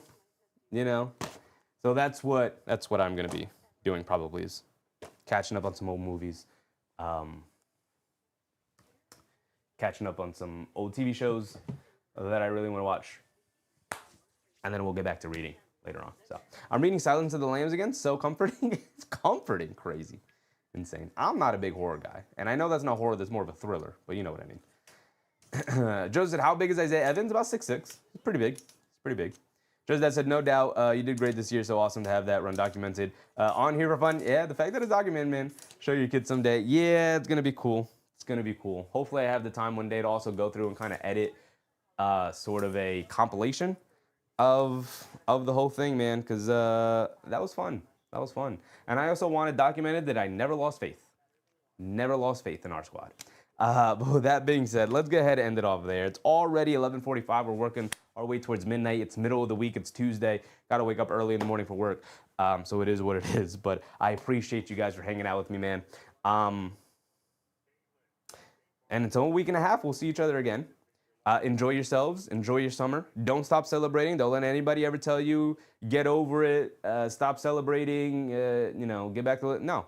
It's the summer of celebration. The Knicks are NBA champions. They're at the top of the world. Celebrate it. Celebrate it, right? If you attend a birthday party, it's a birthday party, but also a Knicks celebration party, right? 4th of July, yeah, it's the 4th of July, but it's also Knicks celebration time, right? Father's Day just happened. It was Father's Day, but it was also Knicks celebration time. Anytime you meet up with a group of people, let alone a party, it's Knicks celebration time, right? Don't let anybody tell you otherwise. Keep it going all summer long. And we're going to keep it going into the next season, because even going into the next season, Knicks again will be the favorite. At least they should be. I know they aren't going to be. Thunder and Spurs are already ahead of them. And also somehow the Celtics, or whatever. But anyway, that'll wrap us up. Knicks did not have a guy who's going to play for them next year taken in the first round. They did select Sergio De La Rey Delere, who is a 6'6" Spaniard point guard, who is going to be stashed over in Spain for at least another year. Doubt he ever comes over and plays for the Knicks. But it was always mostly about the second round anyway. So until then, hopefully tomorrow they take Isaiah Evans, and then we'll see who they take with the 55th pick. Maybe they trade for another guy, maybe they don't. But either way, we'll talk about it on July 3rd, which is when the California Classic Summer League starts. Might as well go live for as many Summer League games as we can, just because I like doing it, and it'll keep us busy. But the next time you see me and you see the show and you see the setup, it should be a little bit of a different setup. We're going to try some things this summer league, see how it works out, see how it plays out and whatnot. So until then, I appreciate you. Sherry McLean said The Mentalist is one of my favorite shows. I'm having a good time with it. It's really fun. It's not usually a show I would watch, but something about it made me click on it. I do remember hearing about it back in the day, but I'm really enjoying it. Really fun. Really fun. You know, it's not the greatest show I've ever seen, but it's really fun. Really enjoying it. Appreciate you guys. Thank you for hanging out with me. And until then, you do the MLB All-Star game? Absolutely not. Absolutely not. Very casual baseball fan. I'm not going to do the MLB All-Star game. But I appreciate you guys. Thank you for hanging out with me. We'll see each other soon. We will be doing other content other than live streams. Videos, shorts should be making its way to the channel. But until then, thank you for hanging out with me as always. Catch you on the next one. Good night for now, everybody. I'm out. Bye. Remember, brush your teeth before bed, stay hydrated, and I'll catch you on the next one. Good night, everybody. Bye.